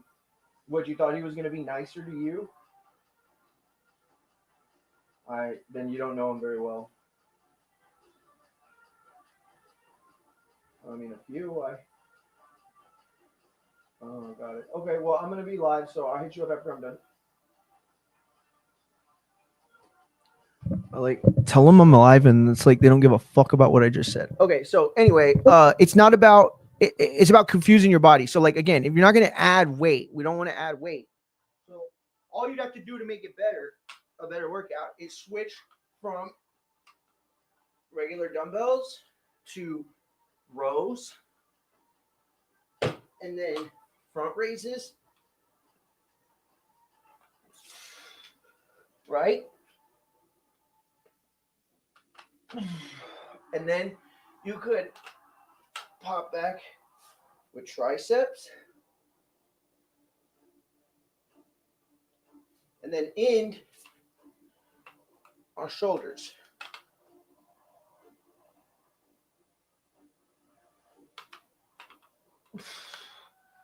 Now, what does it do? Yo, they're showing The Rock. Oh, shit. Abe might be right. So what does that do? Well, it misses.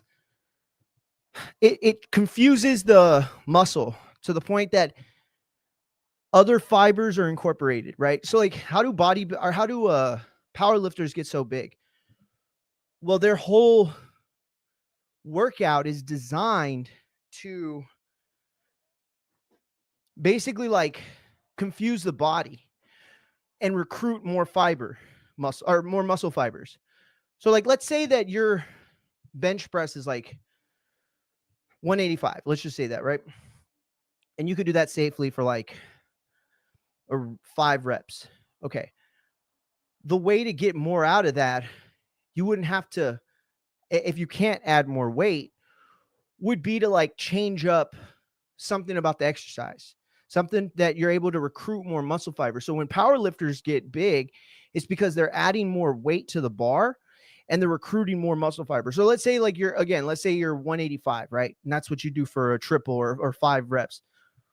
Well, if you could take that up to 205 for a double, right? And then maybe 215 for a single, you're putting all of your mental fortitude and physical exertion into this one move. So you get bigger, right? But for other people who don't lift powerlifting shit, that doesn't really help because all you're doing is recruiting the muscles for those main areas. For the rest of us that want to get like leaned out and have like an overall physique, you just got to mix it up, champ. You just got to mix it up. Listen, I'm live on TikTok and we're doing workouts like just in the backyard and here, like maybe I'll take you to the gym. Actually, we're probably going to be going to the gym on Wednesdays from now on. But yeah, listen, if y'all are getting y'all's workout journey started, please hit me up, bro. I give you whatever advice you want for free behind no paywall. Okay, I can show you the proteins I use. I can show you the BCAAs I use. And this is all off camera too, because I'm not promoting nobody, right? Like this is the best time to get advice from me because I don't got nobody in my pocket. You know what I'm saying? Like, I'm not going to tell you who to buy from because they're paying me secretly. Like, that's not going to happen. So what you're going to get from me is the honest to God truth. Then, now, forever. Ooh, Bret Hart. All right, guys. We are about to get... I can't show the screen. All right, there we go. Oh, that's way too much of the screen.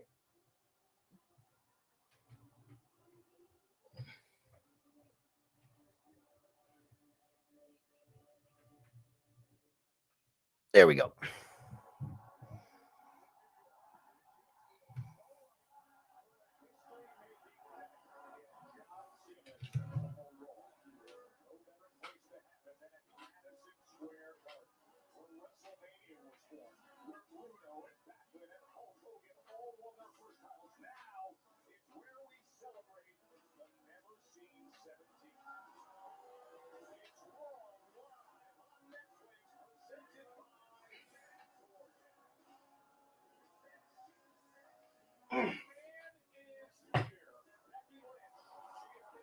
Oh, I forgot. Becky Lynch has also got the match against what's her name?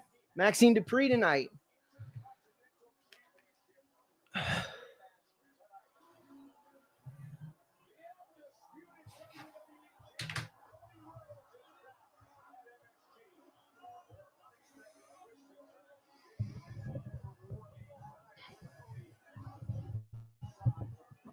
They said War Games face off. What does that even mean? Oh shit, Paul Heyman coming out of the whip.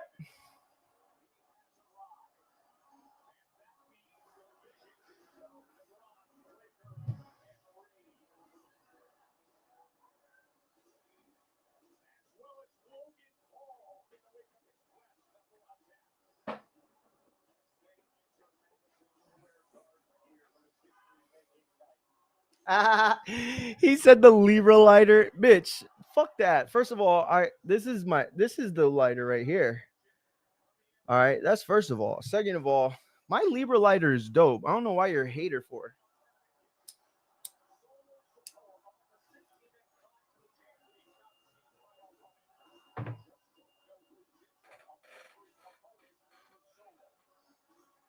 Tall Tonga is not in face paint.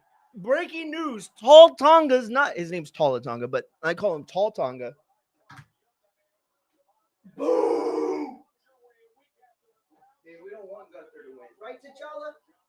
We're not going for no Gunther. We're not going for no Gunther.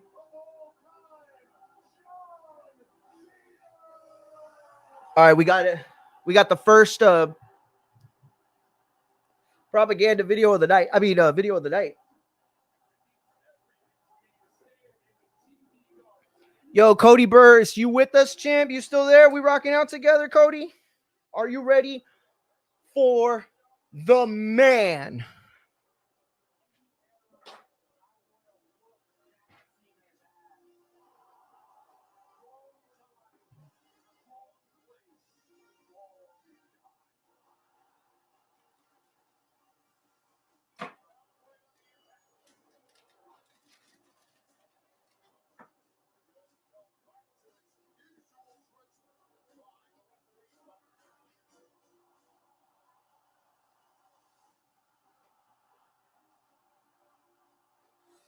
There's a recap of last week with Dom. That ain't really like what I thought.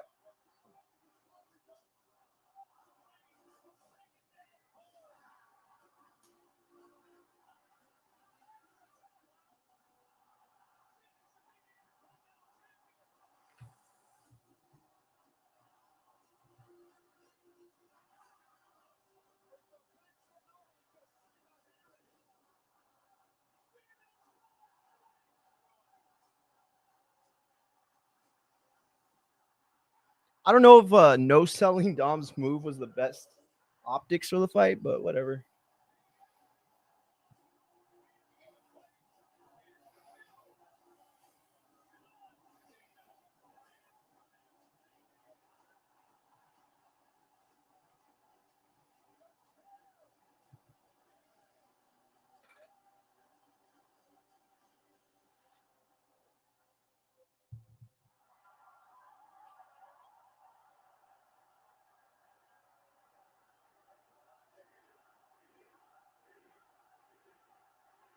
The crowd is loud. They are chanting Cena. And the world is waiting for the... Here it comes, baby. Let's hear how loud they get. Babe, here he comes for the last time. That's it.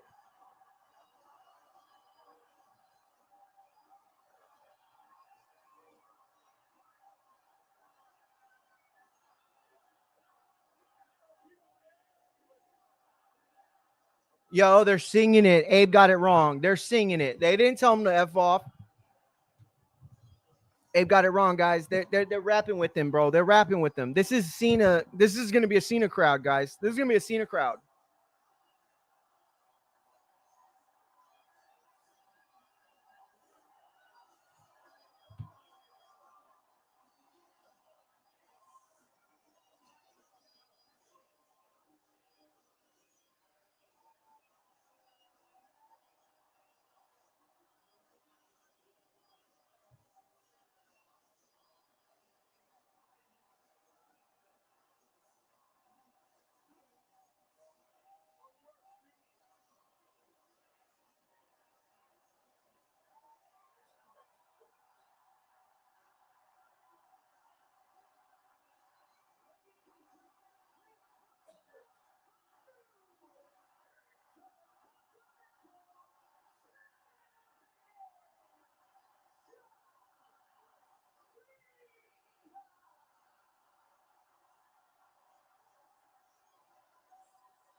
Holy shit. They are chanting so loud for him. Can y'all hear that? Fuck. Oh shit. I'm probably gonna have to take it off of YouTube though, right? I'm gonna have to take it off of YouTube, you think, right?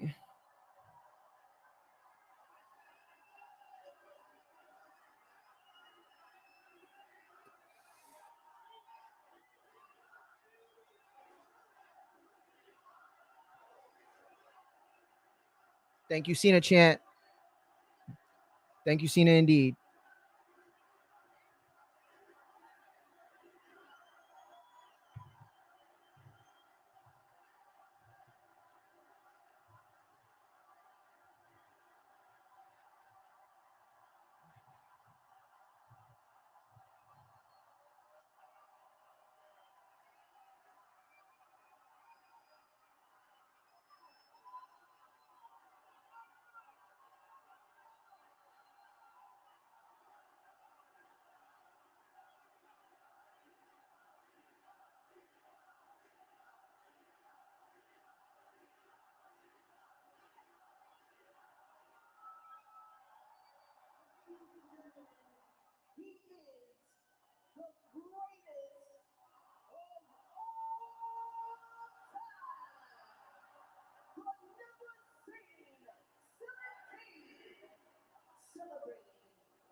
Ten minutes in, Cena hasn't uttered a word on the mic. It's a strong crowd. It's a strong crowd right now.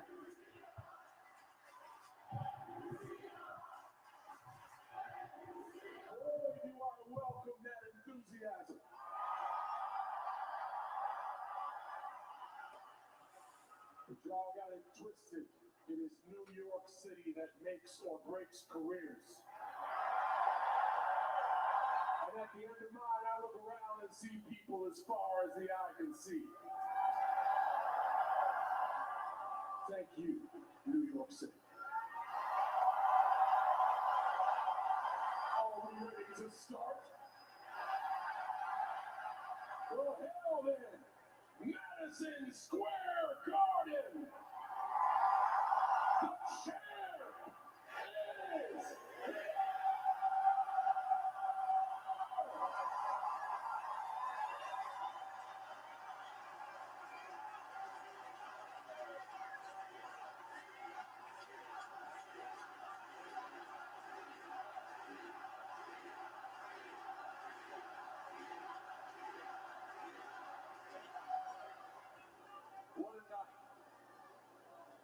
Madison Square Garden has allowed me to step on the stage in these hallowed halls for 23 years.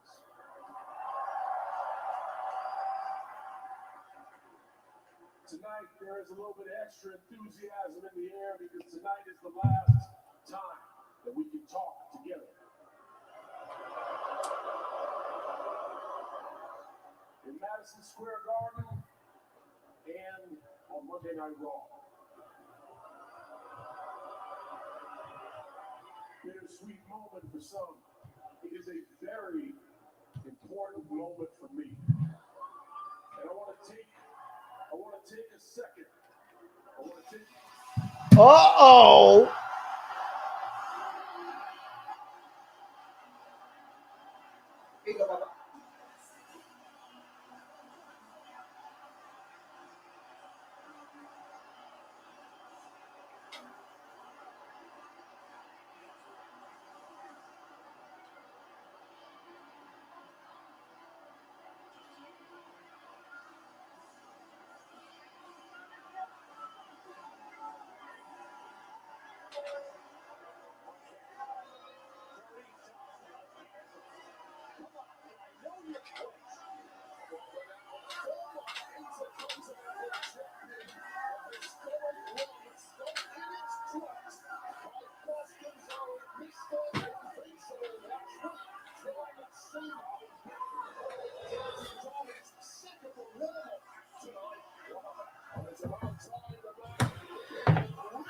I don't know if running it back the exact same way you did started in Boston.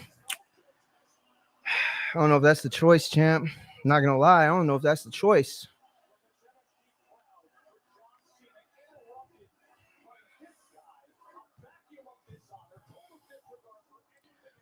Appreciate it, champ.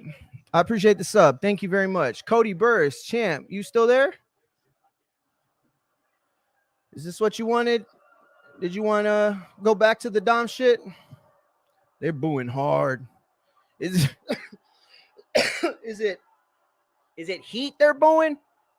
Or are they booing the decision to start it off with Dom again?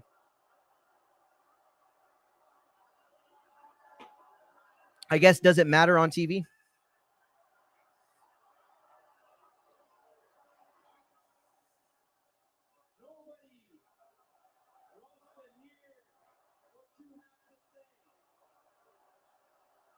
Suryo.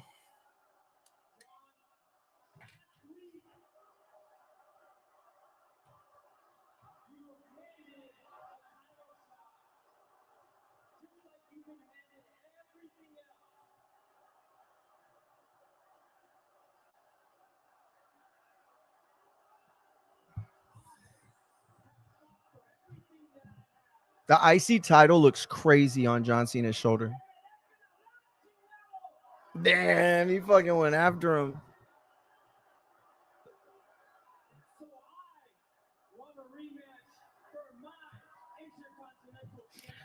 It's the lowrider, the Rey Mysterio one. The red one up here, you mean? Right there?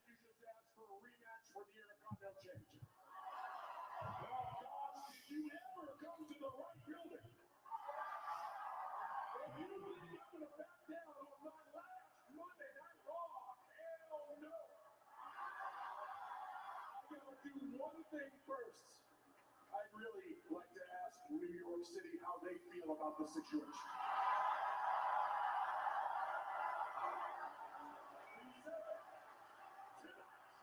In the world's most famous arena, face to face with John Cena for the Intercontinental Championship right here, right now.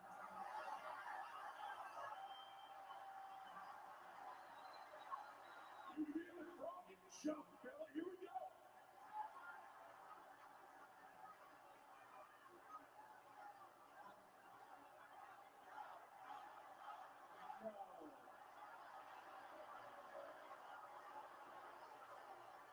See, we already did it your way. You had management on your side. You had your hometown on your side.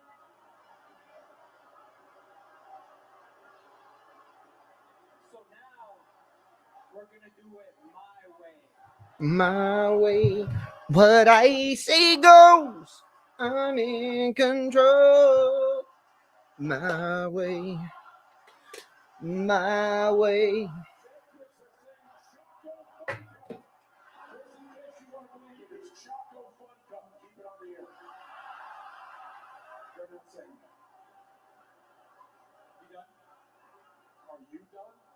The hell? Why you gotta? It's on Netflix. Who's censoring it?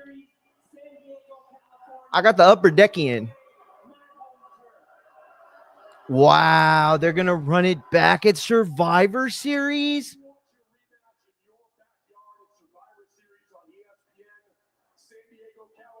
Yeah, we did the commercial.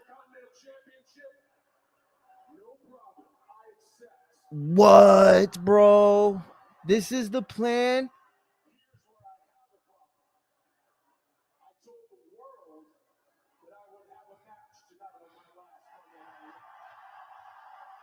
Yeah.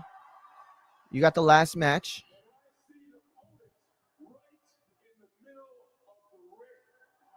So you're gonna do 3 matches?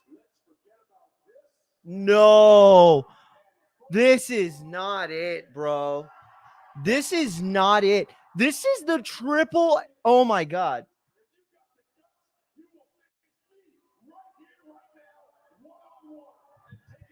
I don't understand. You're running it back completely?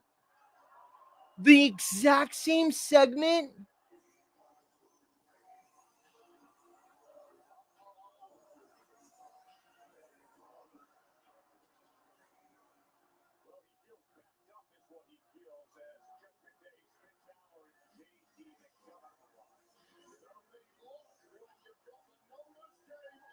Bro, I mean, I love me some JD McDonough, bro.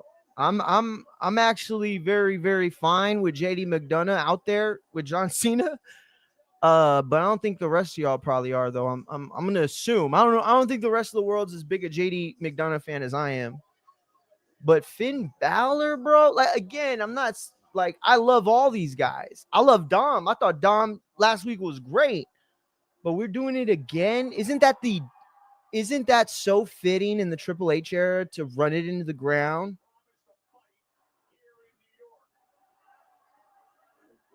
You're not going to get your final match on Raw, but what you are going to get is your ass beat. So the Judgment Day is beating John Cena down now. I don't know, guys. I don't know.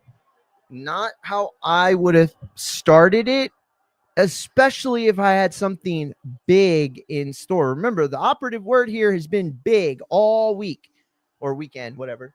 Since Friday and the Zack Ryder thing happened, it ended up like shooting them in the foot. And now Sheamus is coming out.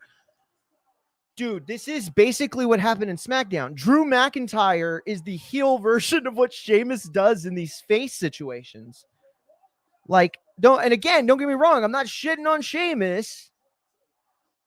It's just I do not think that the WWE crowd would have gone this route. Who's gonna help save the day?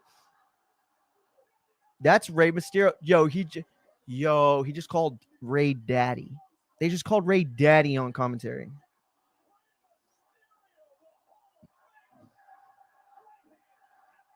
I can't tell if it's just a great New York crowd or if they're like loving it. They look so shocked. The crowd looks so surprised to be seeing what they're seeing. Is it a good thing or a bad thing? I'd say it's a good thing. Yo, stop it. This is dope. This is dope. It's not Chris Jericho. It's not Edge, and it wasn't going to be that. Yo, Sheamus, Rey Mysterio, they're the last. My bad. Hold up. This is a good first match opener, though. But if this is it, if he's done after this, yikes. I hate to see the recaps, especially mine. No, I'm just kidding.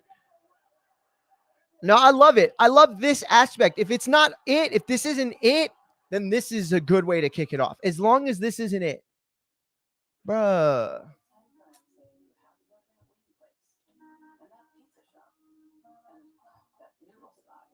No, you know what? No, we're not even going to let them play in the background. You get no ad space on these airwaves unless you pay for them. And nobody does. Oh my God, are the Cowboys already losing? Wow, I literally just turned it on to see Geno Smith complete like a 38-yard pass.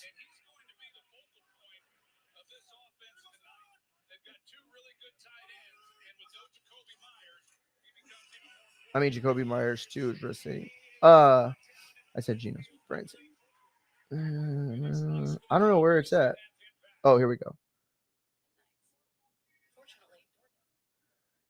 All right, fuck it. I don't know, guys. What do you think? Is this the way to start it off? Is this going to be like everybody's going to be like so nostalgic that they're going to be like, hell yeah, fucking Rey Mysterio and Sheamus? And they saved this Rey Mysterio thing to now. But damn, did we just double book? Did we just back-to-back book Dom and John Cena? So it wasn't even a matter of whether or not the match was big enough for Survivor Series. For them, it was big enough to run before Survivor Series. So what am I paying for at Survivor Series with John Cena involved? I don't know. I would have much rather seen the Avengers in WWE come together in the form of John Cena, CM Punk, Cody Rhodes, Roman Reigns, and insert the fifth guy. Whoever. I like Sami Zayn, but it doesn't have to be him. It could be Jey Uso, probably is who they'd even end up picking. That said, that is like the Avengers coming together, right? And the only thing that sucks about the booking is that there is not a Thanos threat in the WWE, right? They should have protected somebody at this point, right? But nobody's protected, right? Gunther's lost. The Judgment Day are pretty much a group of losers. I love them. But I think narratively speaking, they are the losers of Monday Night Raw. I mean, yes, they've continuously lost. They've never been as successful as when they lost Rhea and Priest. And even their hot streak after that, where they were really putting together good quality TV with Rhea and Dom. I mean, that's it. The trajectory hit its peak, and the Judgment Day are down here now. Like, it should have been somebody like an NXT threat that was like, oh, we're the young guys and we're going to take it. Well, no, that doesn't work because it's basically Nexus.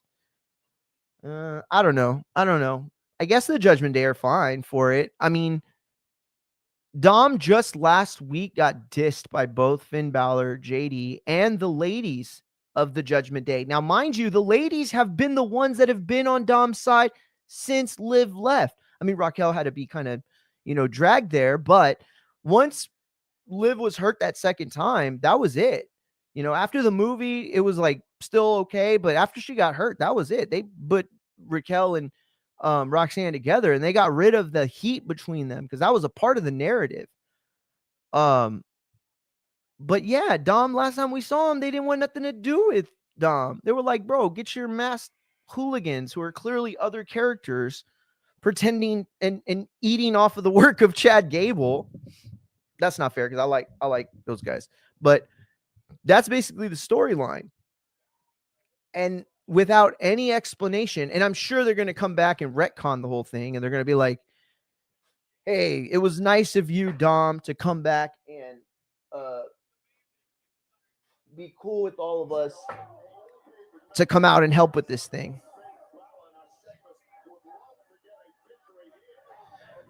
You know, there's a chance Rey Mysterio gets a bigger pop. I think there's a slight chance, like maybe like 20% chance. Because Rey hasn't been seen since he got injured wrestling. So this is the first time the fans are going to see him in a long time.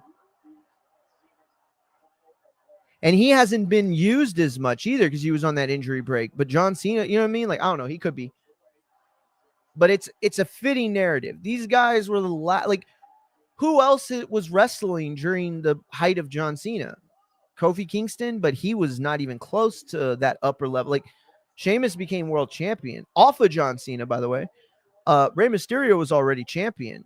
You know what I'm saying? So Kofi is also a heel, so it doesn't make any sense. You know what I mean? Like, these were the only two guys that helped with the bridge between John Cena that we once knew and the John Cena ending his career tonight.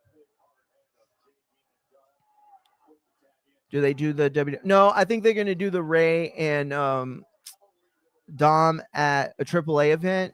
By the way, shout out to Matt, bro. When the whole world thought Rey and Dom was going down at Survivor Series, he was the one who said, nah, they're going to do it at AAA, I think. And he said Dom's going to get somebody else. I don't think he thought they were going to run John Cena back to back like this, but what y'all think, chat? Is this a dub or is this a L? I mean, it's clearly a dub for Dom, right? He gets a shit ton of fucking he gets that big old rub, bro. He gets that Trump Bubba rub, you know what I mean? That Bubba Gump rub that Trump loves so much. I'm just playing.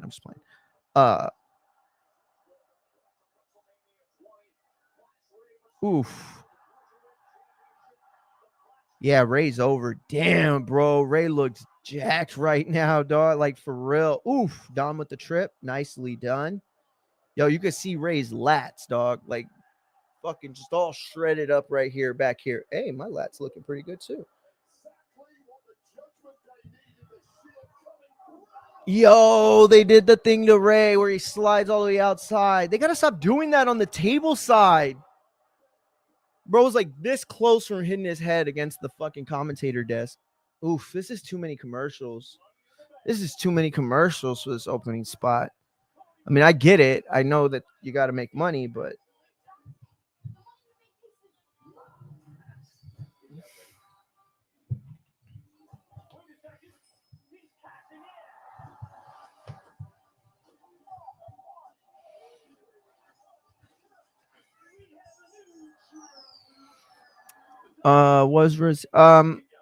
no, I don't think they're going. I don't think they release those kinds of numbers for Netflix. I mean, they do like top 10 type shit. You know what I mean? And I fully expect it to be number one, but it usually ranks in that kind of realm anyway. Look, wrestling has been very good for Netflix. Very good for Netflix. I do not doubt at all that they are much happier post-event with anything WWE's done than they've been after boxing. And I don't want to shit on boxing because y'all know I love boxing with all my heart. I've covered it for the last 10 years, over 10 years.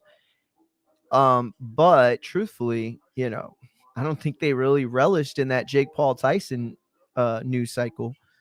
You know, I think that did more harm to the idea of Netflix branding live sports than it did help. And obviously they have the ability to turn that around. Jake will probably end up doing a decent number too. So yeah, I mean, at this point, Netflix has no reason to second guess their live sports decisions, specifically with WWE. I think it's just been a big help. You know what? I can't wait to do. I cannot wait till I have some time on my hands because I saw that HBO Max has every single AEW pay-per-view on their HBO Max platform. And I knew they had I knew they had like 8 special events. It was at one point, but yeah, now they have like the last 7 years of pay-per-views available on HBO Max. So that's pretty cool.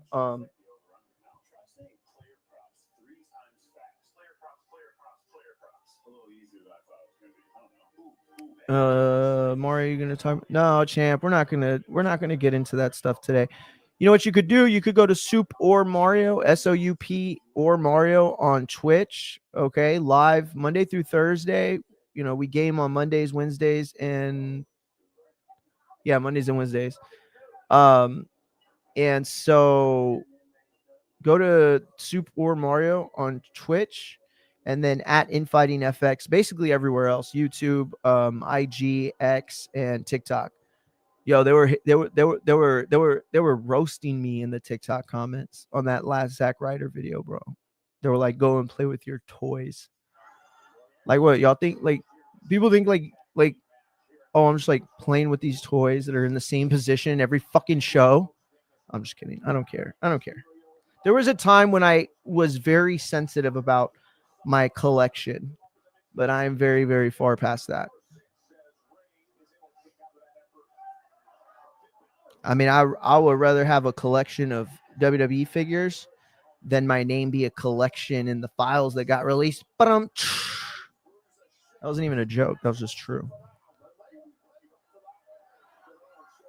Ooh, the cheap shot from Ray to Dom. I love it. Dude, I cannot wait to see them go at it. I would have honestly rather seen Ray and Dom at Survivor Series than Dom and Cena too. I mean, because, dude, are they just going to give them back the title? How terrible is that going to be? Like, oh, man. I guess, look, at the end of the day, I'm glad John got the Grand Slam title. He deserved it.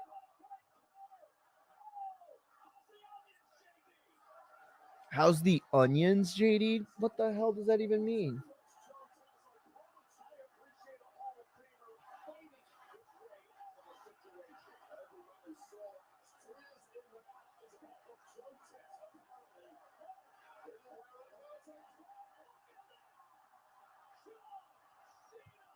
Uh-oh, here's the Cena hot tag, bro.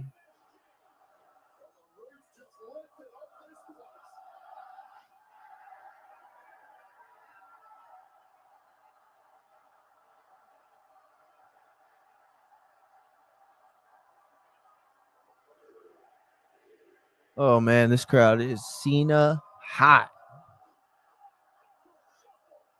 All right, he's playing the hits now. 5-knuckle shuffle. Did the You Can't See Me. And JD escapes the Cena finisher. Okay, now they're all getting their finishers on. Nice. Oh, and Dom with the big super kick to Ray that ends the offensive flurry. What the hell? All right, JD's going for something crazy. Nope, well, that was badass. JD hits Cena with the moonsault. Finn hits the coup de grace, and Dom hits the frog splash. And all three on top, and both Ray and Sheamus make the break. That was a good segment, right? I mean, that was a good offensive sequence right there. Solid offensive sequence.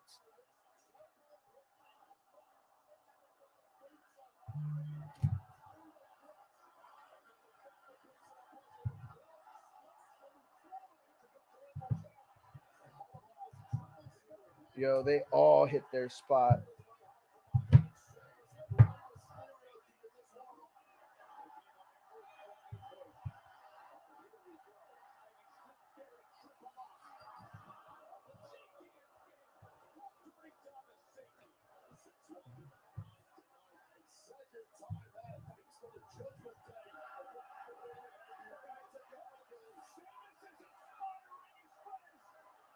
Oh, they're all going to do the Sheamus thing. 3, 4, 5. And, you know, it's so fitting as well because that's such an old school idea, you know, like the top rope, the 1, 2, and they count it down, you know, it's like something lost, right, from the old days. And so, like, the old guys or the veterans using it, that's very apropos.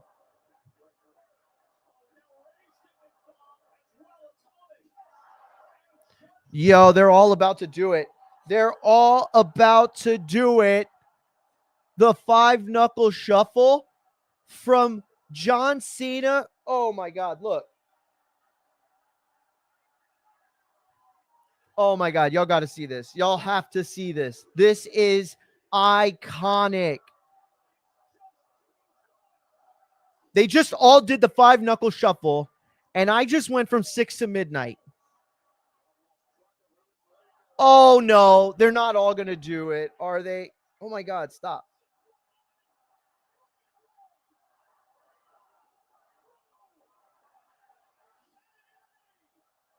Look at this shit. Yo, this is awesome right here. Look at this. The 5-knuckle shuffle from 3 of the best veterans active today. Boom, bro. That was sick. That was sick. Maybe they didn't. Maybe the Judgment Day was not the most appropriate opposition in this position. However, I think it didn't matter. The story they told in the ring was dynamite. It was amazing. I don't care. I loved it. 5 stars. 5 stars just for the final minute and a half. The last 90 seconds were worth 4.5 stars as far as I'm concerned. It was like two of the most boring moves in WWE, boring finishers in WWE history, utilized in the most exciting way possible. I'm sorry. This was quality stuff. I mean, I think that maybe people that unfairly expected more probably are going to be bitching and moaning about this right now. Yo, he's giving Ray a piggyback ride. What the fuck?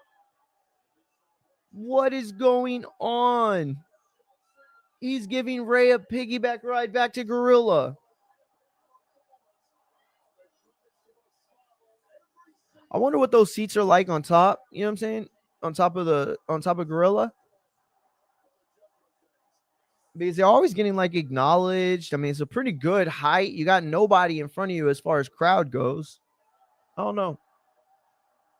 If anybody's ever sat in those, I'd love to know what that experience is like. Look, he's giving a fucking piggyback ride, bro. That's John Cena, a grown man, giving Rey Mysterio, another grown man, a piggyback ride. And here is Mario, another grown man, loving it. It's fucking weird. It's a weird night.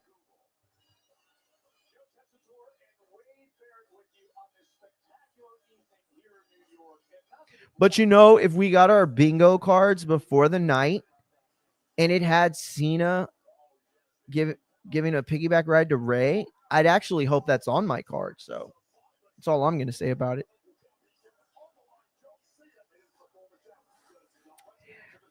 Let me tell you something right now. Okay. I'm a sports fan, a real sports fan. Okay. I rock with my teams, even when it is very difficult to do so through ownership or dumb mistakes, whatever. And let me tell you something. If I was a wrestler, like if I was a superstar in WWE and they were like, hey, Mario, you've had an incredible career. We're going to honor your last run, your last year, right? And we're going to go town to town and hit every town with merch that is, in the color scheme of that place, right? There is no way in a million years I would agree to make merch in the colors of the Philadelphia Eagles, right? Like if you want to give me the Phillies, okay, that's fine. I'll do that. There's no way I would do New York Giants. Never. I think it's kind of weird and gross that they have a Yankees and no, they did Celtics colors. They didn't do Red Sox. Never mind. Ignore everything I just said.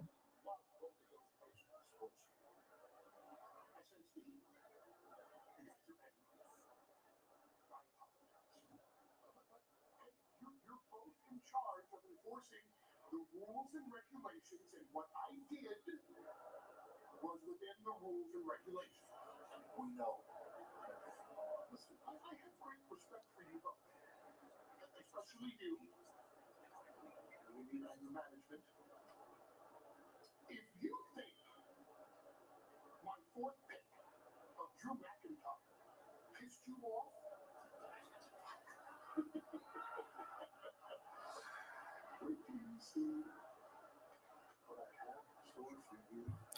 Paul is hinting at a big 5th pick. Drew McIntyre ended up being his pick on SmackDown.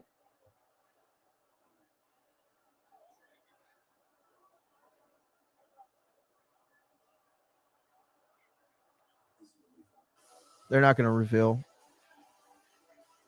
Okay, so they didn't reveal it yet. Obviously, it's for later in the show.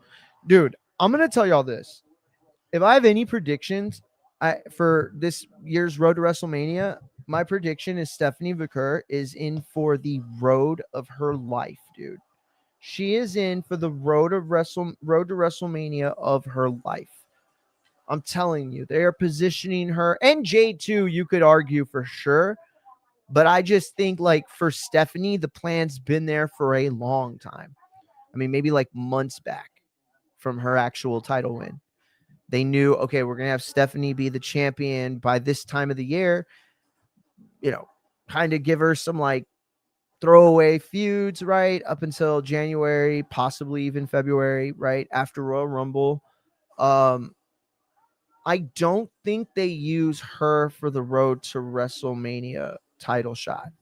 Maybe, but I think that this year's WrestleMania is supposed to be her moment. It's difficult to do that with a title match. So it's got to be somebody like Becky or Charlotte or Rhea, somebody significant that for her to get the win feels as big or maybe like slightly under like a big title win, right? WrestleMania has got to be like something that a face succeeds in getting. So like when you have a face champion, it's tough to really push that narrative. I don't suspect they, turn her at all. I suspect they feed her somebody big, like a big name on her resume. If she does happen to be the Royal Rumble pick, then it's got to still be a big name, I think. I can't imagine them trying to get over like a young wrestler on like there's no way that like B-Fab or like fucking Lyra, like these are like Lyra's trending upwards, right? Like if you could buy stock into superstars, I would absolutely buy stock into Lyra Valkyrie right now. I don't think she's getting over on anybody this WrestleMania though. Hit me up in 2027, 2028, but I don't think she's getting over anybody. So it's like you ask yourself, what's best for business? Well, what's best for business is to continue to create stars that are young enough to carry the future. And Stephanie Vaquer is that person, that superstar. And so her having the title right now, it's not a mistake. But you do have to try a little harder now with what you actually do for WrestleMania. Dude, every time I see this commercial, it makes me more and more angry. Like, they think it, like, they love it so much.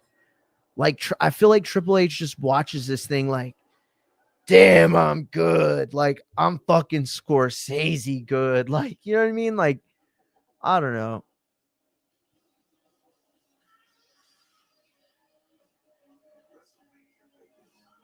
It, like, does nothing for me. I swear, watching it, I'm like, I don't even expect any of those people to be involved with one another. Like, I'm not saying that's not going to happen. I'm just saying that at this point, like, it's, you know what it is? It's like a tease. It's like a Marvel tease, like for Spider-Man or Avengers or Fantastic Four, like one of their big franchises.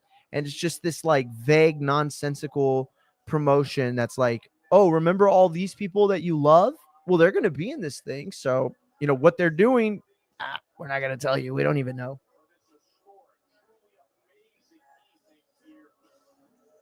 Oh, they got the Raw store popping for him. Oh, look, they got Eric Andre in the audience.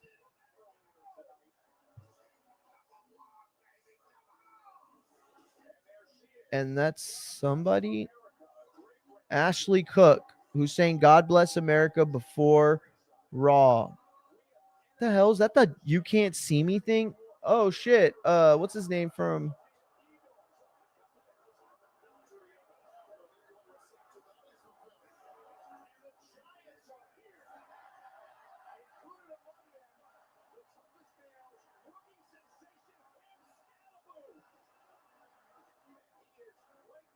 Damn, Scatterboos. Oh shit, Andrew Schultz in the building. Oh, they're booing the shit out of Andrew Schultz.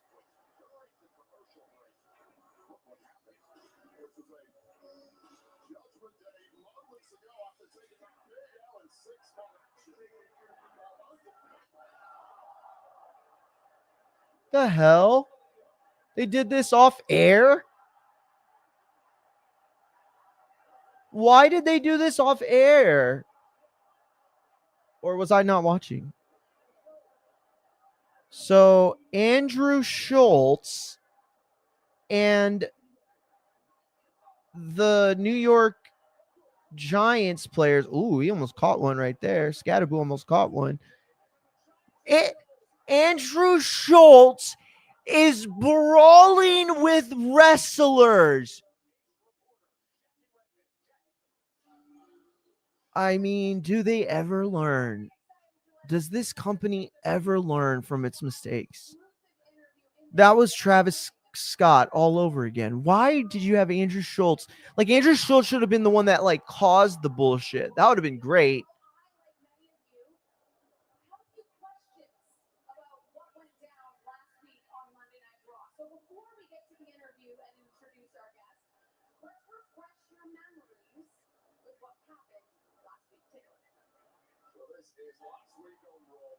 Oh, they're having the War Games face-offs. Are they? Oh, no, it's the Nikki Bella turn.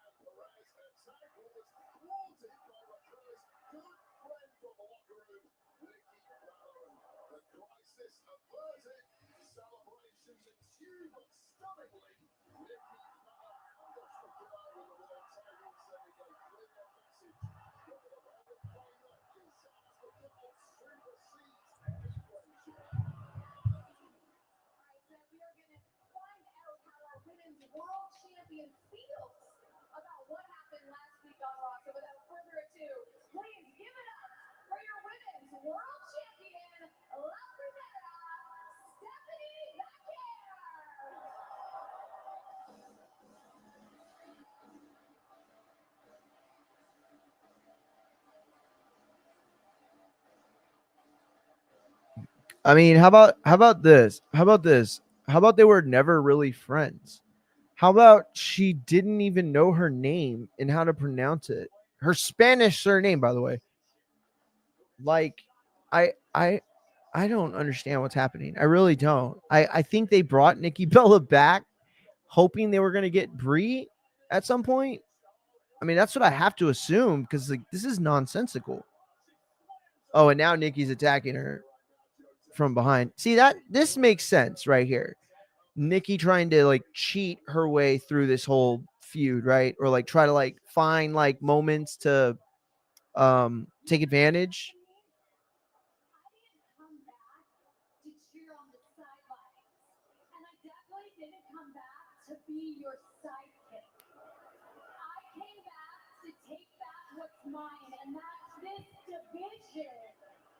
Yeah, she's looking at the fans, the people that've been hating on her the whole time.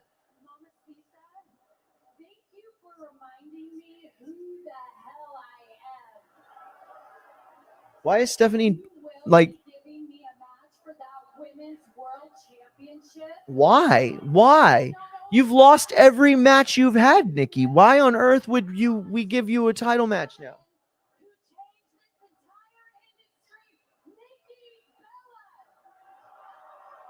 This is not great optics.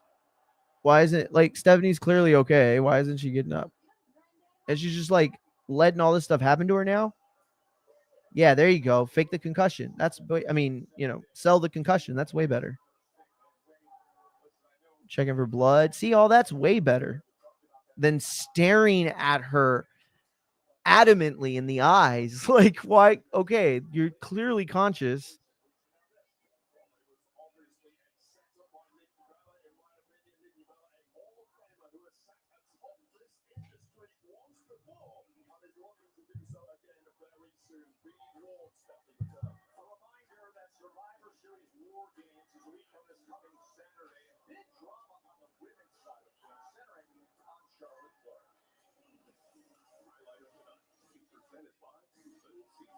Man, not a single like John Cena like celebration thing at all yet. I don't think this is the episode a lot of us thought we were going to get, guys. I'm starting to get very, very nervous that the last thing we saw of John Cena is the last thing we're going to see ever on Raw. I hope that's not the case. What if that's Paul's 5th member? It doesn't really make sense right now to me. I'd be willing, though, to give the creative a chance to make it make sense. It would certainly shake things up. But he's already made a match with Dom. Dude, that is a big boner killer, bro. That is a big, big time. Oh, man, it's just the same match. Like, oh. But isn't it the perfect representation of the company right now? Isn't it so fitting that they run it back that way? I'm not saying it's good. I'm saying, isn't it fitting?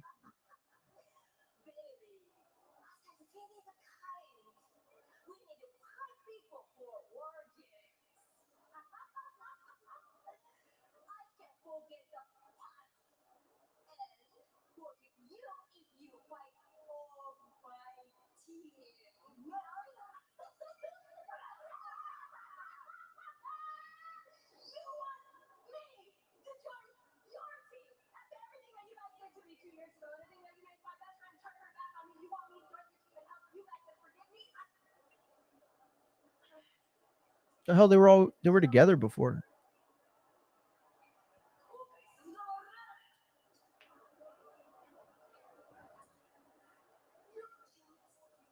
Okay, that was awesome. Kyrie Sane just did the "You Can't See Me" to Bailey. That was cool.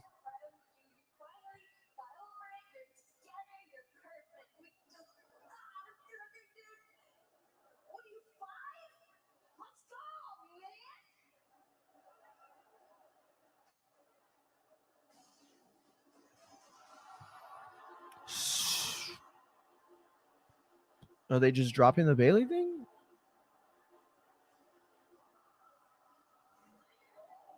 Oh, here we go. All right, mystery partner. Guys, we're going to rock out for the mystery partner, and then we are jumping off. I got to get to my recap on this very important night, but you can go to fightsatw.com to check out my recap, as well as a host of other really incredible content by one of the best and deepest staffs in all of combat sports. So check that out. A lot of stuff ahead of the big ring card this weekend, consisting of a fight between or headlining by Yarde and Benavidez. But the big one for me is going to be the Norman fight with Haney. That's a very good fight. All right. Now, remember, Adam Pearce has said that the fans have yet to guess it. Now, I don't think that's true because I know that I've seen like at least 50 guesses. And if it's not one of them, then it's just a letdown is really what it is, right? And then it's going to be like somebody we wouldn't have expected because it's nonsensical to expect, right?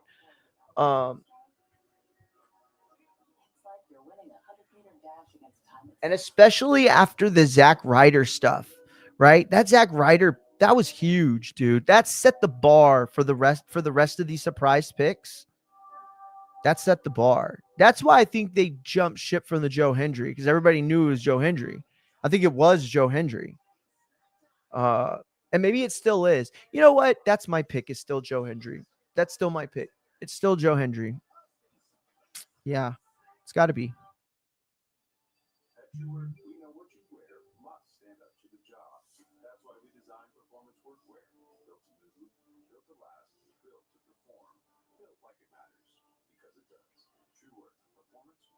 What the fuck?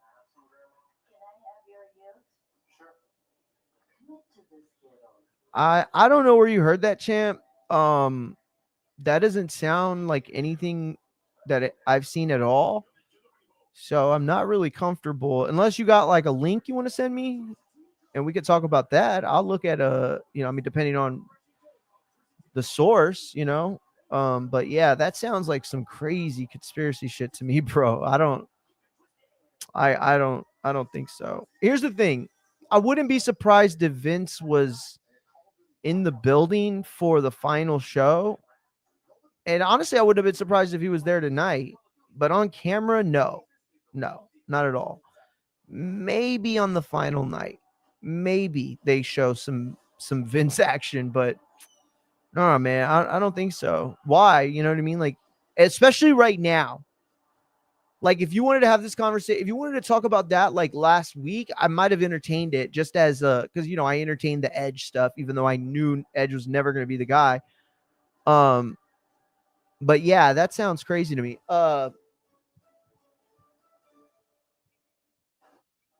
He had said that too, I think.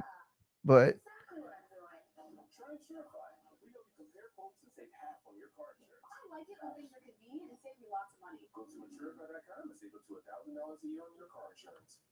It's money in the bank time. Oh my goodness! Cody Rhodes is climbing the ladder. He's actually done it. The money's a big piece of. there's nobody plays with figs like that.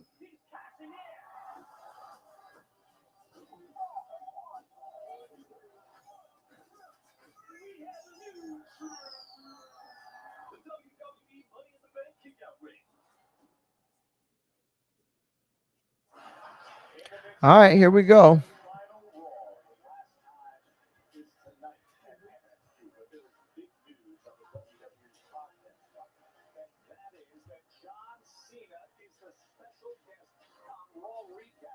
Oh, they got John Cena.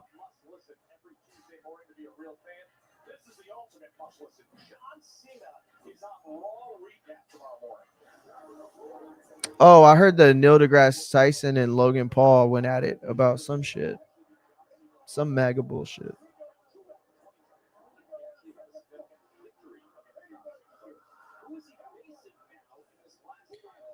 I don't, bro. The more I see the Tongas in this face paint, the less I think it's a good idea now. I mean, I loved it at first, but it's like I thought it was going to be because they were going to, like, as a faction, be a group.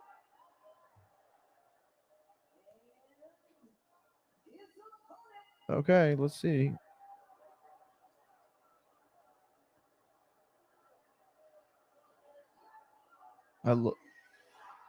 Oh, Dolph Ziggler. That's a good one.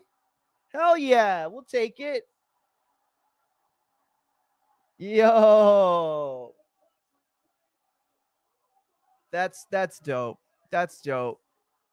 That works. I'll take it. Yeah, that's cool. I don't know. I mean, like, I get what everybody keeps saying about, I get what everybody's saying, like, oh man, it should have been Matt Cardona, right? And there might be some that say, oh, it should have been Nick Nemeth. But the truth is, nobody, like, outside of us and the hardcores, like, you know what I mean? Like, nobody knows Nick Nemeth. You know what I mean? Like, they know it would be like suggesting Adam Copeland be the one that comes back and wrestles John Cena. Like, come on, it's Edge, right? We need Edge and John Cena. It's not Adam Copeland. I've loved the Cope stuff. I really have. I think he's done an incredible job outside of WWE, specifically in AEW.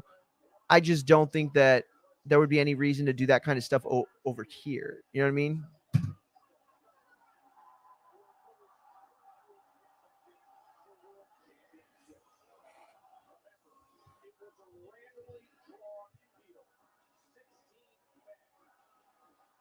This is going to be an interesting match, dude. This is a very, very interesting matchup when you think about it.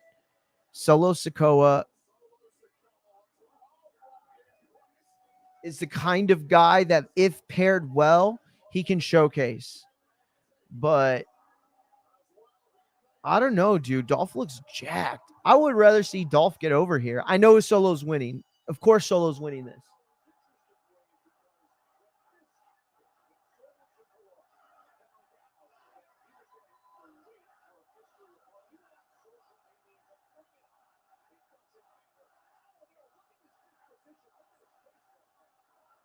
Yo, the New York crowd loved it. The New York crowd loved it. Oof.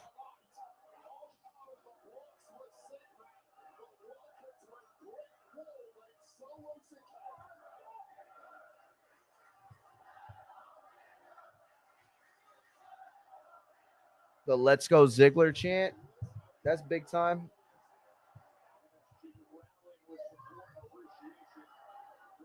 Yeah, champ. Appreciate it.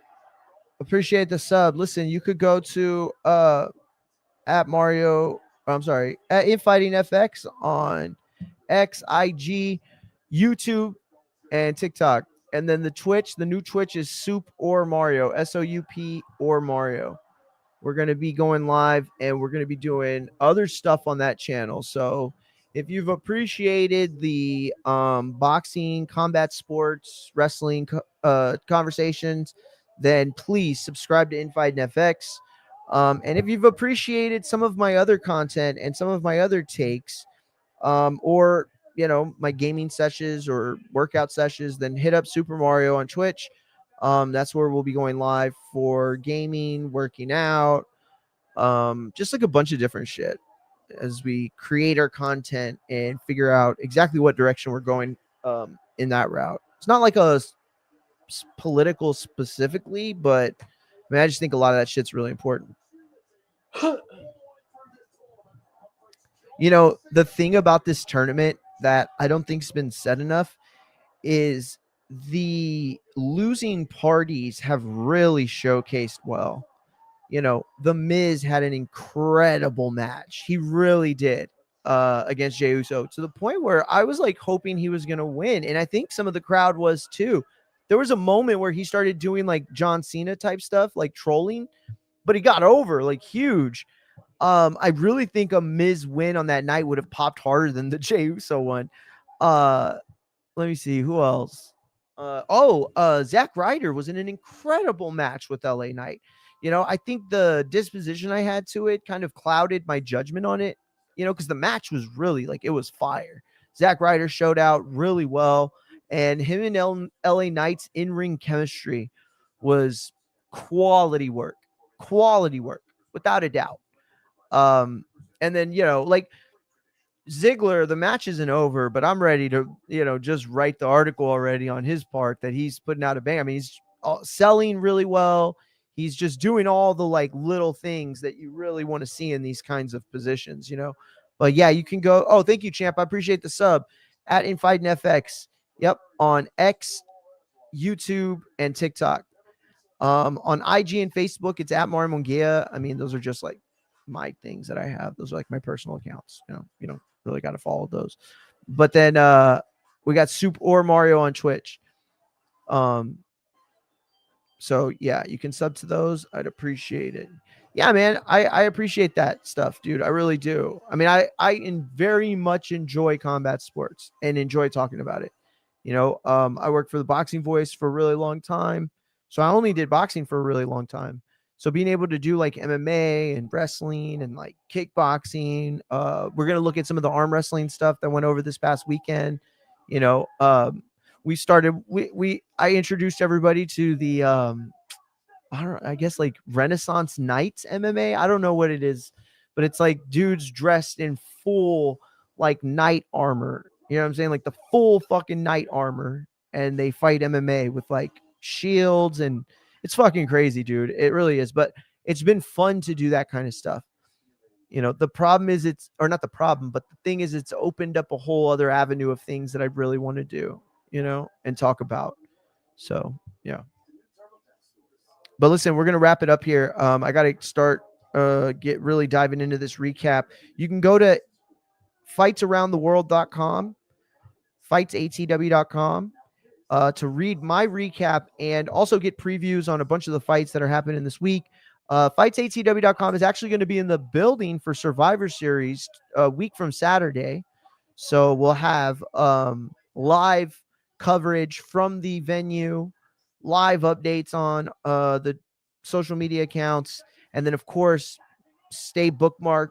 Keep your alerts on because we are providing content in combat sports every single day. And then, Infight and FX will be back tomorrow, probably 2-ish. And we'll talk about this, John Cena. We'll get into some of the boxing stuff going on. Probably, hopefully, we'll have some Jake Paul content to go over with Anthony Joshua, get some insight into what the freak that camp is thinking, taking on Anthony Joshua. Is it a fire sale? I think we'll find out in the promotion. But anyway, I want to thank everybody that was in the chat. Shout out to Cody Burr. Shout out to Supermex. Shout out to Machine Gun Matt. Shout out to Abe for coming on the show as well. Shout out to Kay Kaboo. Shout out to Joel. Everybody that was hitting me up on IG, letting me know that it wasn't working, which I'm going to have to fix that shit because I don't know what is going on with that at all. But anyway, for the rest of you, I appreciate you joining me for this 5-hour live. Hit the like, hit the sub, hit the follow. Tap in Monday through Thursday, 2 p.m. roughly Central Time. We're live. And we will be chopping it up tomorrow on everything combat sports. So until tomorrow, peace.